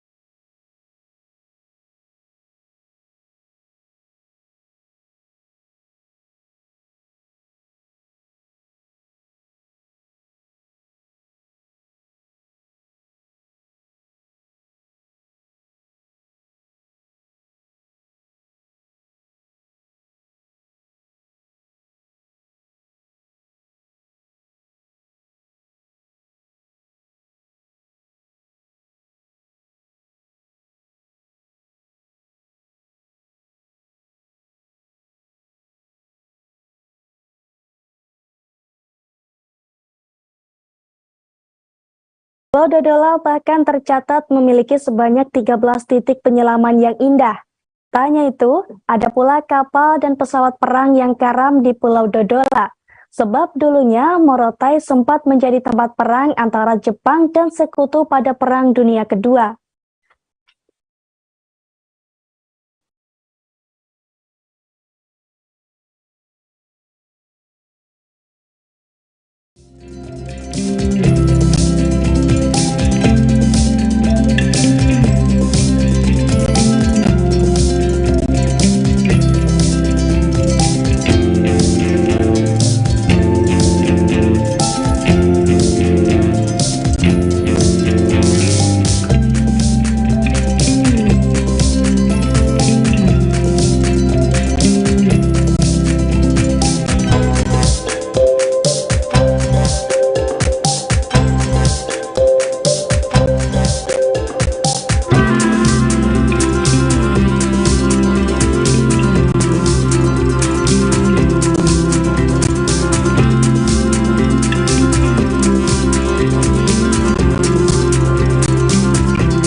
Tribuners, hari Sabtu 26 November 2022 kemarin menjadi hari ulang tahun pertama Rayanza Malik Ahmad.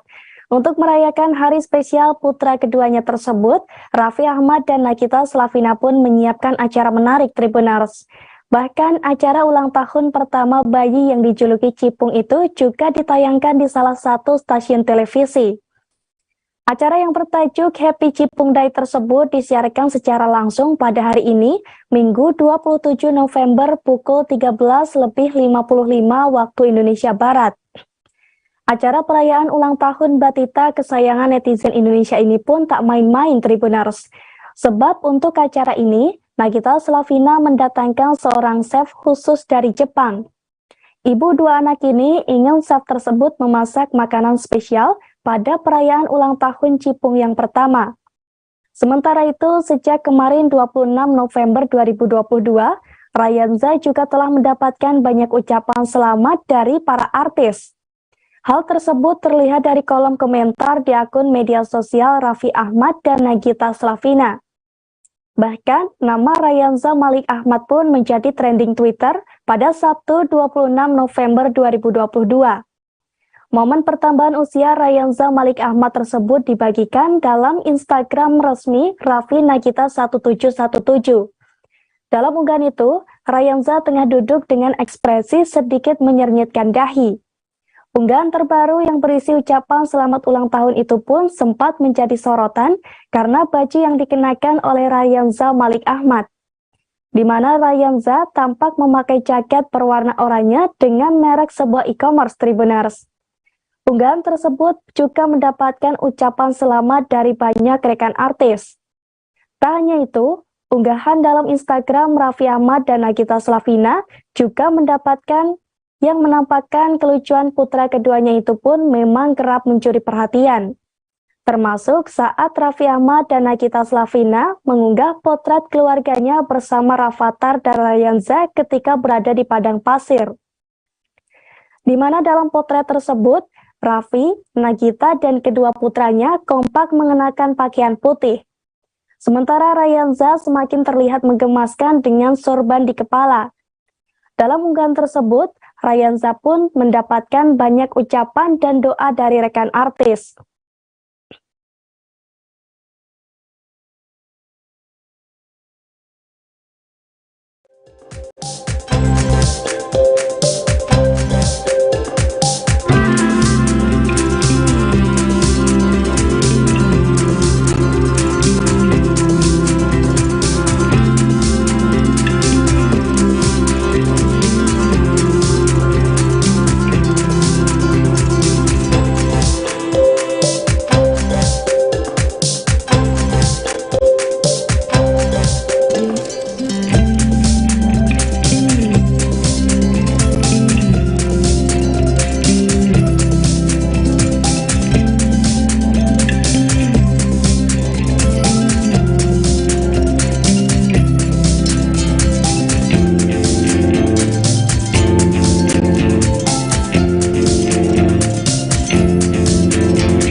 Kita beralih ke informasi selanjutnya, Tribuners.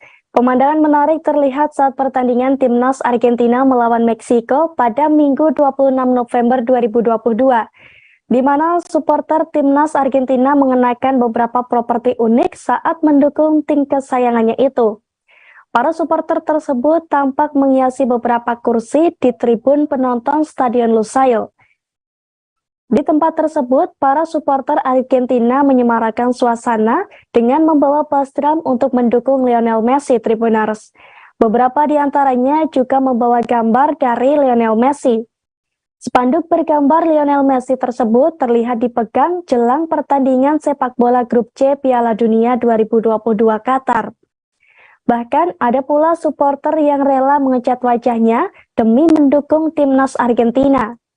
Selain mengeluh-elukan Lionel Messi, ada pula supporter Argentina yang tak melupakan kontribusi legendanya Diego Maradona meski telah tutup usia. Hal ini terlihat pada lengan milik salah satu supporter Argentina yang ditato dengan wajah sang legenda sepak bola Diego Maradona. Tak hanya tato, supporter Argentina itu juga ada yang mengenakan topeng wajah dari Diego Maradona.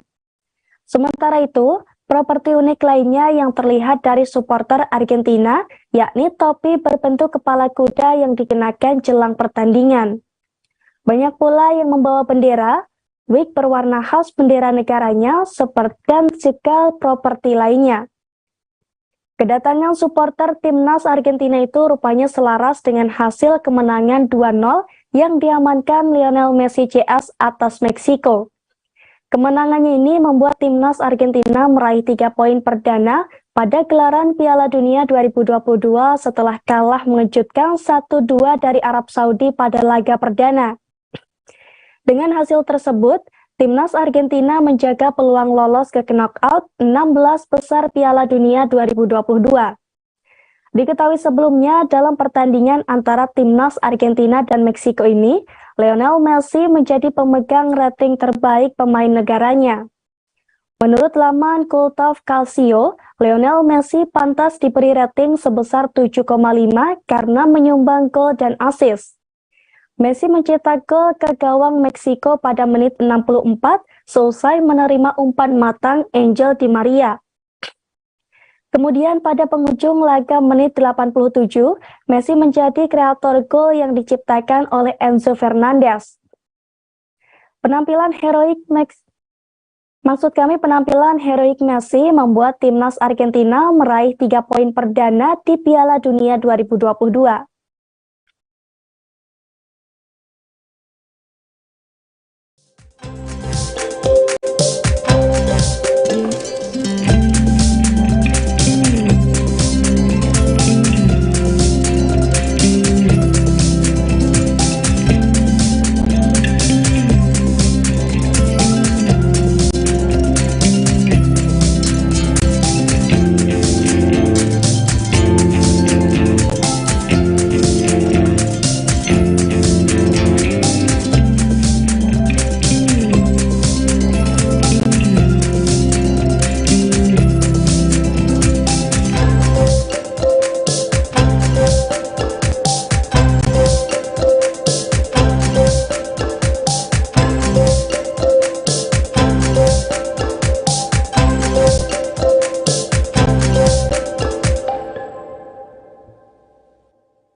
Piala Dunia 2022 masih terus berlangsung hingga tanggal 18 Desember 2022 mendatang. Dalam pelaksanaannya, di tahun ini Piala Dunia 2022 banyak disebut sebagai gelaran termegah sepanjang sejarah. Bahkan untuk perhelatan Piala Dunia 2022, Qatar rela menggelontorkan dana mencapai lebih dari 3 triliun. Tak heran jika Qatar memiliki teknologi canggih yang diterapkan di stadion yang menjadi lokasi pertandingan Piala Dunia 2022. Satu di antaranya, ada teknologi offset semi-otomatis yang digunakan untuk membantu keputusan offset menjadi lebih akurat. Teknologi ini menggunakan 12 kamera yang terpasang di bawah atap stadion untuk melacak pergerakan bola dan pemain. Selain itu, ada 4 teknologi canggih lain yang dapat dirasakan oleh penonton Piala Dunia 2022 di stadion. Pertama, teknologi AC raksasa. Piala Dunia 2022 ini menggunakan teknologi canggih untuk pendingin udara atau AC. Tak tanggung-tanggung, Qatar sebagai tuan rumah Piala Dunia 2022 menerapkan teknologi AC raksasa Tribuners. Pasalnya, AC raksasa ini dihadirkan karena Qatar memiliki lingkungan dengan suhu yang cukup panas. Bahkan saat Piala Dunia 2022 digelar, dilaporkan suhu rata-ratanya sekitar 25 derajat Celcius. Oleh karena itu, pemerintah Qatar melengkapi 7 dari 8 stadionnya dengan teknologi pendingin raksasa untuk menjaga suhu di dalam stadion. Menariknya, sistem pendingin raksasa ini dirancang dengan kemampuan hemat energi dan ramah lingkungan dengan menggunakan energi matahari. Secara sederhana, teknologi pendingin raksasa ini mendinginkan udara dari luar yang mengalir ke stadion melalui pipa. Kemudian dialirkan melalui grill di tribun dan nozzle di sisi lapangan yang besar. Yang kedua, teknologi kamera pengawas terketat. Selain fasilitasnya yang mewah, gelaran Piala Dunia 2022 Qatar juga disebut-sebut sebagai salah satu gelaran terketat sepanjang sejarah. Sebab Stadion Piala Dunia 2022 dilengkapi kamera pengawas yang lebih canggih, di mana setiap orang yang masuk ke stadion akan dilacak oleh 15.000 kamera yang dilengkapi dengan teknologi pengenal wajah. Pasalnya, teknologi ini dikendalikan oleh pusat komando yang terdiri dari beberapa teknisi yang memantau dan menganalisa rekaman kamera. Kamera pengawas super canggih ini dipasang di area stadion, stasiun kereta api, dan terminal bus yang lokasinya tak jauh dari stadion. Untuk mengukur kepadatan kerumunan, Qatar juga telah menyiapkan drone. Yang ketiga, ada fasilitas kontainer canggih. Sebanyak 4.600 kabin hunian canggih yang terbuat dari kontainer pun telah disiapkan Qatar untuk mensukseskan Piala Dunia 2022. Ribuan kabin tersebut dibangun dalam satu kawasan yang banyak disebut sebagai fan village atau kampung bagi para penggemar. Kabin ini terbuat dari aluminium, memiliki warna cerah dan didesain berjajar dalam barisan yang lurus memanjang. Di setiap kabinnya, terdapat fasilitas pembuat teh dan kopi dengan 2 botol air minum per hari. Dilengkapi pula dengan lemari es, spray, dan juga handuk. Ada pula taman bermain, tempat makan, dan fasilitas lainnya untuk para tamu yang menginap. Bahkan sejumlah fasilitas penghibur juga tak ketinggalan Tribuners. Mulai dari bioskop, pusat kebugaran, gimnasium, lapangan tenis, lapangan sepak bola, serta lapangan basket dan voli. Dan fasilitas keempat ada braille untuk penonton tunanetra. Untuk penonton Piala Dunia 2022 yang tunanetra pun tak luput dari perhatian Qatar Tribuners. Sebab Qatar telah menyiapkan teknologi canggih berupa platform hiburan yang dilengkapi dengan braille. Teknologi ini menggunakan fungsi transcoding yang membuat penonton tunanetra dapat merasakan euforia selama pertandingan berlangsung. Selain itu, ada juga teknologi Velic Palm yang merupakan komunikator telapak tangan dengan fitur taktil. Teknologi yang satu ini memberikan pesan menggunakan huruf braille sehingga tidak membatasi gerak fisik dan pendengaran penyandang tunanetra.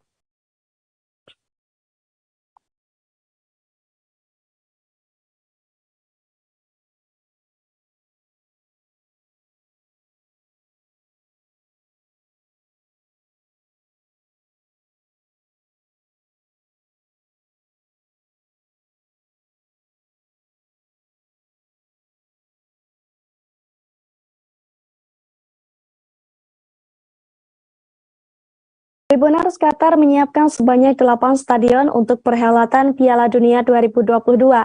Satu di antaranya ada Stadion Lusail yang ada di kota Lusail atau sekira 20 km dari ibu kota Qatar, Doha.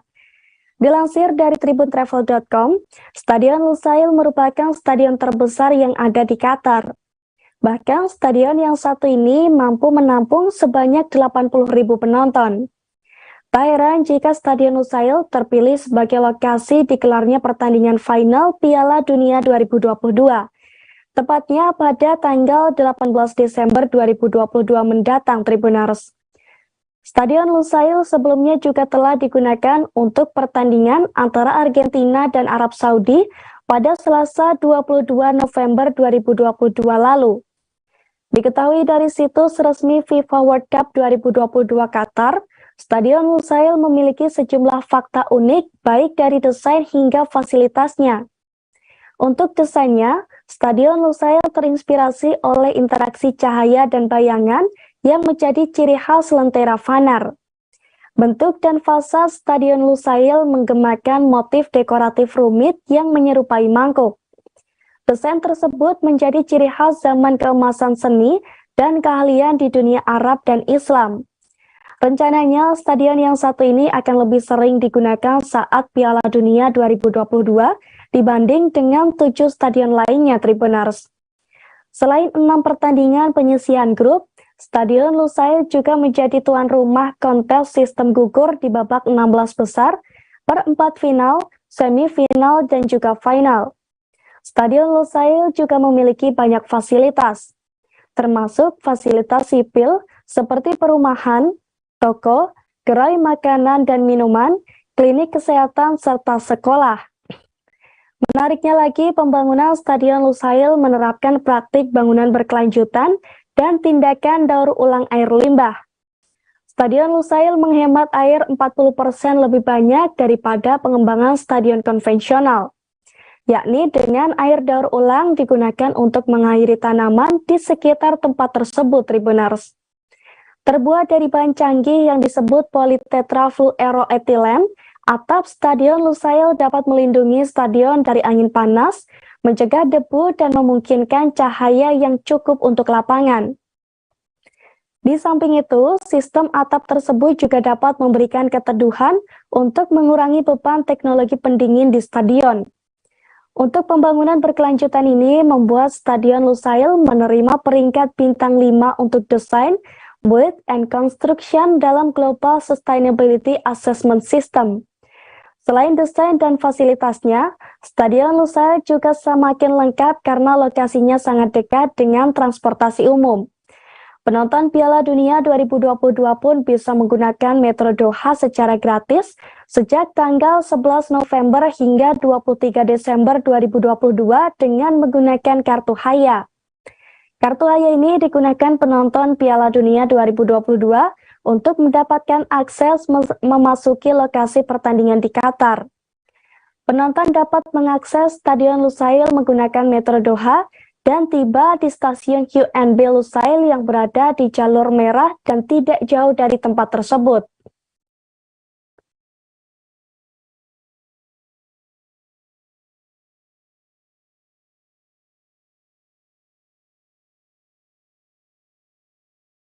Tribuners, informasi tersebut sekaligus mengakhiri perjumpaan kita pada live update travel kali ini. Dan jangan lupa nantikan informasi lainnya hanya di kanal YouTube Tribunnews. Saya Ariska Khairina beserta segenap kru yang bertugas pamit undur diri. Terima kasih dan sampai jumpa.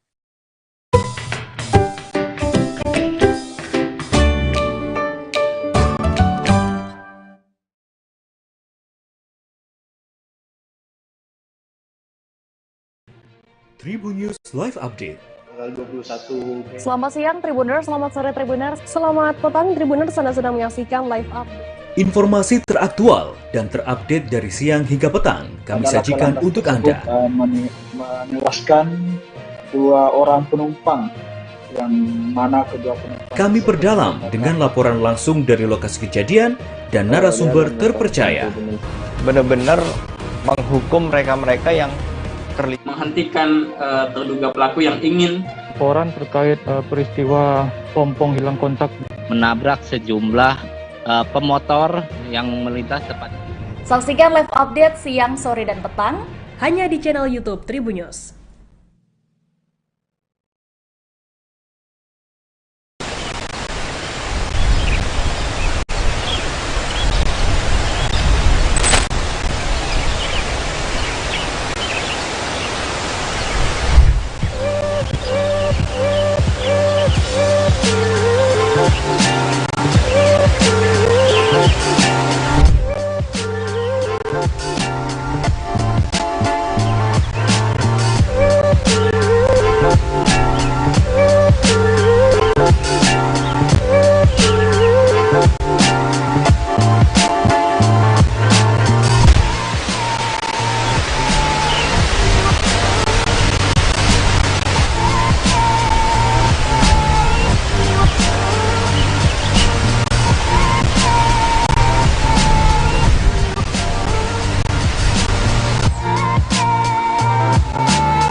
Jangan lupa like, subscribe, dan share ya!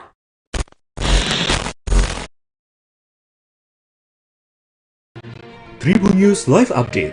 Tanggal 21. Selamat siang Tribuners, selamat sore Tribuners, selamat petang Tribuners, Anda sedang menyaksikan live update. Informasi teraktual dan terupdate dari siang hingga petang kami sajikan untuk Anda. Menewaskan 2 orang penumpang, yang mana kedua penumpang kami perdalam dengan laporan langsung dari lokasi kejadian dan narasumber terpercaya.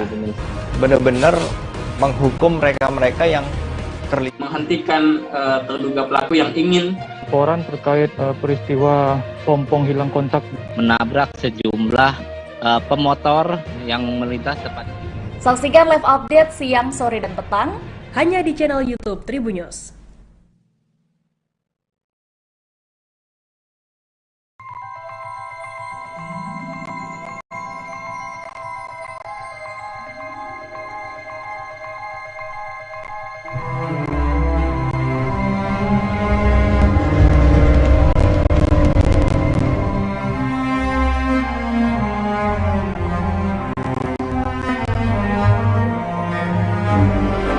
Papua adalah surga kecil yang jatuh ke bumi.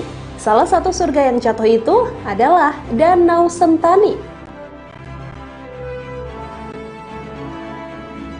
Danau Sentani menjadi surga untuk 30 spesies ikan air tawar di dalamnya dan juga bagi masyarakat Papua yang tinggal di sekitar Sentani, Jayapura.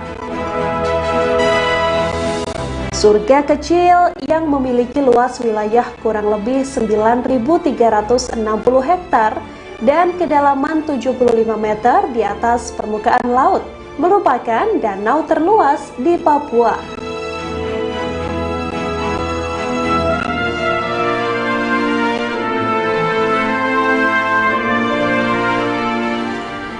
Wilayah danaunya merupakan satu kesatuan dengan cagar alam pegunungan Cyclops. Terdapat kurang lebih 34 sumber mata air yang mengalir dari pegunungan Cyclops dan menjadi muara dari 14 sungai. Di danau ini juga terdapat 21 buah pulau kecil yang menghiasi danau nan indah ini.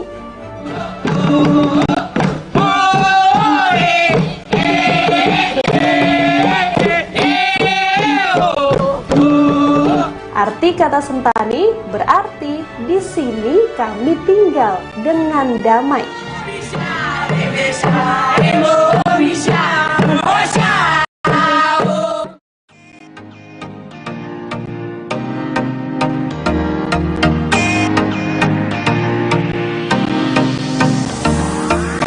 Nama Sentani sendiri pertama kali disebut oleh seorang pendeta Kristen B.L. Bin ketika melaksanakan misionaris di wilayah danau ini pada tahun 1898. Danau ini sudah dikelola menjadi objek wisata karena berjarak 50 km dari Jayapura dan juga mudah dijangkau. Sebagai perlengkap di danau ini, sudah banyak terdapat perahu wisata untuk berkeliling di Danau Sentani.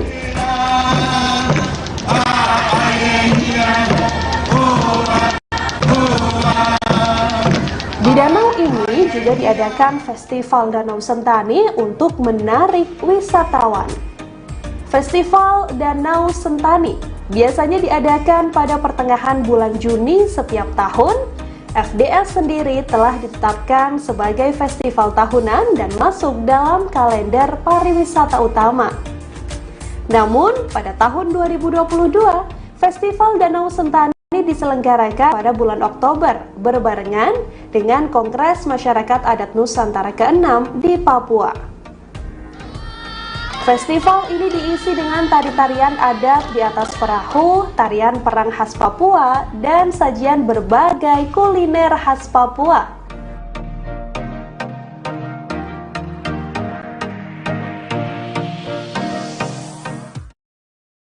Terima kasih sudah nonton. Jangan lupa like, subscribe, dan share ya.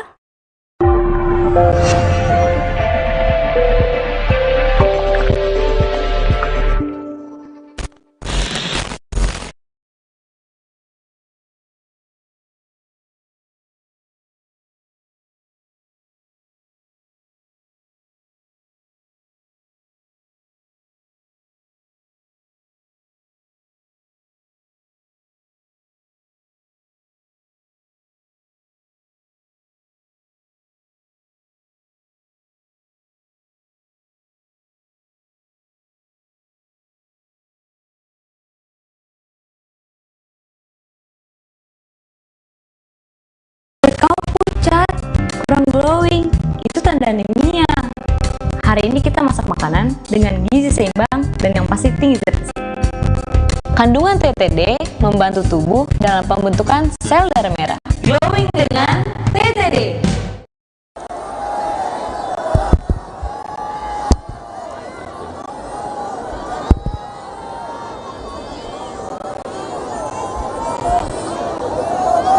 Bismillahirrahmanirrahim.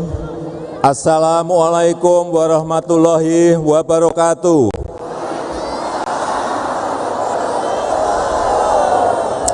Salam sejahtera bagi kita semuanya. Shalom. Om Swastiastu, Namo Buddhaya, salam kebajikan. Yang saya hormati para ketua dan seluruh jajaran pengurus, relawan, Bapak Ibu, saudara-saudara, seluruh relawan dari seluruh penjuru tanah air, hadirin dan undangan yang berbahagia. Pertama-tama, sebelum saya menyampaikan, marilah kita berdoa dan mengheningkan cipta sejenak untuk saudara-saudara kita yang baru terkena musibah di Cianjur. Semoga diberikan kekuatan dan perlindungan. Untuk korban yang meninggal, semoga mendapatkan tempat yang terbaik di sisi Tuhan Yang Maha Esa, Allah Subhanahu wa Ta'ala. Untuk korban yang masih sakit dan dirawat di rumah sakit,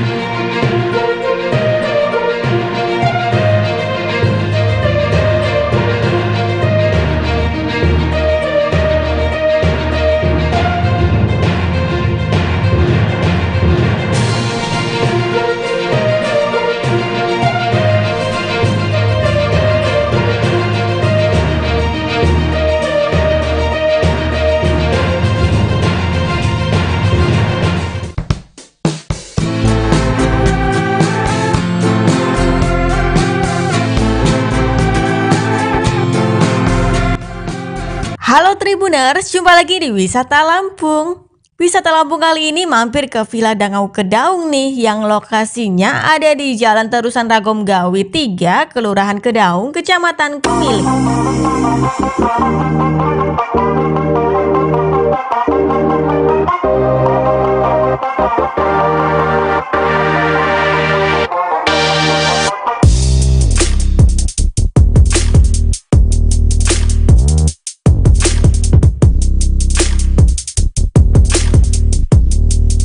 Villa Dangau Kedaung ini merupakan penginapan yang letaknya di daerah perbukitan.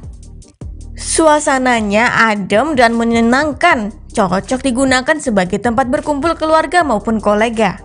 Di sana, Tribuners akan mendapat bonus panorama alam indah berupa Laut Teluk Lampung beserta pepohonan hijau.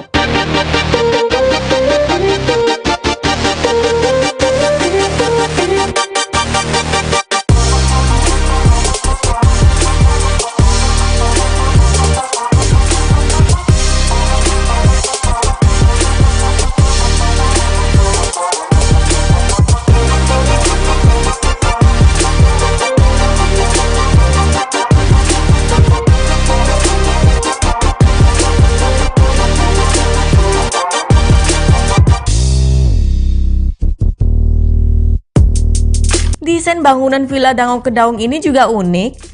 Eksterior villa ini nampak bergaya ala farmhouse loh. Berlantai 2 dengan 2 balkon serta hiasan kincir angin juga tiang menyerupai cerobong asap. Bagian dalam villa minimalis ini juga memiliki desain yang asyik.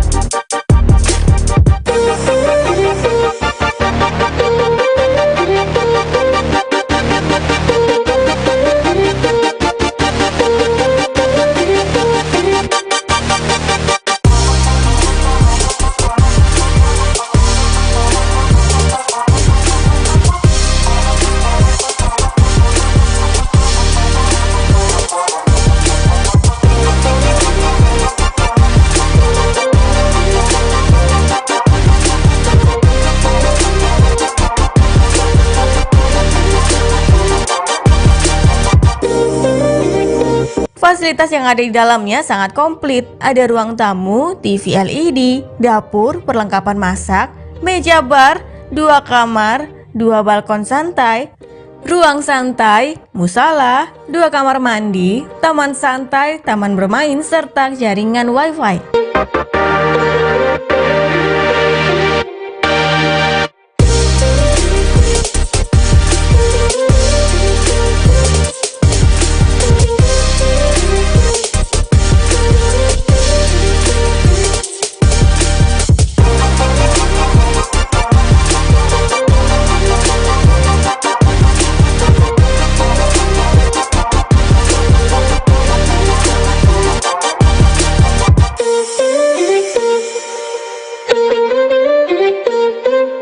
Dalam satu rumah biasanya mampu memuat sekira 10 orang.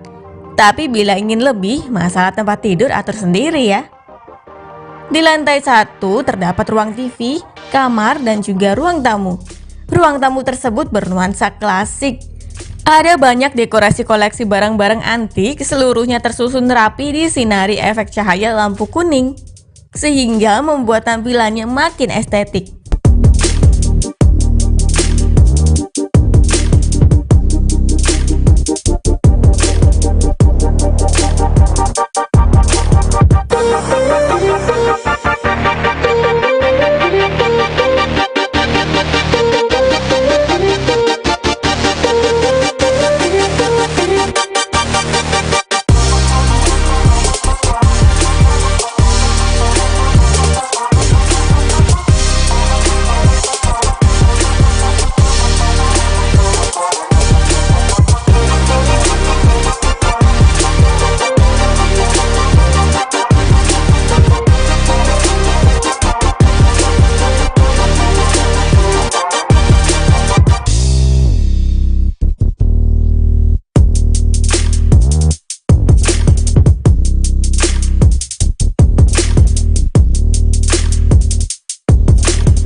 Ruang tamunya bersebelahan dengan dapur yang disekat oleh meja bar.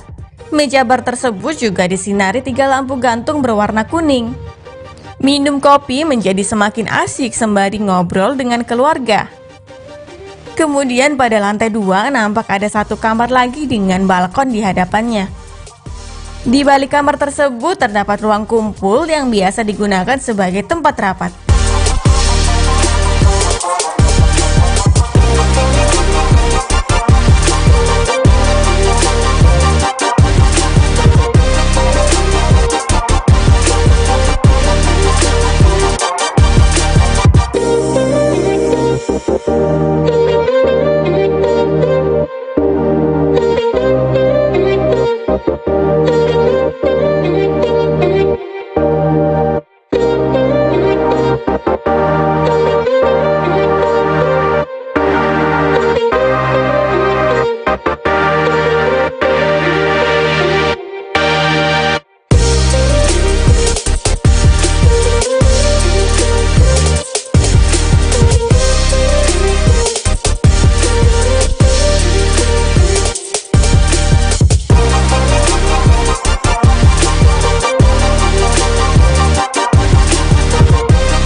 Ruangan tersebut menyediakan layar putih untuk proyektor. Kemudian bersebelahan juga dengan kamar, ada balkon lebar dengan meja dan juga kursi santainya. Pada balkon tersebut mata disuguhkan pesona view laut yang lebih luas. Panorama alam di sana sangat menakjubkan loh. Saat pagi hari panorama tersebut akan diselimuti oleh kabut, maka akan merasa seperti berada di negeri di atas awan.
Dari sana terlihat juga halaman belakang villa yang memiliki lahan rerumputan yang cukup luas.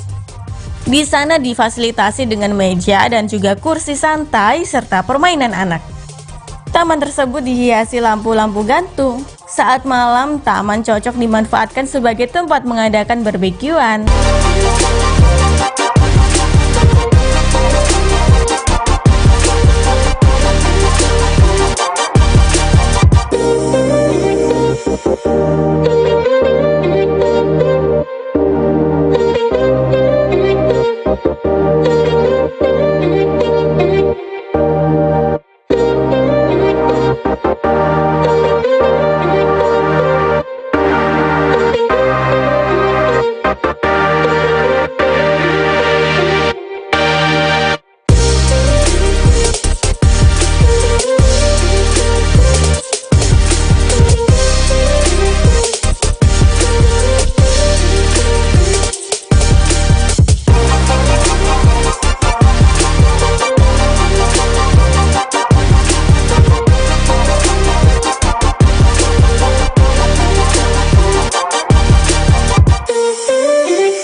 Budget menginap di sini cukup murah loh.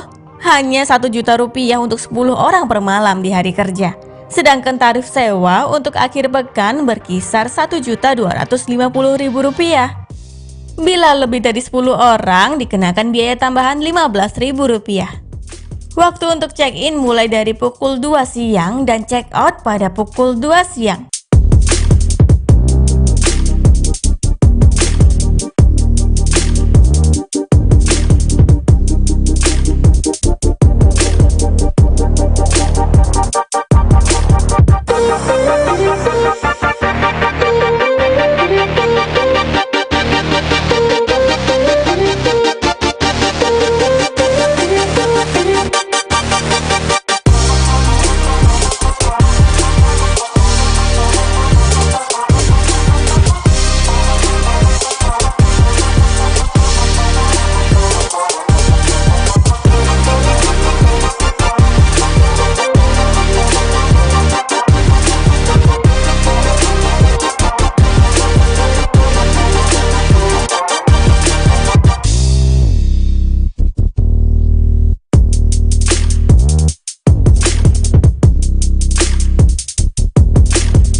Cara reservasinya, Tribuners bisa melalui DM Instagram maupun melalui nomor WhatsApp yang tertera.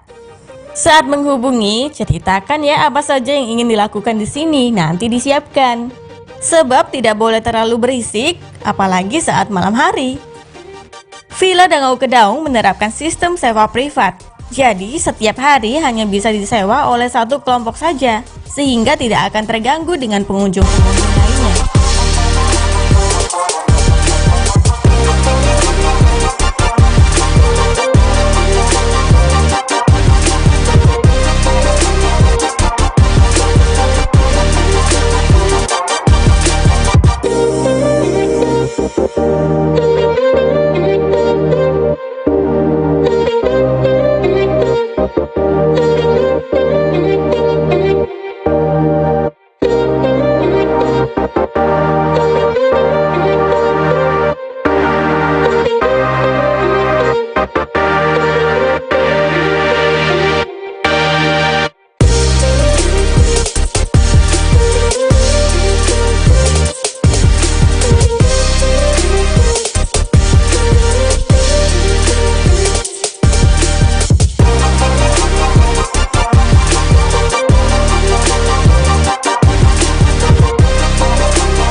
Kenyamanan di Villa Dangau Kedaung ini sudah menjadi langganan para pelancong dari luar kota loh. Bahkan villa ini sering mendapat kunjungan dari artis-artis terkenal seperti Dude Hijau Daun, Andika Mahesa, dan sebagainya. Di sini juga sering digunakan jadi tempat syuting iklan. Sekedar informasi, villa ini dimiliki oleh Darman. Sebelumnya, villa ini sudah dibangun sejak tahun 2017, tetapi niat awalnya hanya untuk konsumsi pribadi saja. Seiring berjalannya waktu, teman-temannya yang kebanyakan adalah para traveler sering berkunjung dan menyarankan untuk disewakan. Lalu lama-kelamaan villanya makin dikenal banyak orang dari mulut ke mulut dan melalui promosi Instagram.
Nah, bila sudah tidak sabar ingin segera menghampiri villa ini, bisa mengikuti maps atau ikuti petunjuk berikut.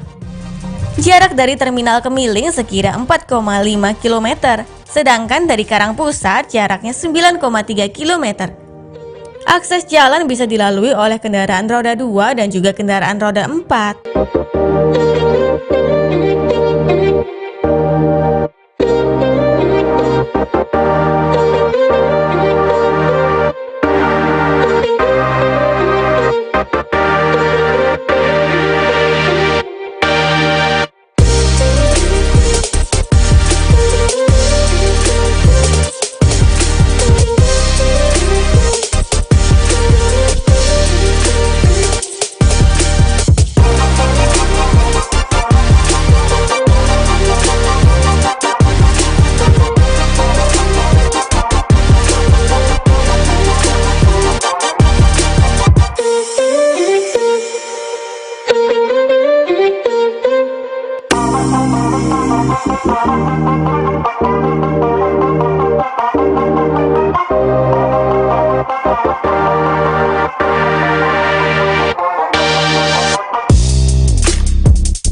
Tribuners berasal dari Pasar Bambu Kuning, rutenya adalah menuju ke arah barat di Jalan Imam Bonjol.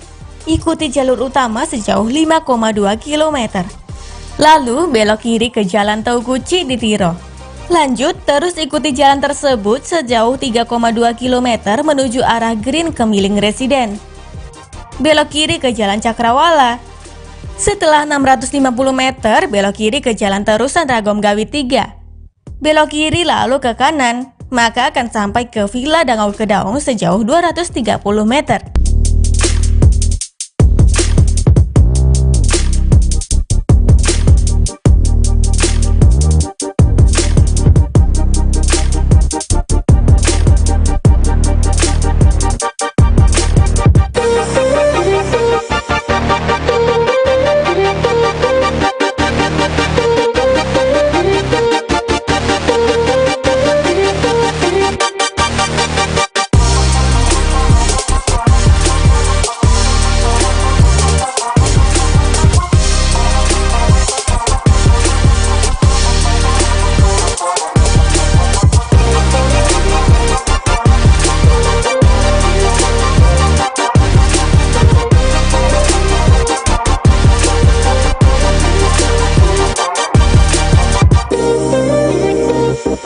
Baiklah Tribuners, inilah wisata Lampung di Villa Dangau Kedaung.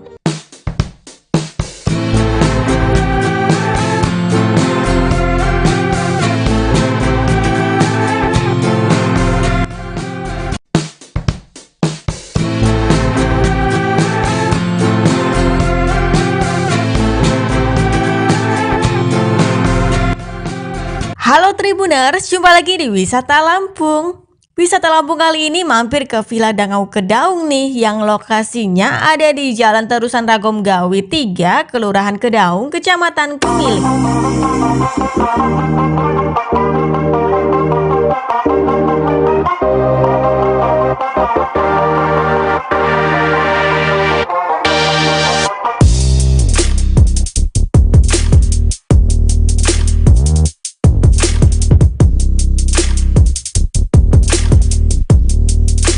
Villa Dangau Kedaung ini merupakan penginapan yang letaknya di daerah perbukitan.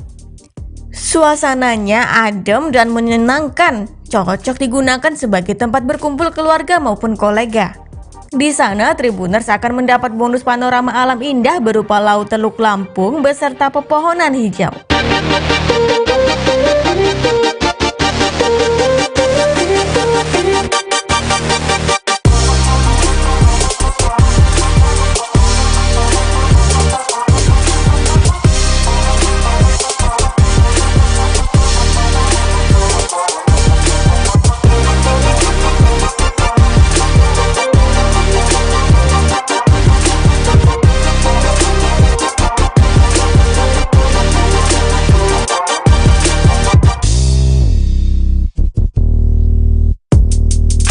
Desain bangunan Villa Dangau Kedaung ini juga unik. Eksterior villa ini nampak bergaya ala farmhouse loh. Berlantai 2 dengan 2 balkon serta hiasan kincir angin juga tiang menyerupai cerobong asap. Bagian dalam villa minimalis ini juga memiliki desain yang asyik.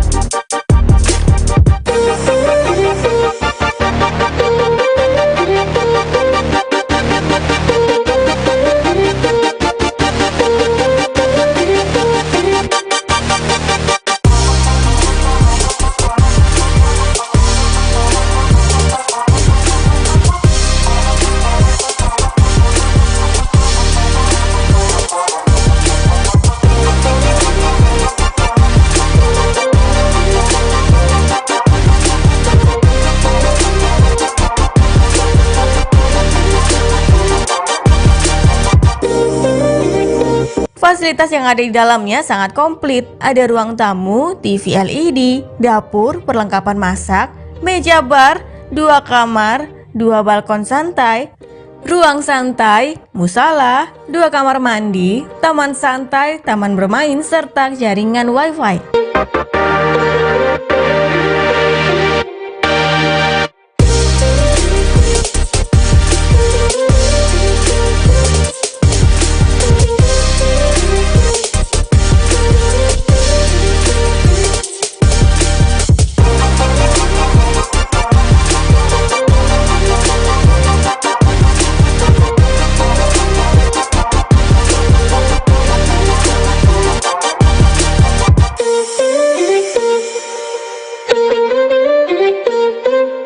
Dalam satu rumah biasanya mampu memuat sekira 10 orang.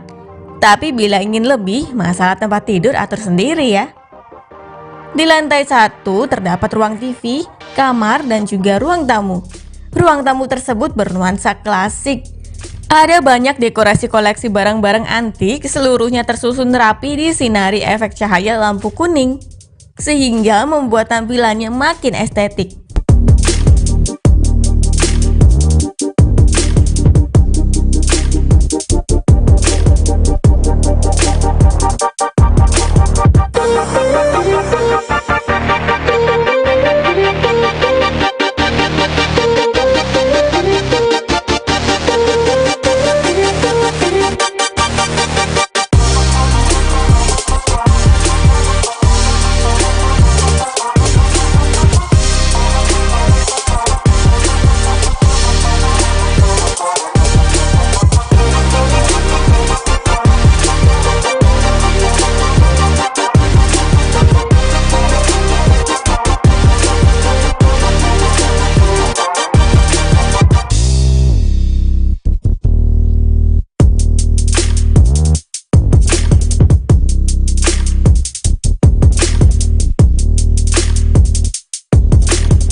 Ruang tamunya bersebelahan dengan dapur yang disekat oleh meja bar. Meja bar tersebut juga disinari 3 lampu gantung berwarna kuning. Minum kopi menjadi semakin asyik sembari ngobrol dengan keluarga. Kemudian pada lantai 2 nampak ada 1 kamar lagi dengan balkon di hadapannya. Di balik kamar tersebut terdapat ruang kumpul yang biasa digunakan sebagai tempat rapat.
Ruangan tersebut menyediakan layar putih untuk proyektor. Kemudian bersebelahan juga dengan kamar, ada balkon lebar dengan meja dan juga kursi santainya. Pada balkon tersebut mata disuguhkan pesona view laut yang lebih luas. Panorama alam di sana sangat menakjubkan loh. Saat pagi hari panorama tersebut akan diselimuti oleh kabut, maka akan merasa seperti berada di negeri di atas awan.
Dari sana terlihat juga halaman belakang villa yang memiliki lahan rerumputan yang cukup luas.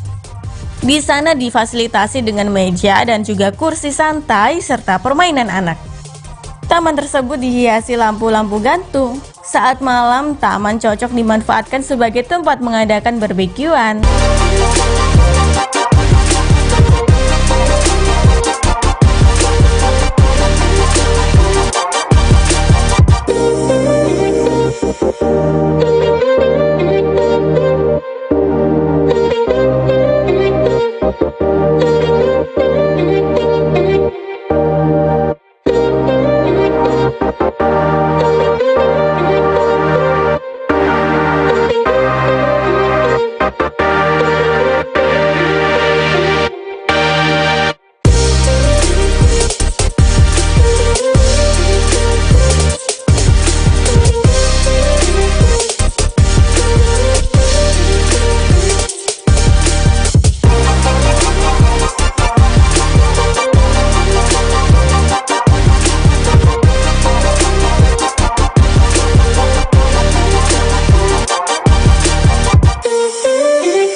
Budget menginap di sini cukup murah loh.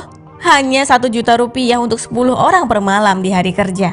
Sedangkan tarif sewa untuk akhir pekan berkisar 1.250.000 rupiah.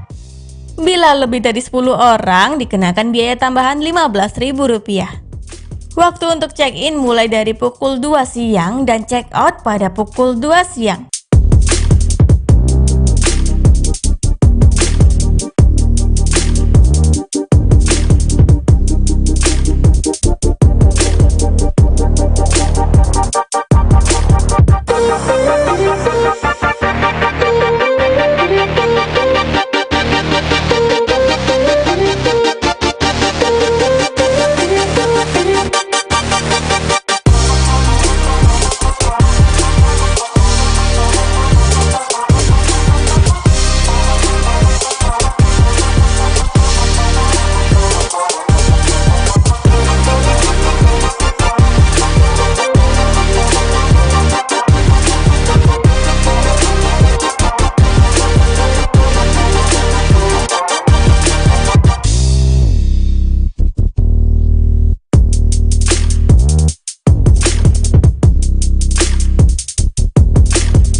Cara reservasinya, Tribuners bisa melalui DM Instagram maupun melalui nomor WhatsApp yang tertera.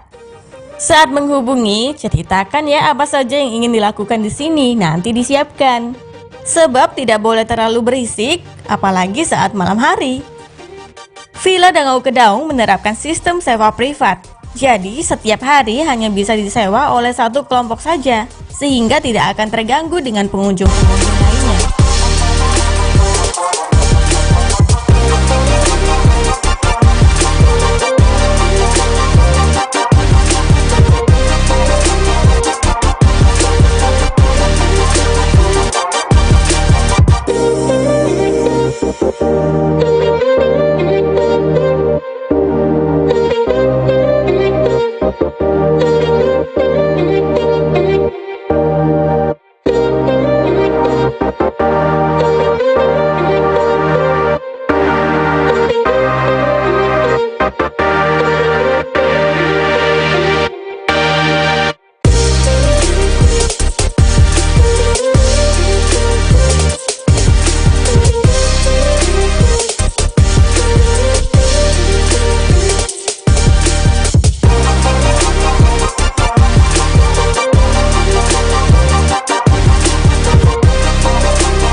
Kenyamanan di Villa Dangau Kedaung ini sudah menjadi langganan para pelancong dari luar kota loh. Bahkan villa ini sering mendapat kunjungan dari artis-artis terkenal seperti Dude Hijau Daun, Andika Mahesa, dan sebagainya. Di sini juga sering digunakan jadi tempat syuting iklan. Sekedar informasi, villa ini dimiliki oleh Darman. Sebelumnya, villa ini sudah dibangun sejak tahun 2017, tetapi niat awalnya hanya untuk konsumsi pribadi saja. Seiring berjalannya waktu, teman-temannya yang kebanyakan adalah para traveler sering berkunjung dan menyarankan untuk disewakan. Lalu lama-kelamaan villanya makin dikenal banyak orang dari mulut ke mulut dan melalui promosi Instagram.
Nah, bila sudah tidak sabar ingin segera menghampiri villa ini, bisa mengikuti maps atau ikuti petunjuk berikut. Jarak dari Terminal Kemiling sekira 4,5 km, sedangkan dari Karangpusat jaraknya 9,3 km. Akses jalan bisa dilalui oleh kendaraan roda 2 dan juga kendaraan roda 4.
Tribuners berasal dari Pasar Bambu Kuning, rutenya adalah menuju ke arah barat di Jalan Imam Bonjol.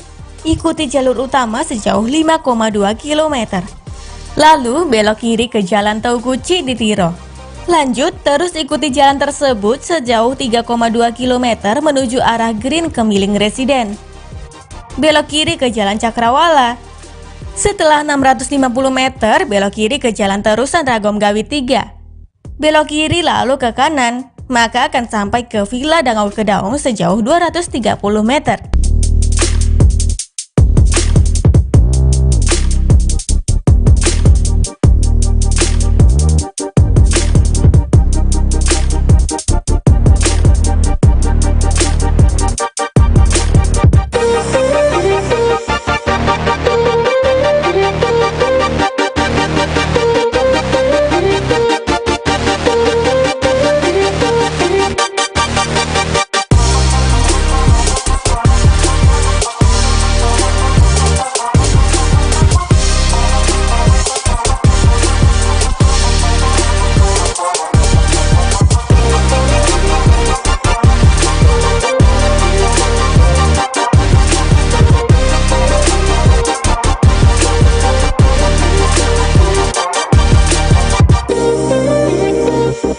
Baiklah Tribuners, inilah wisata Lampung di Villa Dangau Kedaung.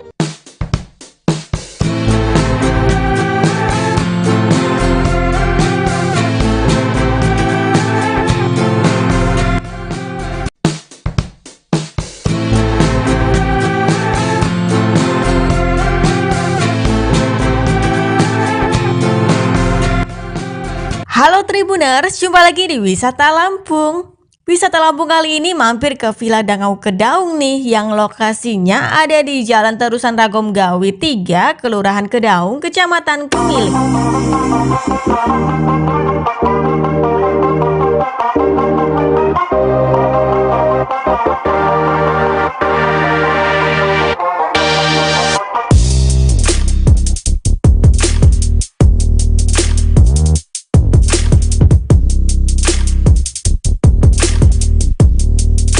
Villa Dangau Kedaung ini merupakan penginapan yang letaknya di daerah perbukitan.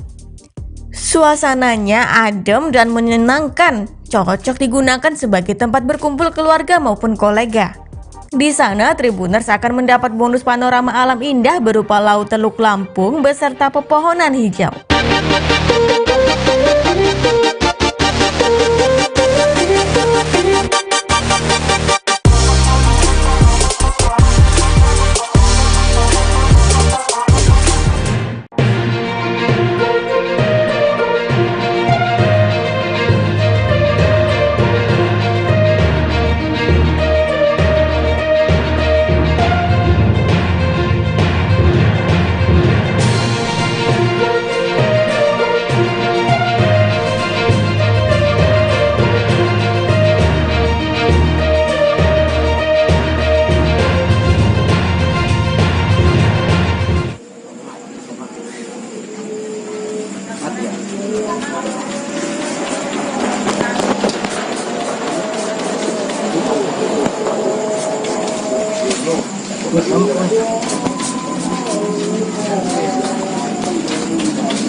Selamat malam Tribuners, jumpa lagi bersama dengan saya Mutiara dalam tayangan berita terkini Lampung di Tribun Lampung. Kami akan menyajikan informasi menarik dan terkini untuk Anda dari berbagai daerah di Provinsi Lampung. Dan inilah berita terkini selengkapnya. 500 jamaah umroh gratis siap diberangkatkan pemerintah Kota Bandar Lampung. Pemerintah Kota Bandar Lampung akan memberangkatkan 500 jamaah umroh pada Jumat 2 Desember 2022 mendatang. Wali Kota Bandar Lampung Eva Dwiana mengatakan 500 warga Bandar Lampung ini akan diberangkatkan umroh secara gratis. Eva Dwiana mengatakan sebanyak 500 jamaah umroh tahun ini telah menunggu sekian lamanya. Ia juga mengatakan 500 jamaah umroh diberangkatkan setelah melihat situasi dan keadaan yang sudah membaik. Eva juga mengatakan 500 jamaah diharapkan diberi kemudahan selama pelaksana umroh. PLT Kepala Bagian Kesejahteraan Rakyat Pemkot Bandar Lampung, Lelawati mengatakan, keberangkatan ini merupakan program peningkatan keimanan ketakwaan yang bisa diimplementasikan bagi para jamaah umroh. Lelawati menambahkan, peserta umroh diminta untuk menjaga kesehatan selama 10 hari di Tanah Suci. Para peserta umroh akan berangkat pada 22 Desember 2022 mendatang dengan dibagi menjadi 2 kloter. Peserta umroh berangkat kloter pertama ada sebanyak 76 orang pada 2 Desember 2022. Sedangkan sisanya peserta umroh akan berangkat pada tanggal 3 Desember 2022. Peserta umroh junior yang merupakan warga Sukajaya, Raja Basa Jaya mengaku merasa senang bisa berangkat umroh dari program Wali Kota Bandar Lampung Eva Dwiana.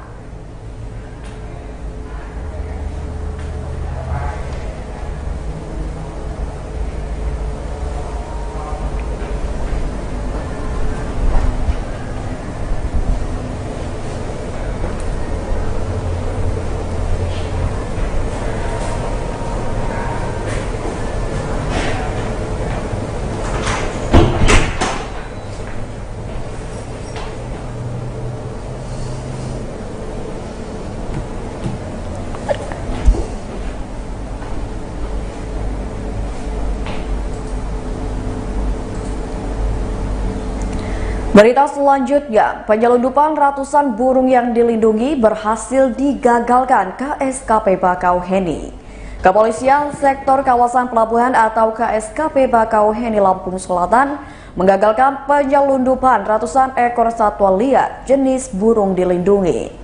Ratusan ekor satwa burung yang dilindungi tersebut diamankan oleh KSKP Bakauheni saat diangkut bus yang hendak menyeberang dari Pelabuhan Bakauheni Lampung Selatan ke Merak pada Sabtu 26 November 2022 sekira pukul 5:30 waktu Indonesia Barat. Penggagalan penyelundupan ratusan ekor satwa liar jenis burung dilindungi berawal dari pemeriksaan rutin angkutan barang dan bus oleh petugas KSKP Bakauheni di pintu masuk Pelabuhan Bakauheni Lampung Selatan. Ketika melakukan pemeriksaan rutin, petugas KSKP Bakauheni mencurigai satu kendaraan berjenis bus diduga membawa ratusan burung dilindungi yang berasal dari Pekanbaru Riau. Penggagalan penyelundupan ratusan ekor satwa liar jenis burung dilindungi tersebut masuk ke dalam laporan KSKP Bakauheni. Kepala KSKP Bakauheni AKP Rido Rafika mengatakan pihaknya telah mengamankan ratusan ekor satwa liar jenis burung di area kantong parkir dermaga 7 Pelabuhan Bakauheni. Lalu ratusan burung tersebut diangkut menggunakan kendaraan bus RA Pariwisata dengan nomor polisi AA 7167BA. Lanjutnya, ratusan burung tersebut dibawa dari Pekanbaru dengan tujuan Jakarta. Rido mengatakan penggagalan penyelundupan ratusan ekor burung tersebut berawal saat para petugas sedang melakukan kegiatan rutin di mana mereka mencurigai salah satu kendaraan berjenis bus.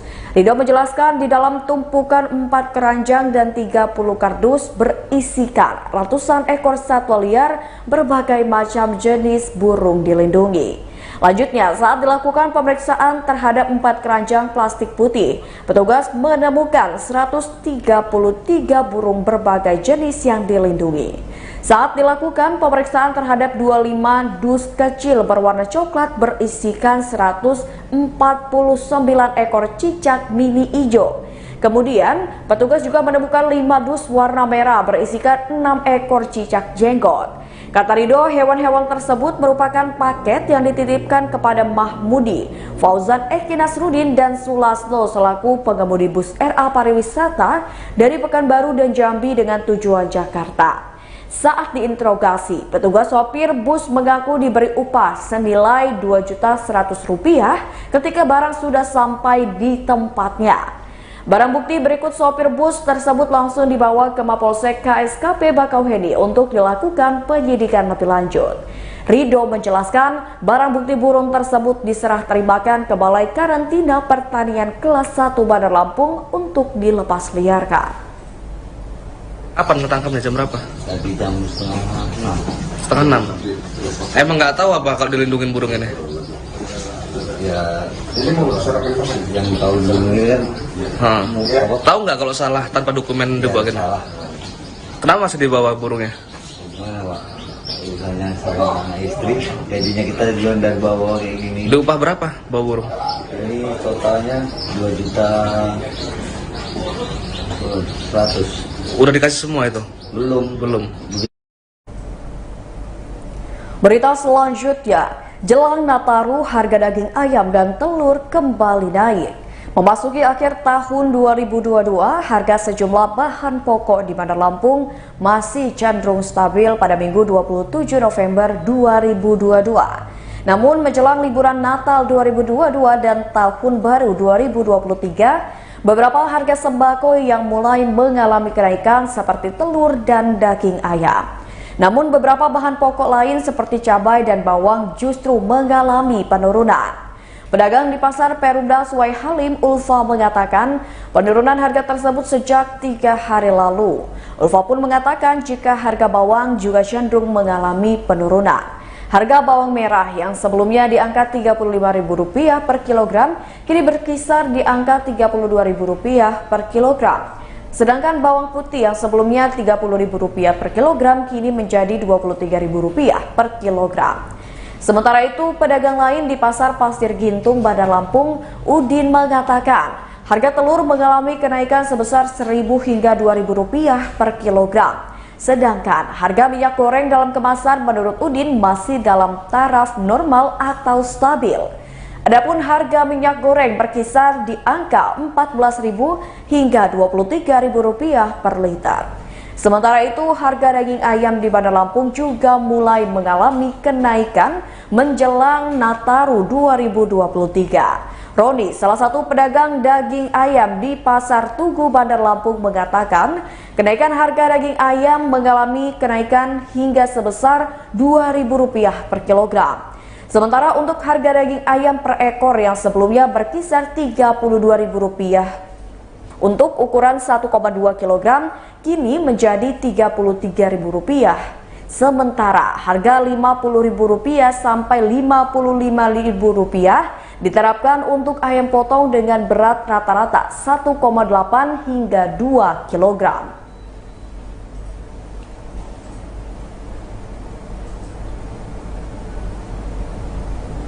Berita selanjutnya, paguyuban tusuk sate Kerajaan Lampung Selatan pecahkan rekor muri.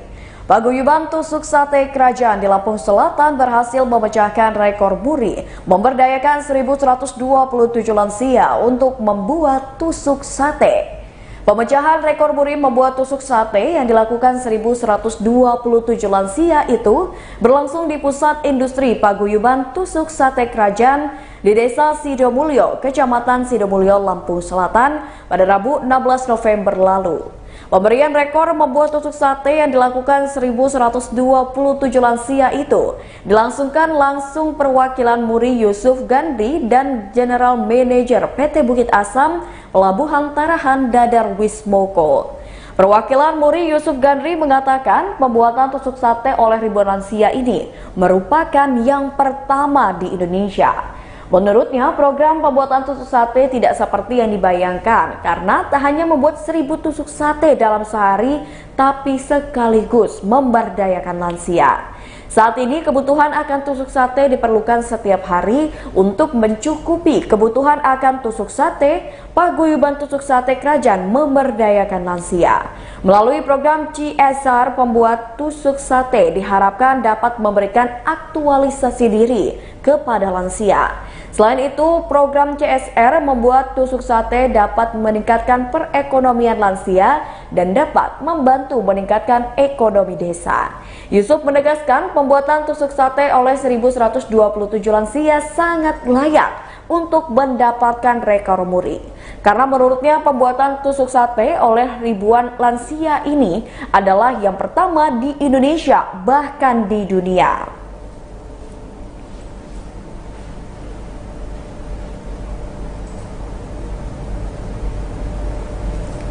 Berita selanjutnya, evakuasi sarang lebah raksasa di rumah warga di Pringsewu. Petugas pemadam kebakaran Pringsewu mengevakuasi sarang lebah raksasa yang membahayakan warga. Petugas damkar Pringsewu Lampung ini mengevakuasi sarang lebah raksasa di salah satu rumah warga di Pekon Jati Agung Ambarawa, Pringsewu, Lampung. Kepala BPBD Pringsewu Edi Pamungkas melalui analis kebencanaan ahli muda BPBD Pringsewu Lampung Agus Purnomo membenarkan jika pihaknya telah melakukan evakuasi sarang lebah raksasa yang dapat membahayakan warga. Evakuasi sarang lebah raksasa itu dilakukan pada Sabtu 26 November 2022 kemarin sekira pukul 7 malam. Agus menyebut sarang lebah raksasa yang membahayakan warga tersebut adalah jenis lebah Vespa. Agung menjelaskan evakuasi sarang lebah bermula dari laporan seorang warga. Atas laporan warga itulah pada pukul 19 waktu Indonesia Barat, pihaknya langsung terjun untuk melakukan evakuasi. Agus menyebut pihaknya menerjunkan 1 mobil damkar dan 6 personil untuk mengevakuasi sarang lebah raksasa itu. Dengan melakukan baju APD, petugas damkar naik ke atap rumah Waryono guna mengevakuasi sarang lebah raksasa. Dengan menggunakan tabung spray, kapas, cairan pertalite, serta karung, akhirnya petugas pemadam kebakaran berhasil mengevakuasi sarang lebah tersebut.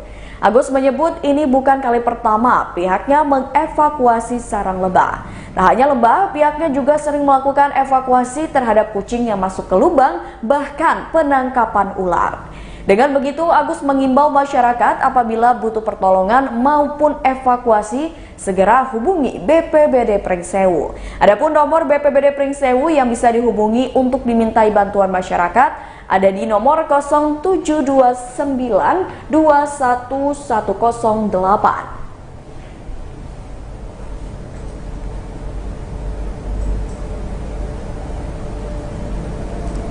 Berita selanjutnya, clearance sale dari sister sale MBK beri promo hingga 90%. Setiap bulan sister sale Mall Bumi Kedaton memiliki promo menarik. Store Manager Sister Sale Mall Bumi Kedaton Nidia Aprilia mengatakan, kali ini promo yang diberikan berlaku hingga 30 November mendatang.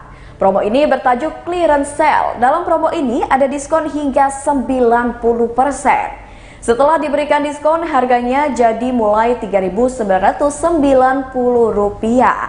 Selain itu, ada juga promo lain yang bertajuk Payday. Dalam promo ini ada diskon hingga 50%. Promo Payday dan clearance sale berlaku untuk semua produk yang dijual Sister Sale Mall Bumi Kedaton.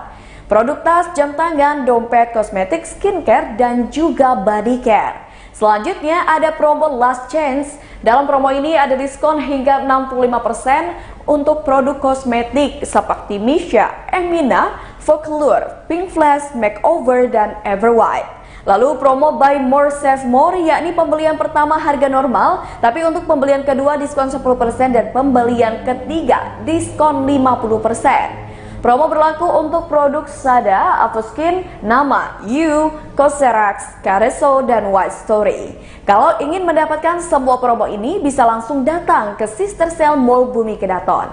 Sister Sale Mall Bumi Kedaton buka setiap hari mulai pukul 10 pagi hingga 10 malam.